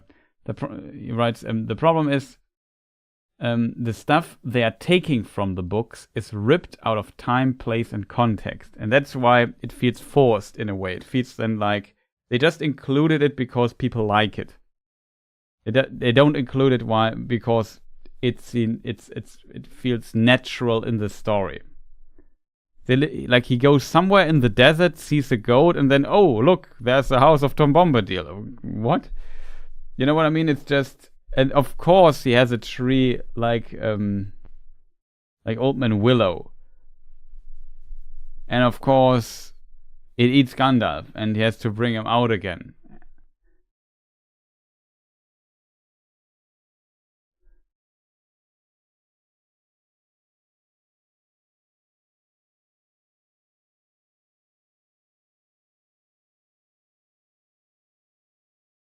I'm gonna go to bed. Take care, everyone. Hope you carry on the convo another time. Yeah, it won't be the last time we will stream here, I hope. So there will be more live stream stuff. Thank you for staying so long, Rosemary. Thank you for your support. Sleep well. Have a good one. We have hit the 4-hour mark, so I don't feel too bad ending the stream anytime soon.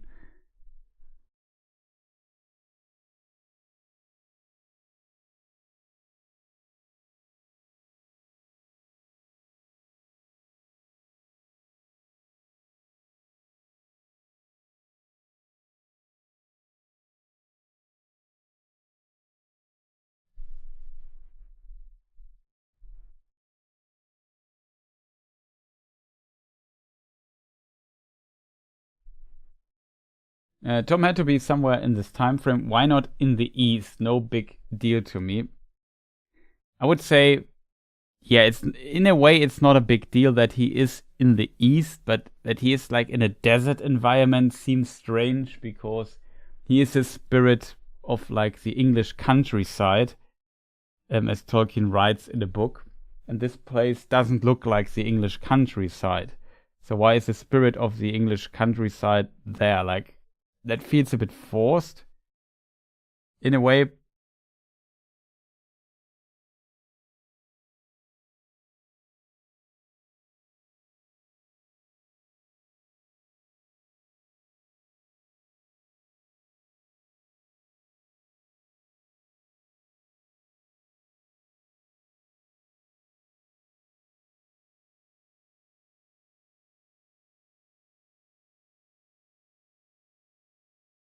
So that felt out of place. And then the place is very different from the old forest. But at the same time, it all has all check marks of the old forest. It has Tom Bombadil's house. It has Old Man Willow. And Gandalf. Like I said, it gets eaten. It could have been very different from that. Because what is then the reason to have him at such a different place if you don't want to maybe explore a different aspect of Tom Bombadil or something? And that's why why he's included feels a bit cheap to me.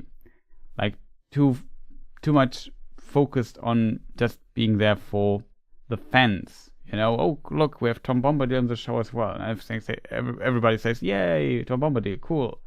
We like that guy.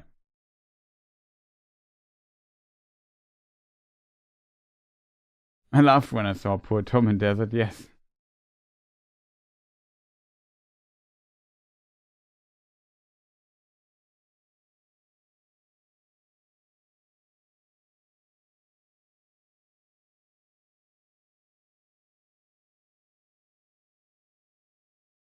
For example, Elrond and Galadriel on their journeys through the middle of Eriador, they could have met Tom Bombadil as well.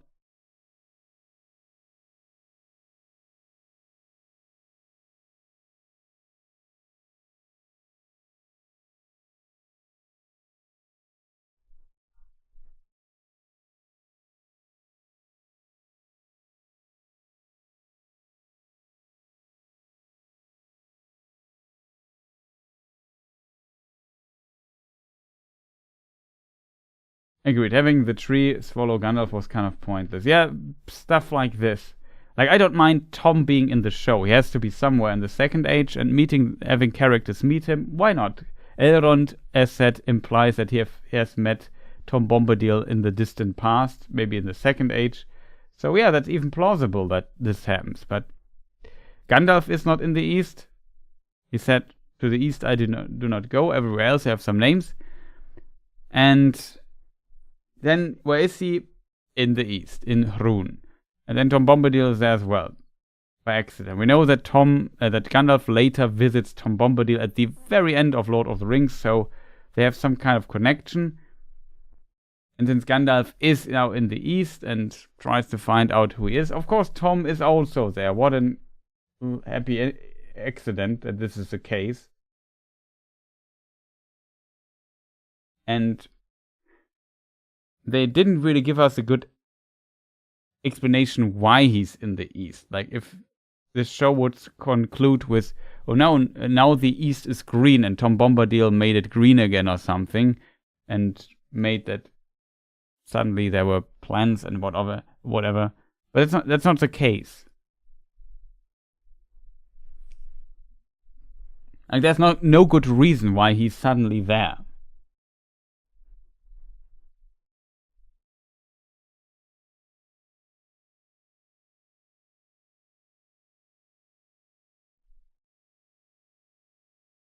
The Endwife couple, I don't mind that too much because it's like a very small detail, but yeah, of course, in theory, the Endwives and the End split at some point, so having them there is a bit strange, but yeah, whatever.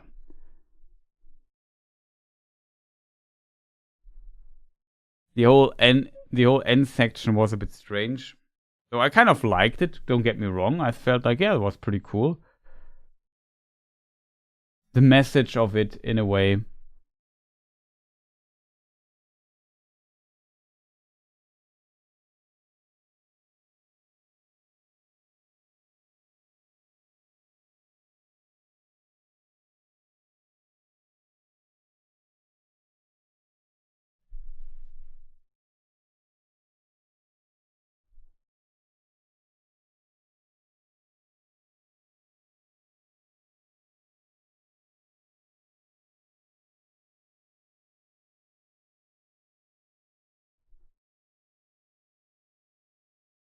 But yeah, chat. The question is there anything else we need to discuss?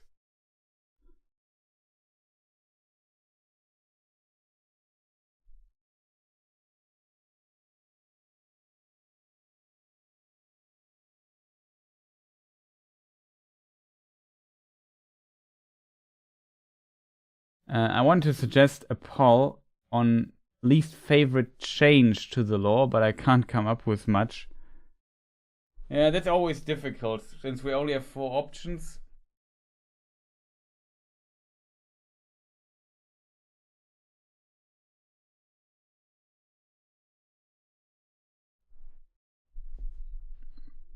Like last season we had the Mithril story, for example. This season, yeah, I don't know, we had the kiss. Which, I don't know, it's still not clear what that means, to be honest. Gandalf in the East, Tom Bombadil in the East, yeah, I don't know. Adar being killed now, was he really necessary? That's also a good question. I think Adar might be a character necessary for structuring problems, because Sauron, the show would have gotten into trouble teleporting Sauron back and forth between the orcs and him, or Sauron would have needed to install a character in Mount Doom. But since they want to change the structure of the creation of the rings so much, I think it was necessary for the changes they wanted to do. Like, they wanted to basically have another character that has control over the orcs, and Sauron can do his Sauron stuff in Eregion and focus completely on that. Like, Sauron is completely isolated in Eregion, which is not unrealistic, to be honest. There are some hints that this might be an exaggeration as well, but still in the end, it works for me perfectly. And yeah, since they changed the order in which the rings are created, and Sauron not having control over the orcs, I can definitely see why they went with this change.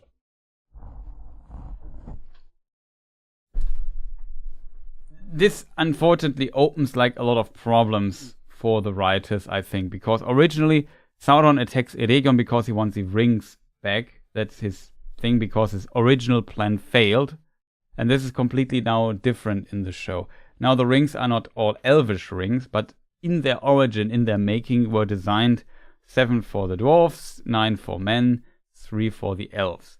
And then later maybe the One Ring in season 3. But in this regard,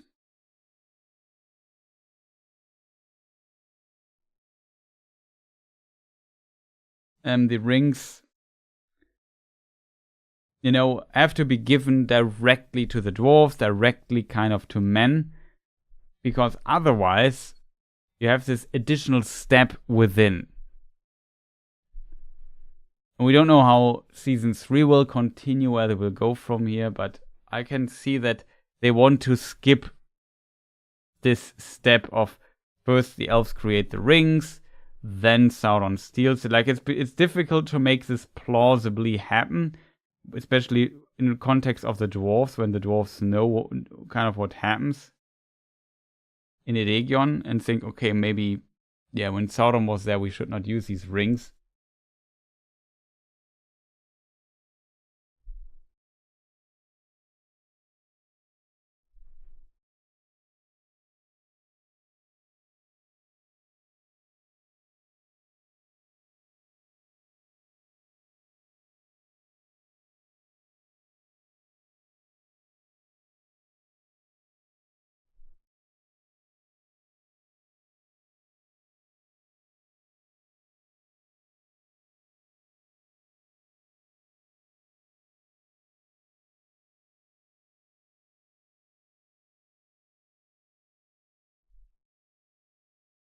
So what's happening here? No you hang up, no you. Option 1, Sauron Gu, early death, or caring for families. I don't think or caring for families is too big of a contradiction in my opinion. I think that's at least distantly plausible. Like every creature that has to put in some time to basically raise a child for the next generation of your species needs to have a caring environment so that the next generation can develop. That's just very logical.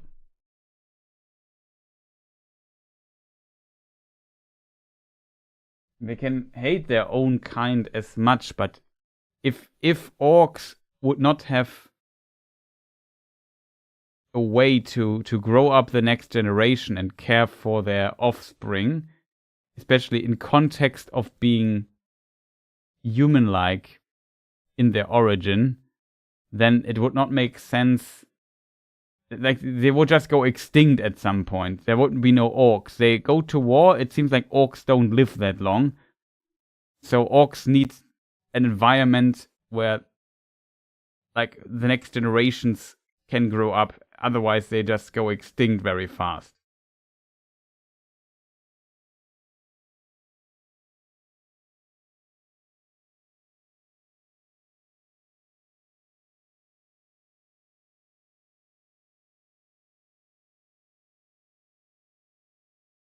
Cares those work. I mean, it means care enough about their offspring that it can exist.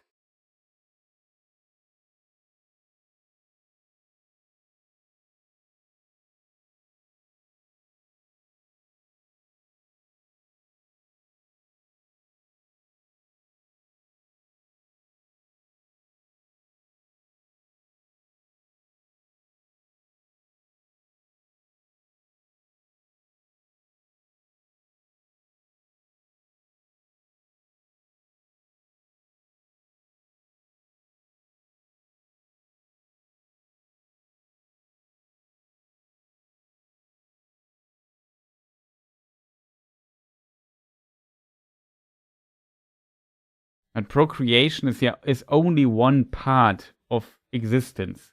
They need to be fed. They need to be cared of. You know, everything babies need, these orc babies also need.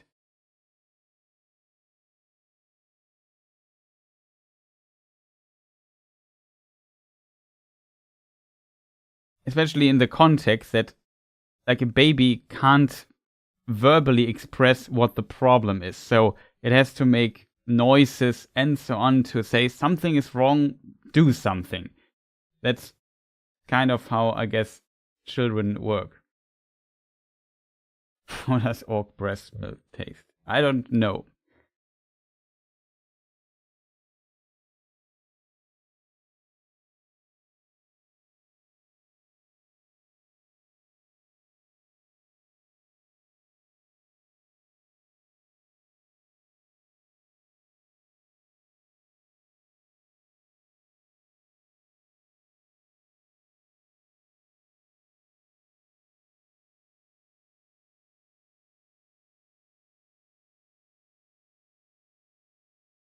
Yeah, it would be easier for creation of if Morgoth could just create orcs out of thin air, as he kind of does, to be honest, and Sauron also always does it. Tolkien never explores this topic too much.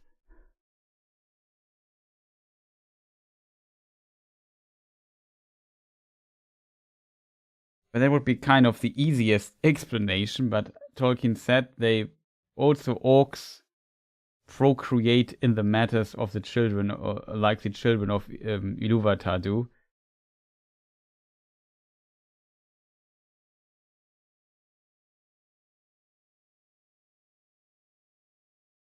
Like, the breeding is just one process of procreation, you know?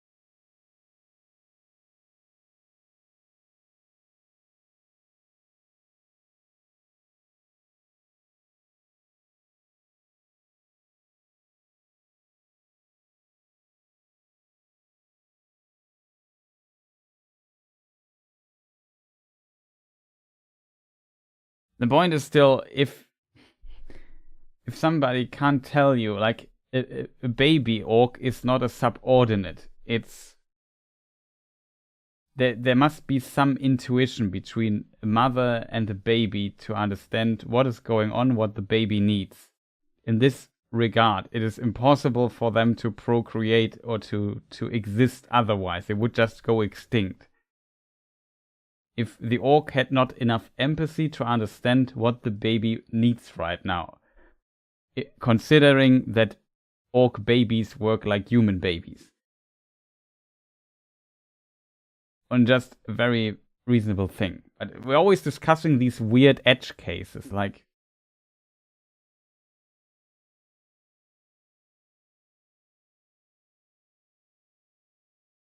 I would not have needed to see an orc baby in the show, to be honest, but in a way, it is, in my opinion, strange. And people always say, oh, the orcs are so human and too nice. The orcs are not nice in Rings of Power.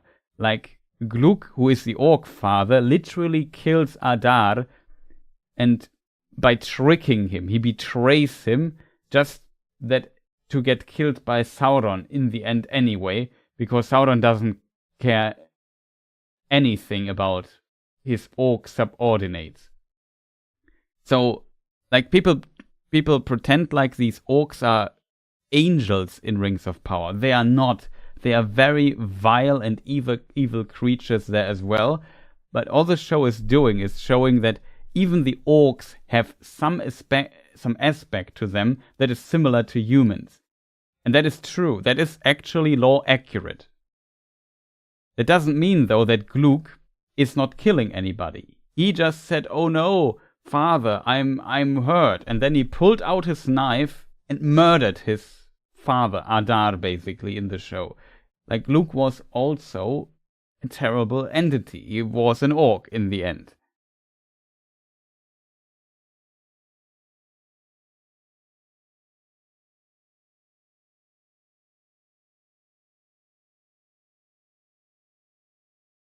I mean, to hate your own kind, you need to, to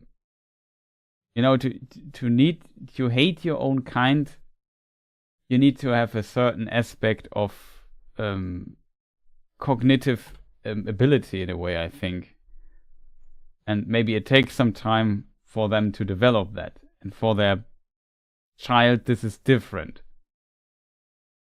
Who knows how this works?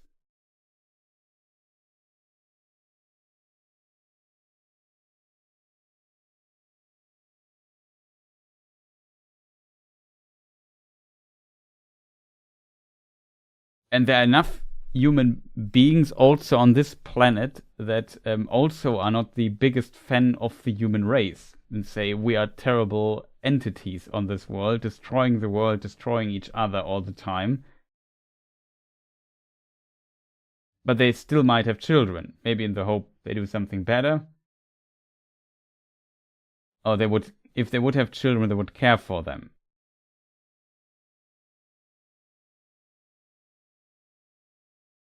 Like even bad people can have children. That's also a possibility.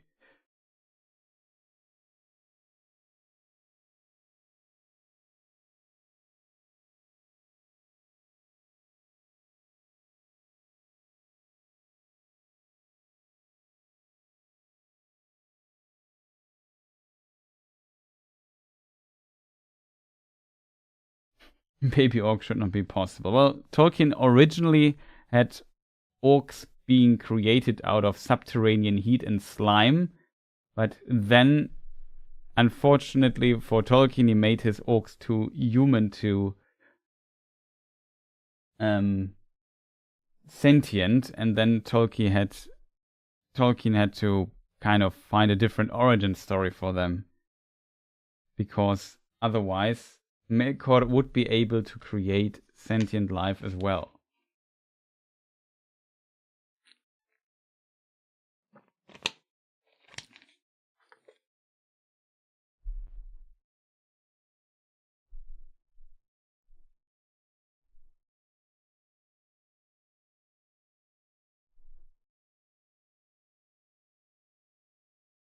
I mean, it was a problem of Tolkien to solve this. To this day, we can't really go this.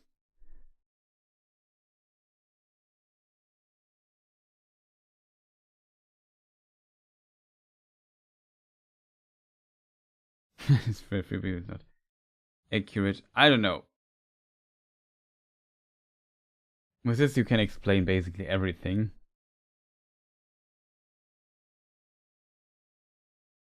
Yeah, the orc survival rate must be, baby survival rate must be really good, because orcs die a lot.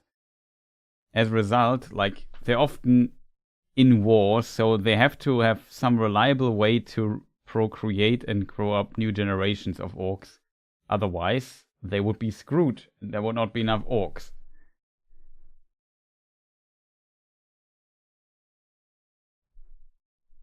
The show in entirety is garbage. I wouldn't say.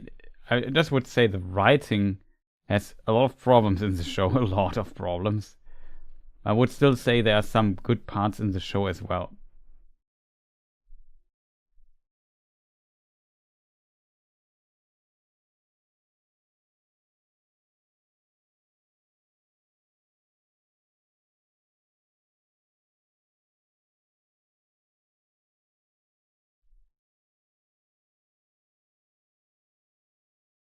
Make babies first and then go to war.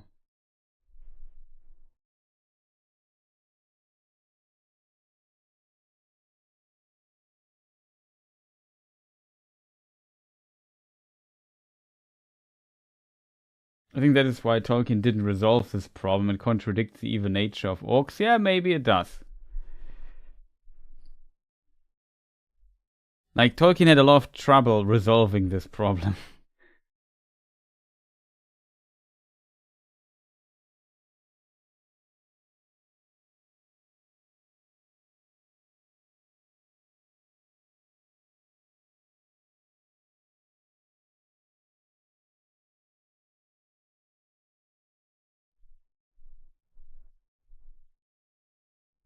Yeah, and I tried to explain why Tolkien couldn't resolve the problem, basically.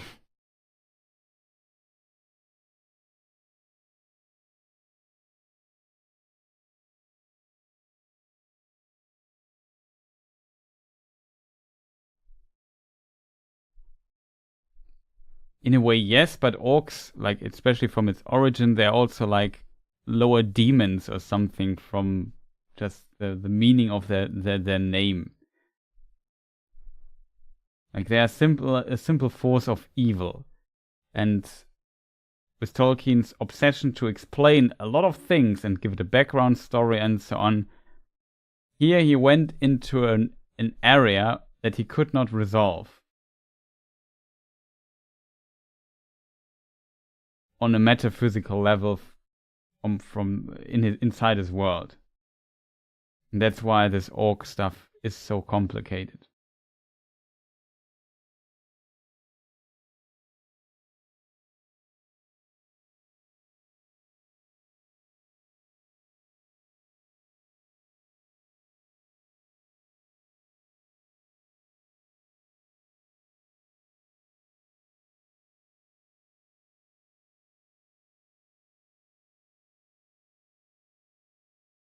Yeah, best leave unanswered, to be fair.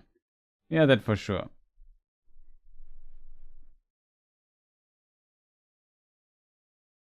I mean, the problem is, I guess a lot of people were initially even surprised that there are orc babies at all, but that's definitely, I think, lore accurate.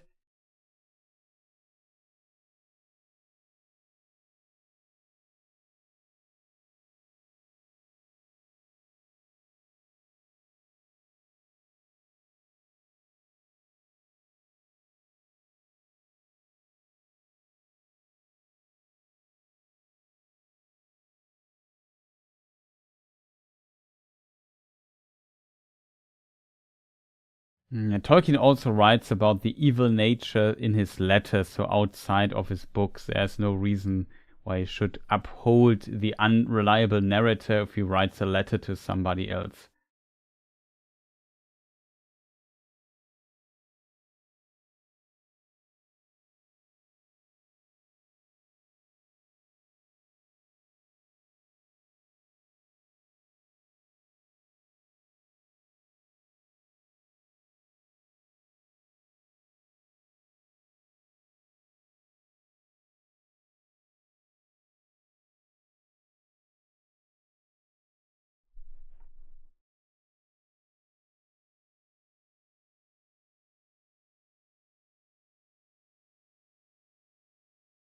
But yeah, let's switch the topic because the law-breaking orc stuff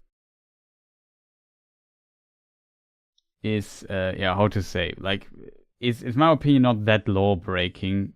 You could, as Crafty Spirit does, criticize Tolkien for not resolving these inherent problems inside maybe his metaphysics and the orc origin to satisfaction, but yeah, Tolkien tried to resolve those problems and stumbled upon more problems.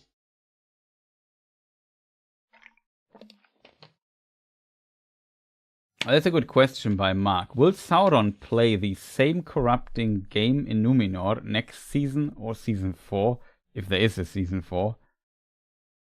Yeah, I could imagine that he might do. I hope they set it up differently this time, to be honest, because it would be strange if it would be the same again.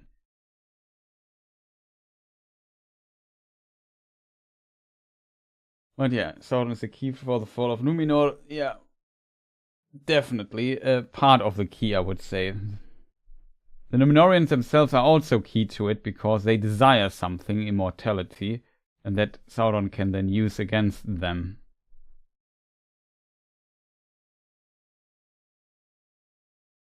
Do we think Gandalf will separate from the hobbits now and enter the main? So I think he will stay in the east and confront the Dark Wizard one more time or something. So I have no idea. Like, I did not fully understand what is going on there.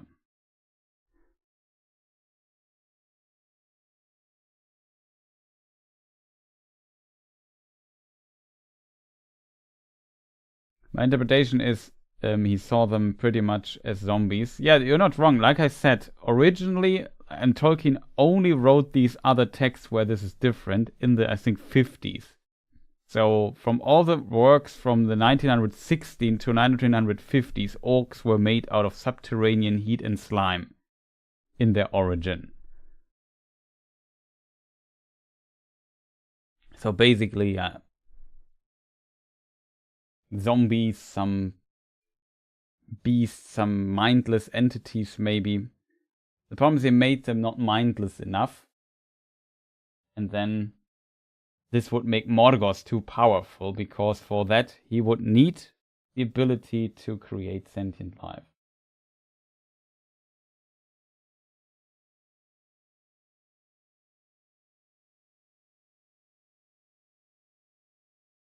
I don't trust them to be creative enough to think something else. Yeah, maybe they are not. It's definitely a possibility.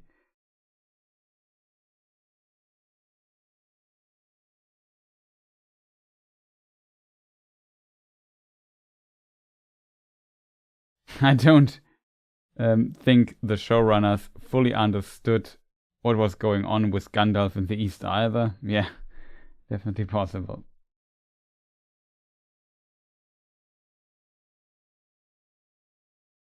It would work for me if the orcs would hate everything but their own kind.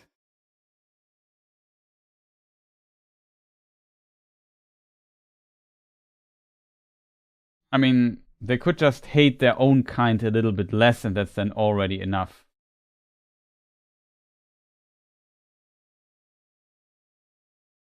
Some of these orcs try to revenge their fallen captain in Moria.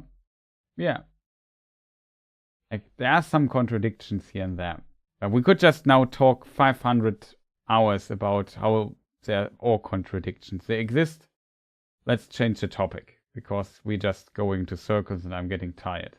Not from this discussion, but just physically.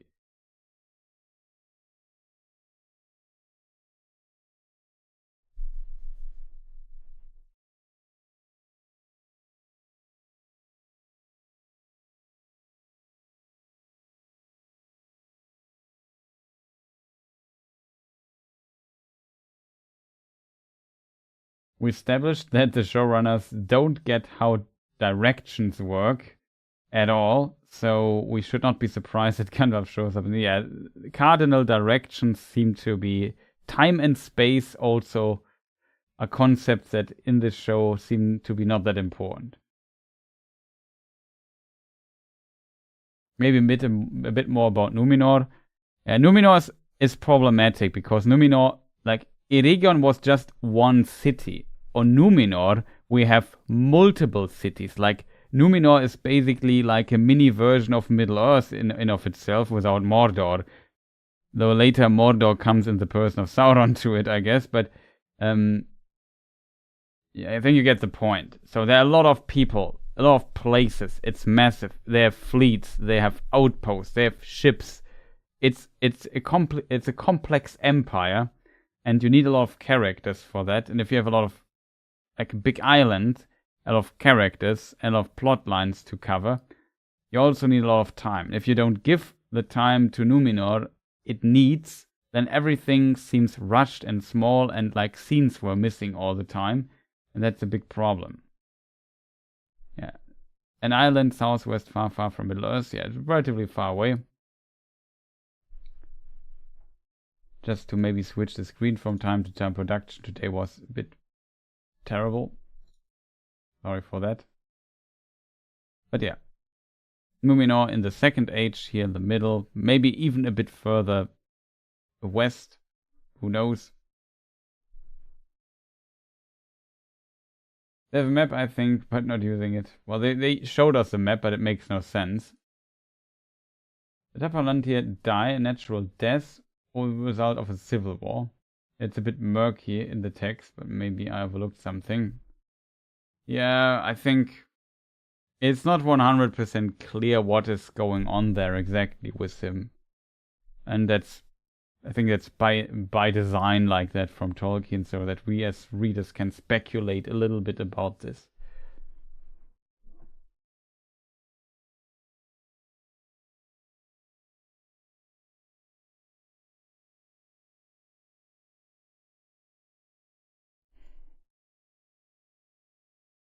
Yeah, next season is so interesting because the Númenóreans start creating outposts, creating new conflicts with the people in Middle-earth. We might get new locations, so I can't even imagine that. I have no idea what they plan to do. Maybe Gandalf moves further south and goes to Umbar or something like that, and then we get this location. I don't know though. Because now Middle-earth becomes really big, and really big becomes a problem for the show, because then stuff is just too spread out. I think structuring a show is very difficult. And yeah, just imagine now we have Umbar here. Oh, you can't see my thing. But yeah, you have Umbar here. We have these lands here where stuff might happen. We have Londaia doing things. Like a lot of places currently or next season in context of Númenor could play a role. Plus Númenor itself, we have the capital, which is actually somewhere in the middle, somewhere here maybe, and then we have Rhomenna here, and here on this side we have Andunia. That might also, like we have seen Elendil leaving the capital, though to be fair, in the show the capital, Armenilos, and the harbor city, Rhomenna, kind of fused together.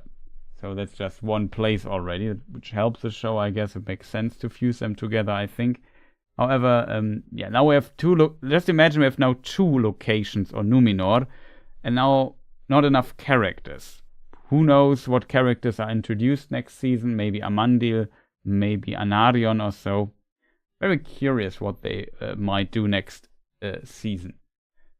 But it will not be easy, because it can easily happen that stuff is not connected well anymore from this point on. And it can also happen that you have to explain all the other stuff.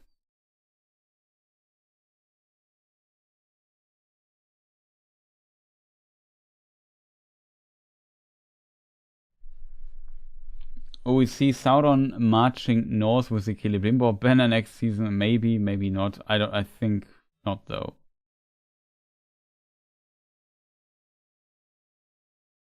The question is, what is Sauron doing next? Currently the dwarves control Eregion and defeated the orc armies quite a bit, it feels.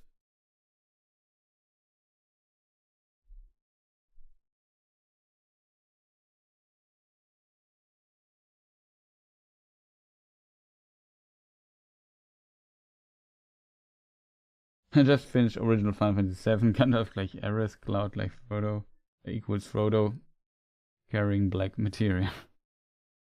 Yeah, kind of, I guess. But yeah, on Númenor stuff will happen. It will be interesting what Medial's role is. She's still alive, but currently it seems like she has no power again.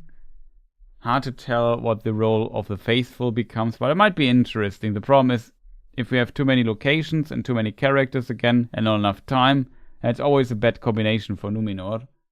And this season the problem was simply that a lot of stuff in Númenor happened off screen.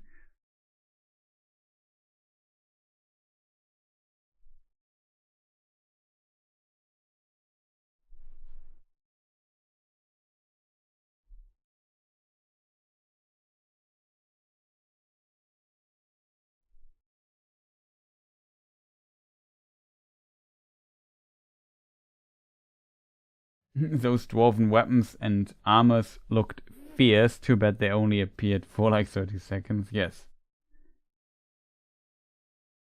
I predict that Cayman will be the first Numenorians to become in contact with Sauron. Yeah, I could also imagine something like that. And then Sauron will say, I have many names.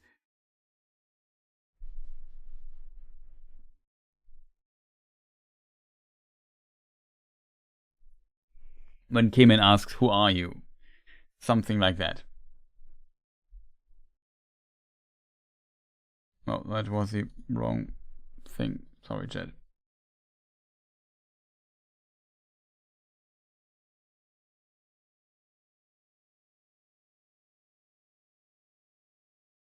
Okay, chat. Don't teleport, he walks. I kind of like that, at least, that for Aronde they showed, well, he approaches this, he walked the way, and so on. From time to time we see him walking.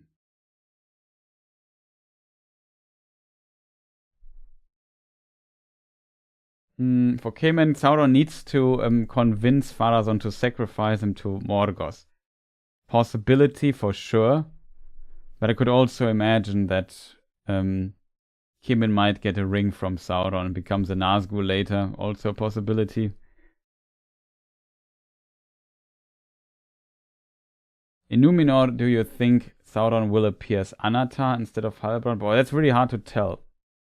It seems like he saw in his vision Halbrand and knew that he was Sauron in a way.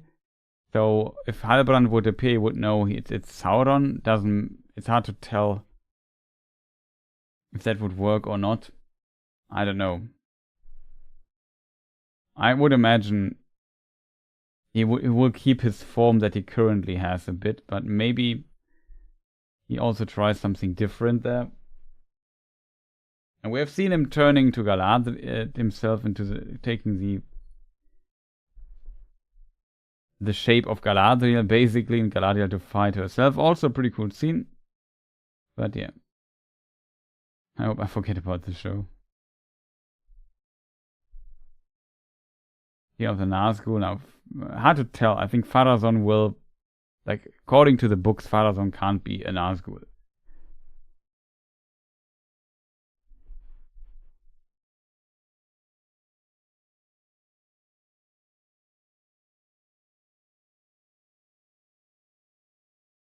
I like the dramatic transition from Halbrand to Anatar. Yeah, that was also done pretty well, in my opinion.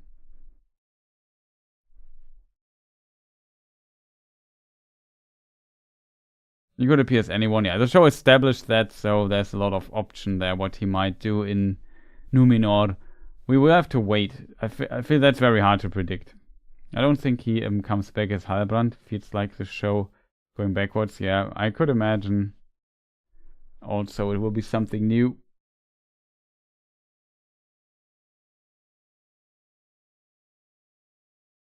Right, and your first name? Well, technically I don't have one.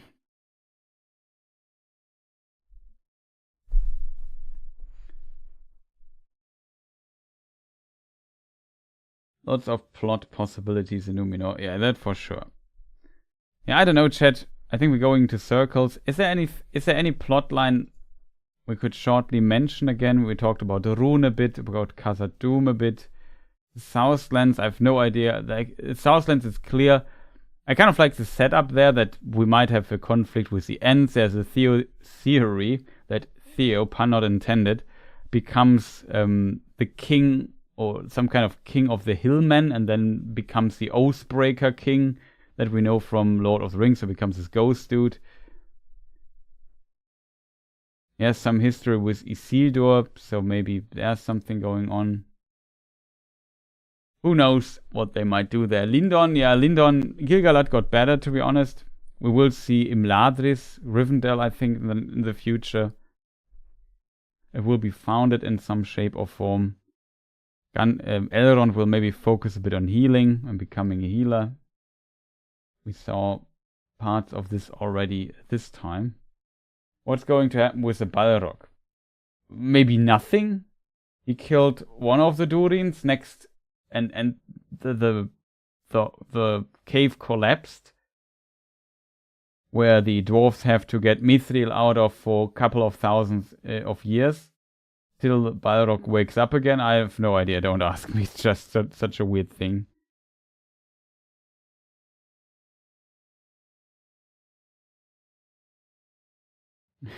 Theo becomes a founder of Rohan. I'll die. Theo like Theoden. Get it? Yeah, yeah. But Rohan is founded in the Third Age. I mean, the show does not need to care, to be honest, but the foundation of Rohan is just too far away. It would be a genius move. I don't know. Also, Crafty Spirit, you just forgot. Oh, no way. The name you just replied to has the bot sword. Okay, that's a problem.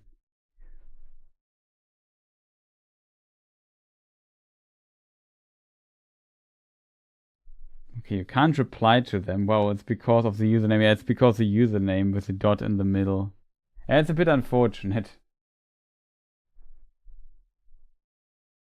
The problem is the bot does not check if it's a valid top level domain. It always it sees like letters, dot letters, and think it's a link always.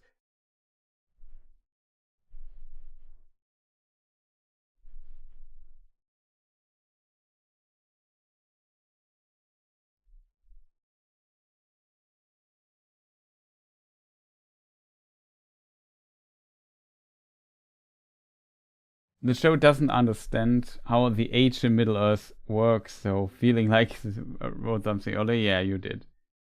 The show really has trouble understanding that.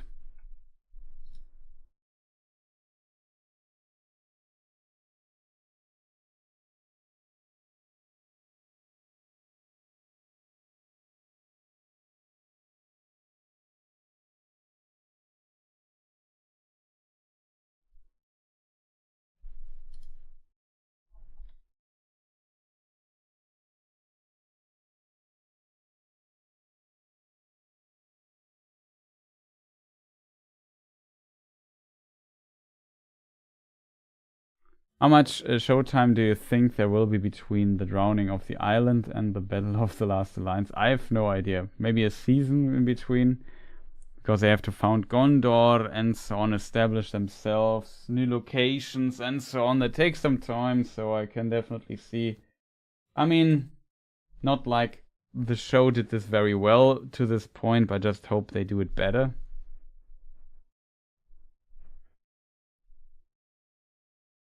Do you have any plans for your games channel besides playing Elden Ring?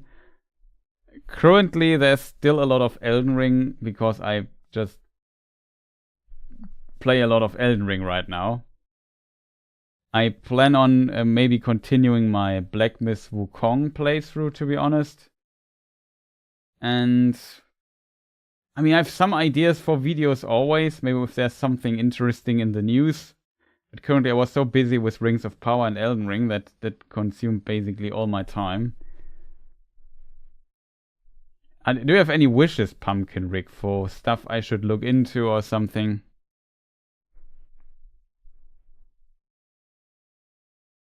There is, of course, besides that, there will be a Hobbit game coming out next year, I think. I think they delayed it to next year. That I would play. There's another Lord of the Rings related game that I also play and check out.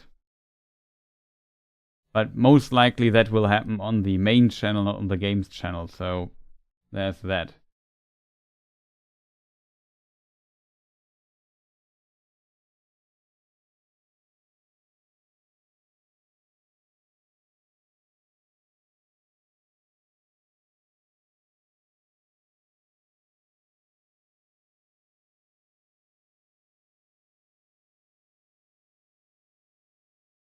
Some Shin Megami games or older Final Fantasy would be fun, but that's just me. That's an interesting idea. The problem is I'm these days not that much into Final Fantasy anymore, not JRPGs anymore. I don't know why, but it kind of lost me a bit. Final Fantasy VII, I did already a video that's basically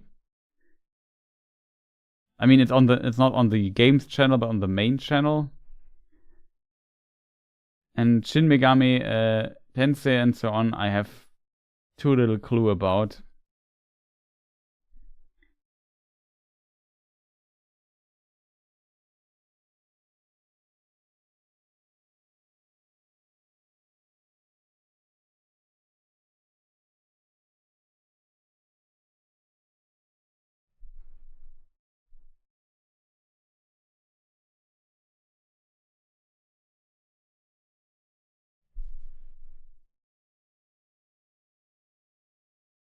Yeah, the Theoden thing doesn't work, I think, but whatever. Disco Elysium could also be interesting. Ignite the RPG aspect again. Yeah, Disco Elysium would maybe an interesting one, to be honest.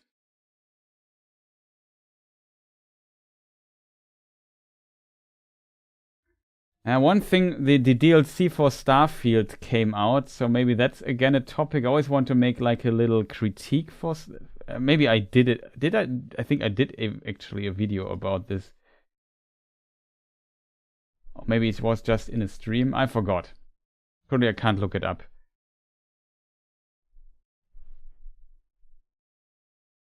Because it's an interesting game, and discussing why the game feels like it has some problems as well. But yeah, now we're switching topics, I guess, a bit too much. The problem is I'm just too deep into Souls right now. It's just something that consumes a lot of my free time.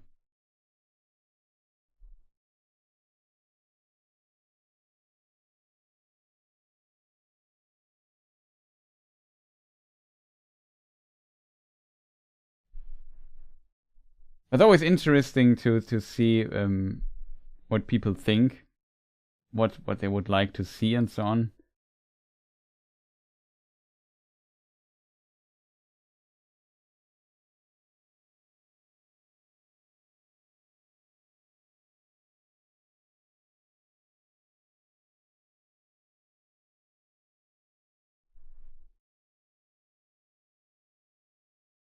Okay, chat. So yeah, Numenor. I would say though, when it comes to Numenor, that the current situation is interesting there. Hard to predict what's going on there. I'm curious how they will solve this whole Sauron comes to Numenor and brings their doom scenario by destroying them from within, basically. I hope Círdan will appear, having regrown his beard. Yeah, that would be nice, to be honest.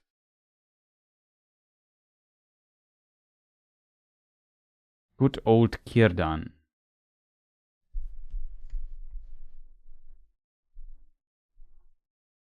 But yeah, chat, I think I will slowly call it a day. It's now late enough for me to justify.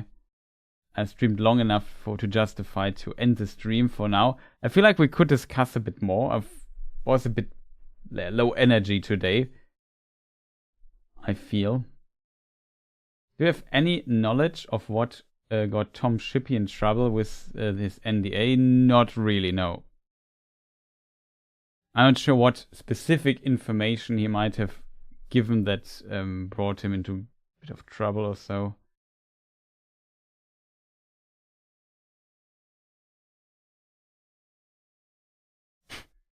If Sauron does not gain control of an orc army soon, Numenor is not needed to relieve the elf. Yeah.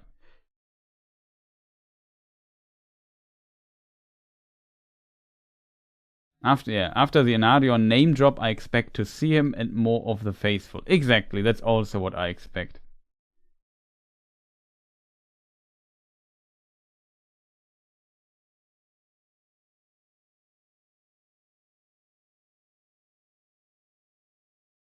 Signed an NDA. No, I did not sign an NDA, but I have no idea what's going on there. Isildur meeting his sister and learning what happened will be interesting, introducing Astrid to the family. Well, Astrid is not coming with Isildur. Astrid stayed in Middle-earth. Maybe he mentions her, but she's... Astrid is her name. But yeah.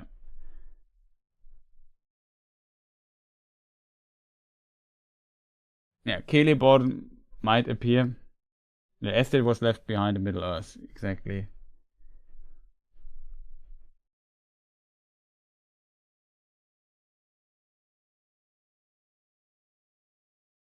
I wish Shippy could have remained an advisor and listened to.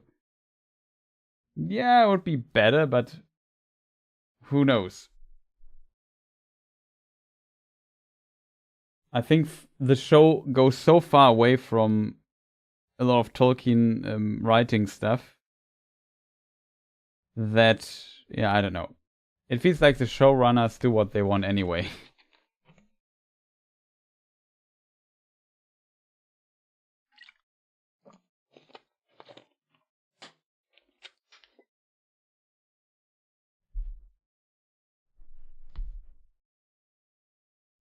It's a bit strange.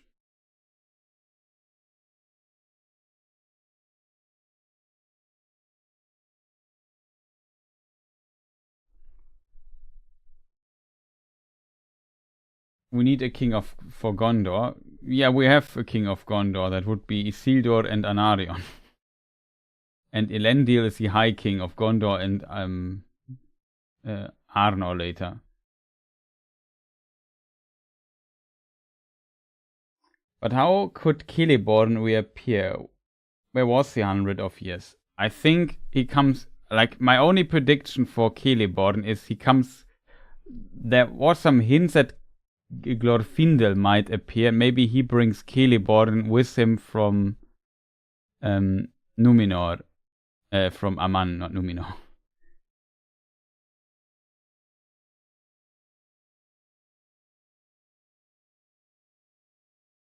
Yeah, they do whatever they want, I think. With advisor or without. One positive in the show for me is the use of music. Some nice songs. I like Gil-galad's ones. Yeah, that was... Gil-galad's song I also really liked. But yeah, there were quite a few things. I can definitely see how maybe the Damrod theme might not be for everyone. Because it's kind of specific sound. But yeah. Overall, I was very happy with the soundtrack of the show.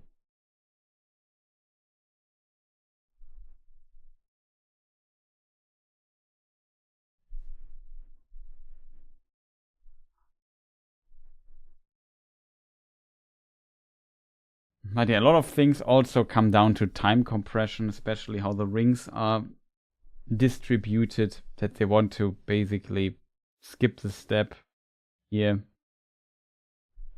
And so on. I'm not sure. I feel like the writers just make a cut, then Sauron and his orcs appear somewhere in Middle-earth, and so on and so forth, without explaining too much.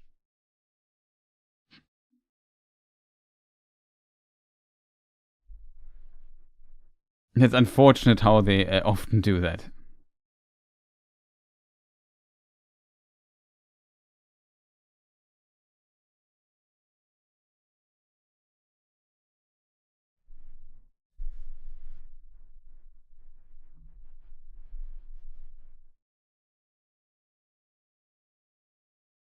But did any of the music make you cry? I do whenever I hear the Shire theme. I mean, music can be still good without making me cry, so...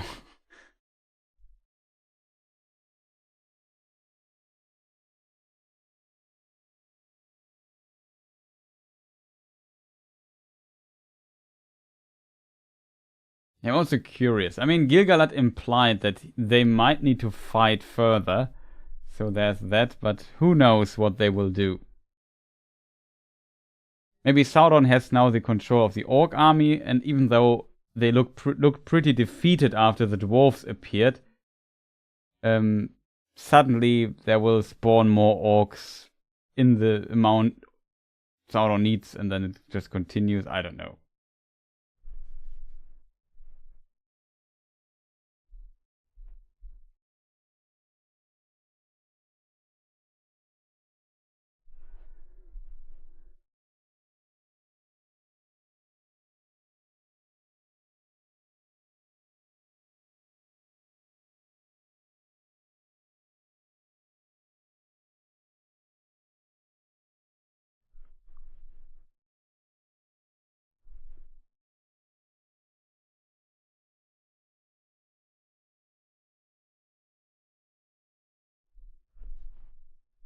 Okay, chat. From out of timeline. Yeah, the time compression is just insane in this show. And this leads, like, compression always, or not always, but often leads to artifacts.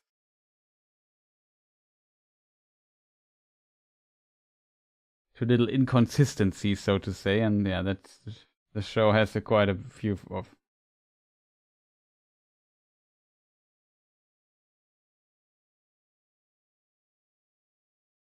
But yeah, we hit the 5-hour mark from this point here, which I think is a good point to call it a day. Like I said, I feel a bit low energy today. I'm a bit tired.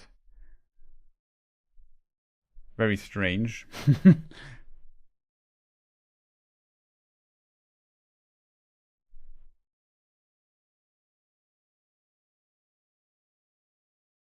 So I just run the credits and I don't know, end the stream very slowly here.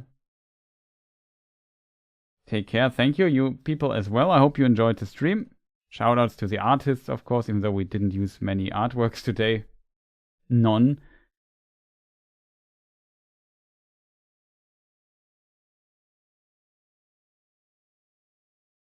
Yeah, they should have paused or just introduced some of the plot lines also later. Then do more stuff there, give it more screen time. I don't know. I think it's a nightmare to structure a second age show, to be honest. Like, it's not an easy task, in my opinion. But that is a task they decided for, and so now I hope they can manage it. Might be somebody missing here in the credits. I hope not, but it could be.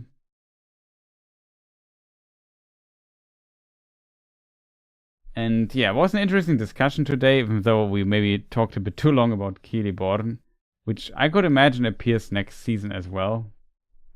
Maybe Glorfindel brings him from... maybe he really died, and then he brings him back to Middle-earth from Aman for whatever reason. They will find one for sure.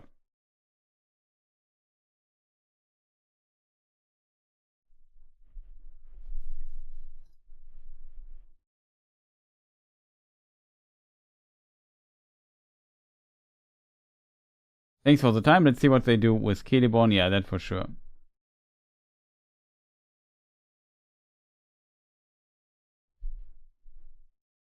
And yeah, I don't know. Next time maybe we continue with like a normal lore Q&A stream after a long time. We just talk about book lore. We could maybe continue the stream here, and if you people feel like discussing more of Rings of Power, I'm open for that, to be honest. Maybe then I'm a bit less tired and maybe have a bit more energy. Anybody know if we have to wait 2 years again? I would almost assume that they might need some time again. I'm not sure if it's officially announced when the show continues, but what I read so far, it seems like it might take some time again, unfortunately. They chose way too much story to tell. Should have picked a smaller focus. For example, Numenor. Yeah, I would agree, Paul. 100%. They just have too much stuff. And as Bilbo said, with that it's then like butter that has been scraped over too much bread.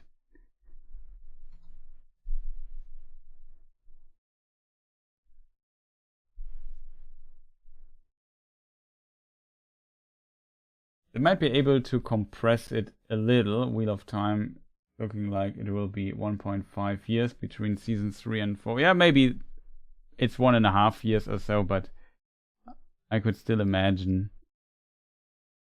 It will be 2030 to finish. Yeah, it's a absurdly long time.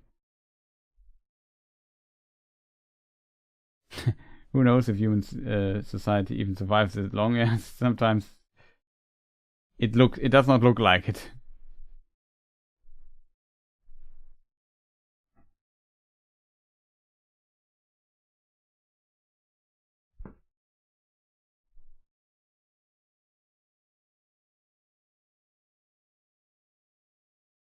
Yeah, your Schnack, your timing was perfect. We'll all be driving flying cars by 2030.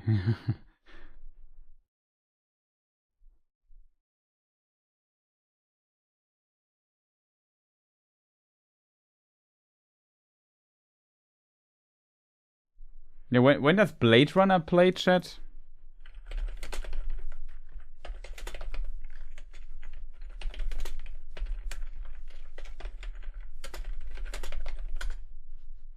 (2019) plays Blade Runner. Interestingly, Do Androids Dream of Electric Sheep plays 1969. 96. Wrong, switch the numbers. 1996 or 1992, something like that. It's kind of funny.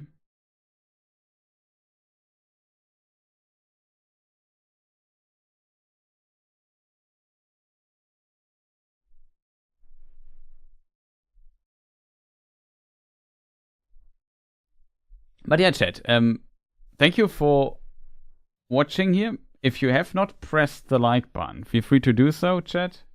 Later, if this is here available as a VOD, maybe leave a comment, tell me what you think of it. Overall, like my final conclusion here now for the stream of the show when it comes to what did I like. I liked Eregion a lot.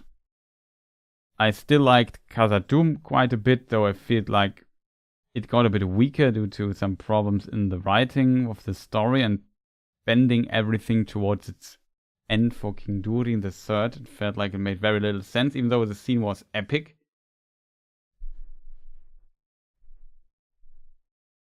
And Numenor had potential, but also far too little time.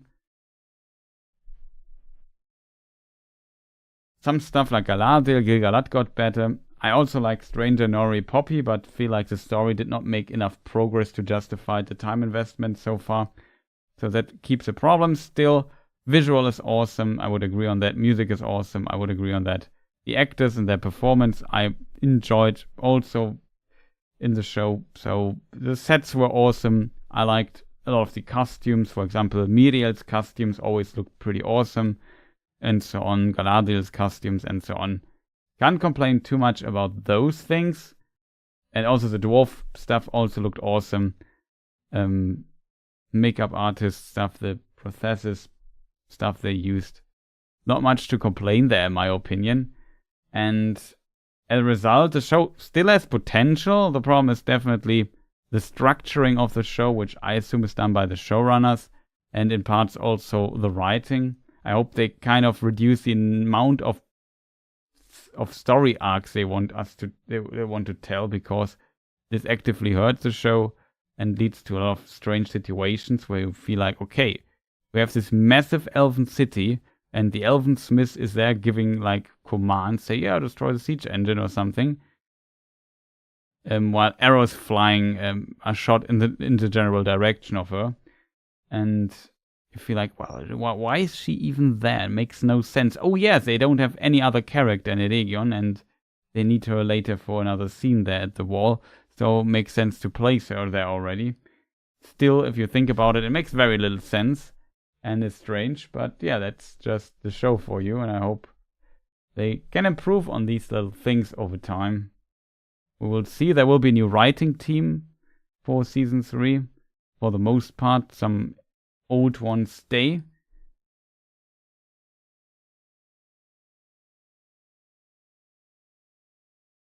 But overall, it is, yeah, I don't know. The writing writing and pacing is hurting it. Yeah, I would agree. Like the structuring, writing in parts, not always. Like sometimes the writing is fine as well, but sometimes it's not that great.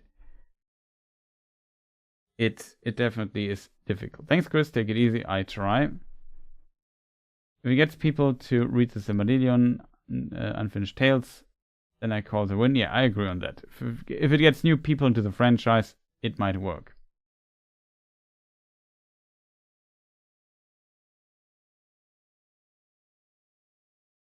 But yeah, I would say, people, thank you for watching. A fantastic rest of the day, or good evening, or good night, and sleep well. I definitely have to go to bed now because if I close my eyes, I slowly fall asleep. That's never a good sign. I'm just really, really tired.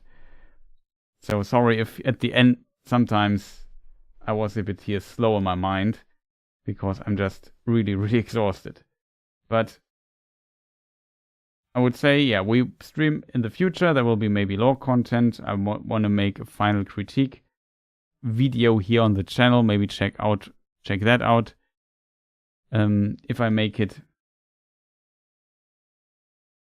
And yeah, it was a bit unfortunate. Again, sorry for the people who enjoy the show that we focus so much on the negative aspects again.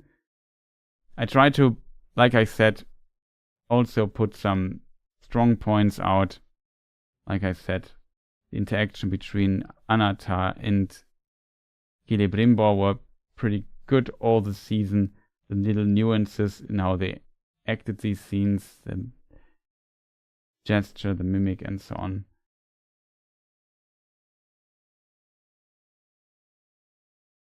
That worked very well, but yeah, I'm coming back to another conclusion. So thank you people again for watching and see you next time. Goodbye.